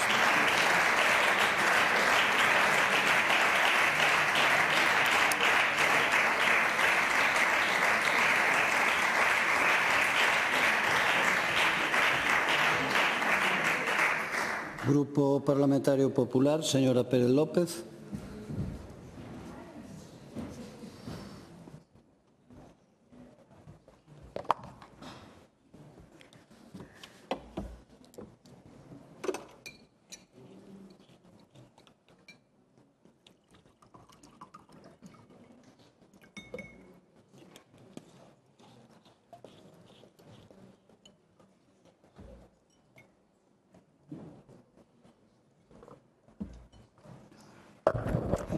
Bueno, boas tardes, grazas, presidente. Señora Rodríguez, moitos datos, pero bastante poucos rigorosos. Se ven aquí a pedir que den conta ao Goberno galego ao Parlamento, pois supoño que igual que vostedes dan conta nas Cortes de España. Vostede, señor Alfonso, pois na súa liña, era raro que hoxe non salise aquí Franco, que non salise aquí Vox. Como que non se pacta cos traballadores? Se pacta cos representantes dos traballadores, pero vostede se quedou, creo, despois de escoitalo no século pasado. Miren, políticas ambiciosas, decía a señora Rodríguez, institucionalización definitiva da mesa do diálogo social, que non lle gusta ao Bloque Nacionalista Galego, prefiren outras cousas. E no seo dese diálogo, que non hai mellor cousa que o diálogo, Galicia está redactando unha estrategia para avanzar en materia de igualdade e de prevención do absentismo, poñendo en marcha novas medidas, señorías, para a conciliación, a flexibilidade laboral e a corresponsabilidade. Galicia ten un plan con medidas concretas de conciliación e corresponsabilidade en avaliación xa e traballa no seguinte: axudas para o fomento do teletraballo, a flexibilidade horaria, a conciliación e a implantación de plans de igualdade nas empresas. Miren, vostedes leen o Diario Oficial de Galicia antes de vir falar a este Parlamento, ou da semana pasada, como mínimo, non. Apoio á conciliación e á corresponsabilidade no traballo autónomo, axudas para sustitucións por maternidade, apoio á contratación para o cuidado de menores e dependentes, e medidas para diminuir a fenda salarial. Porque é certo que as mulleres cobran aínda a día de hoxe menos que os homes. En Galicia é certo, pero en España tamén, señora Rodríguez. Pero, por certo, e con datos da Axencia Tributaria, que eu creo que non é nada sospeitosa, Galicia ten unha fenda salarial menor que a que existe a nivel nacional. As mulleres están mellor en Galicia, señora da Costa. Datos da Axencia Tributaria do Partido Socialista. Algo estaremos a facer ben, aínda que a vostedes lles coste dixerilo. E podería seguir, pero vostedes coñecen as medidas e os programas perfectamente. E temos que seguir millorando e traballando. Por suposto que sí, eu recoñezo. Pero Galicia non mira para outro lado, como dixo vostede. Galicia non vai por detrás en materia de corresponsabilidade. Galicia avanza con feitos, con orzamentos e con consenso, señorías. Pero mire, a responsabilidade non se esgota nin no ámbito laboral, como decía o señor Afonso, nin no ámbito autonómico. Depende moito de decisións estatais que teñen impacto directo nas familias galegas. E a nos obriga falar delas, aínda que vostedes non o fan e aínda que a vostedes lles moleste e viñan aquí co conto de que queremos confrontar. Non queremos confrontar, o que queremos é buscar solucións para as galegas e para os galegos, e por iso imos a contarlles a verdade. Decirlles, señorías, que o que quere votar hoxe o Partido Socialista, incluídas as emendas do Bloque Nacionalista Galego, é inútil para a cidadanía galega. Decirlles que vostedes hoxe non viñeron aquí a outra cousa máis que a colocar o seu relato. Estamos ante un novo capítulo do relato do Partido Socialista, un máis deses moitos que durante 8 anos foron fabricando, e un máis que non resiste ao contraste dos datos. Señora deputada, mire, estamos no Parlamento de Galicia, nin un mitin do Partido Socialista, nin unha rolda de prensa da Moncloa. E aquí na Casa dos Galegos queda moi feo mentir e faltar a verdade, porque faltan a verdade e pretenden engañar a todos os galegos, dalles a risa, cando falan aquí de avances moi importantes en materia de corresponsabilidade impulsados polo Goberno de España de Pedro Sánchez. Mire, están faltando a verdade porque o que queren vendernos como unha conquista ideolóxica do Partido Socialista e do Bloque Nacionalista Galego non o é. O que vostedes avanzaron en materia de corresponsabilidade non foi unha decisión transformadora do Partido Socialista, foi unha directiva europea de obrigado cumprimento. Non era unha opción, señora Rodríguez, non era unha obriga xurídica. Bruxelas marcou o camiño e España tiña que traspoñelo obrigatoriamente. Pero peor é que o goberno do señor Sánchez, e utilizándose a vostedes, ao Partido Socialista e ao Bloque Nacionalista Galego de comparsa, traspuxoa ao mínimo exixible. Mire, ambición ningunha, nin do Partido Socialista, nin do Bloque Nacionalista Galego. Ningún de vostedes levantaron a voz, señorías. Bruxelas permitía medidas máis ambiciosas. E o Bloque Nacionalista Galego, que iba a ser decisivo en Madrid e ao final acabou sendo decorativo do señor Sánchez, quedou mudiño. Ese goberno do que tanto presumen, ao que tanto lles molesta que mencionemos, actuou máis para pechar un expediente sancionador e para evitar multas de Bruxelas que para ampliar dereitos reais das galegas e dos galegos. Pero ainda así vostedes veñen aquí a contarlle contos. Mire, falaron vostedes que en materia de cuidados as persoas dependentes a conciliación segue recaendo maioritariamente nas mulleres. E ten razón, no diagnóstico. E quédanos moito por avanzar, en eso estamos de acordo. Por certo, unha realidade que non é exclusiva de Galicia, pero hai que ter cara para vir a decir aquí eso e pedir medidas ao goberno galego. Porque mentras intentan colocar o seu relato, que é o que viñeron hoxe, o goberno de Sánchez, e o dixo a miña compañeira esta mañá, recorreu o plan de choque de dependencia. Intenta paralizar un plan de choque e polo momento, señorías, nin o Constitucional de Pumpido lle dá a razón. Acaba de levantar a suspensión cautelar. Pero se somos precisos, como pedía fai un momento a súa compañeira, o recurso segue vivo, a sentencia segue pendente e quen levou a Galicia aos tribunais está a intentar paralizar unha medida que funcionaba, que resolveu nun ano máis de 87.000 expedientes e que deixou no peto dos galegos e das galegas vía exención fiscal máis de 114 millóns de euros e o Partido Socialista co beneplácito do PSDG e do Bloque Nacionalista Galego. Explíquenllo ás galegas e aos galegos, que isto teñen que sabelo. Mire, que políticas de corresponsabilidade e de igualdade e que preocupación polas mulleres nos queren vir vender hoxe aquí, cando co diñeiro de todos os españois, señorías, con diñeiro público pagaron prácticas que están a cosificar as mulleres, ou xa esqueceron a Jéssica, etcétera, etcétera, etcétera. Que van a facer o día 8M, señora Rodríguez? Pregúntolle, que van a facer? Que van a facer cando co diñeiro de todos que acabamos de coñecelo, con diñeiro que debería ser aplicado para políticas de igualdade e de corresponsabilidade, siguen facendo negocios familiares desde o Goberno de España? Señora Rodríguez, a muller del uno, o irmán del uno, pero agora tamén os puntos violetas, señora Rodríguez, a dedo, a mans da muller da directora do Instituto das Mulleres, tamén socialista. E ainda tivemos que escoitar fai 2 días ao señor Sánchez falar do machismo do PP. Por Santiago Apóstol, señora Rodríguez, miren, presumen de ser o goberno máis feminista e en realidade son o goberno máis corrupto e machista da historia deste país. Pero miren, a corresponsabilidade non vale con declamala, tamén hai que practicala. Señorías, practicala cando hai que adoptar solucións e practicala cando hai que poñer cartos en riba da mesa para que sexa real. E non só falar, señor Alfonso, miren, 2 datos solo. Queren saber, señorías, que fixo esta bancada? O Partido Socialista e o Bloque Nacionalista Galego, cando o Partido Popular hai uns meses presentou no Congreso unha lei completa de conciliación e de corresponsabilidade, con permisos de ata 20 semanas, con educación 03 gratuita, cofinanciada polo Goberno do Estado, en Galicia, pioneira, pero estamos a pagala solamente os galegos, con incentivos fiscais, con apoio real ás empresas. Saben que fixo o Bloque Nacionalista Galego e o Partido Socialista de Galicia? Votar en contra. Eso foi o que fixeron cando puideron ampliar dereitos reais ás familias e ás mulleres, dixeron que non e votaron en contra. E isto non é relato, señorías, isto é o diario de sesións. Pero hai máis.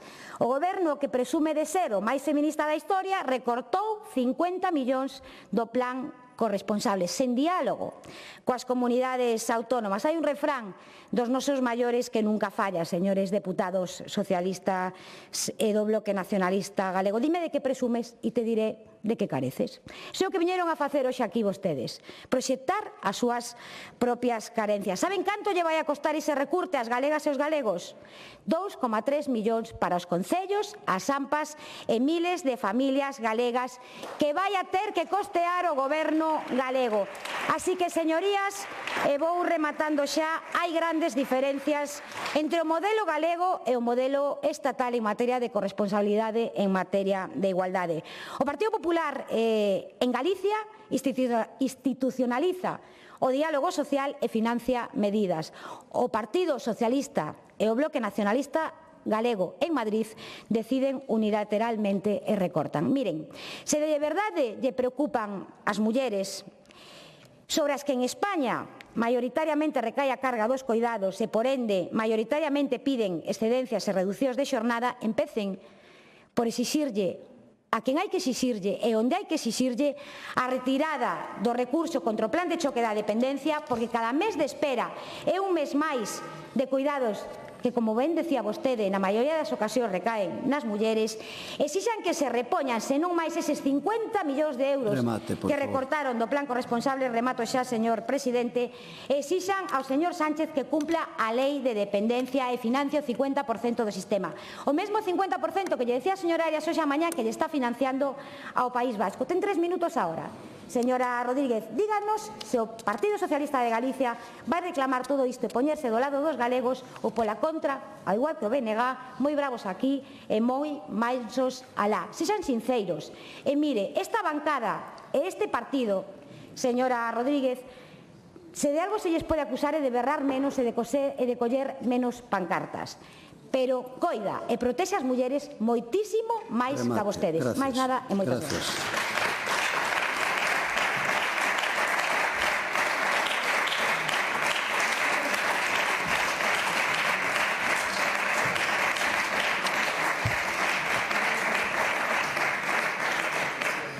Grupo autor da proposición non de lei, señora Rodríguez da Costa.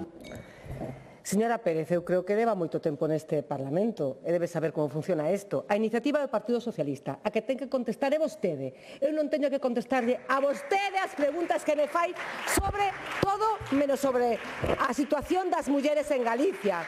Porque esta tarde parece que os diputados do Partido Popular van increscendo e cada un ten que subir o tono respecto ao anterior e atacar máis aos diputados que temos uso da palabra e que fui moi educada, mostrei, sí, vostede non, mostrei unha situación que hai en Galicia, os datos contrastados, e vostede ven a falar aquí dunha lei de dependencia que Rajoy desmantelou, que Mariano Rajoy, M. Rajoy, desmantelou, e as mulleres galegas quedaron como quedaron.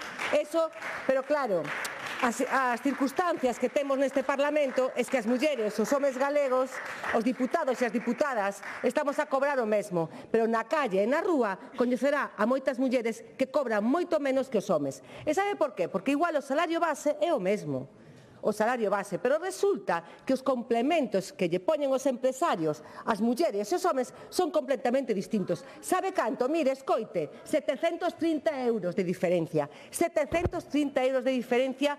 Sí, señora Pérez, a ver se vai por a calle e fala cas mulleres galegas. Mire, corresponsabilidade é emprego e é salario digno, pero vostede parece que eso non lle importa. E lle vou a repetir uns datos, porque decía que minto nos datos. Pois como non lle gustaron, creo que é hora de que vostede escoite e diga exactamente no que outro día diga exactamente o que non é certo. Brecha salarial anual un 15,7%. Diferencia salarial media anual 4.326 euros menos que os homes. Salario por hora 15,36. Somos a terceiras por a cola no Estado español. Mulleres a tempo parcial 107.000. Parcialidade por coidados 91,3. Diferencia media mensual 490 euros nas pensións. Que lle parece? E a vostede lle parece que o que pide o Partido Socialista de avaliar unha situación como esta non o ten que facer? Porque a muller galega percibe o mesmo salario que o home, porque a muller galega non é a que sustenta os coidados dos fillos e dos pais, e porque a muller galega non precisa ningunha medida do Partido Popular e ningunha medida do Goberno galego. Entón, vostede ten que decir a realidade. Non vamos a apoiar esta iniciativa porque nos importa un pepino a situación das mulleres galegas, a situación de que perciban 490 euros menos cando se jubilan. Eso é o que lle importa ao Partido Popular. E pouco hai máis que decir. E hai outra cousa. Falaba vostede de que eu non podía falar en nome das mulleres por o que había acontecido en Madrid. E eu non quero falar de Móstoles por o respeto que teño as mulleres galegas, cousa que vostede non tivo. En relación ao Bloque Nacionalista galego, compartimos apreciacións, argumentos que puso sobre a mesa o portavoz en materia de emprego, moitísimas delas en relación co diálogo social ten que analizar que tamén pedimos que os órganos de participación institucional non só o diálogo social para realizar esta avaliación e entendemos que o punto 3 podemos aceptarlo como engádega. Moitas gracias e nada máis. Gracias.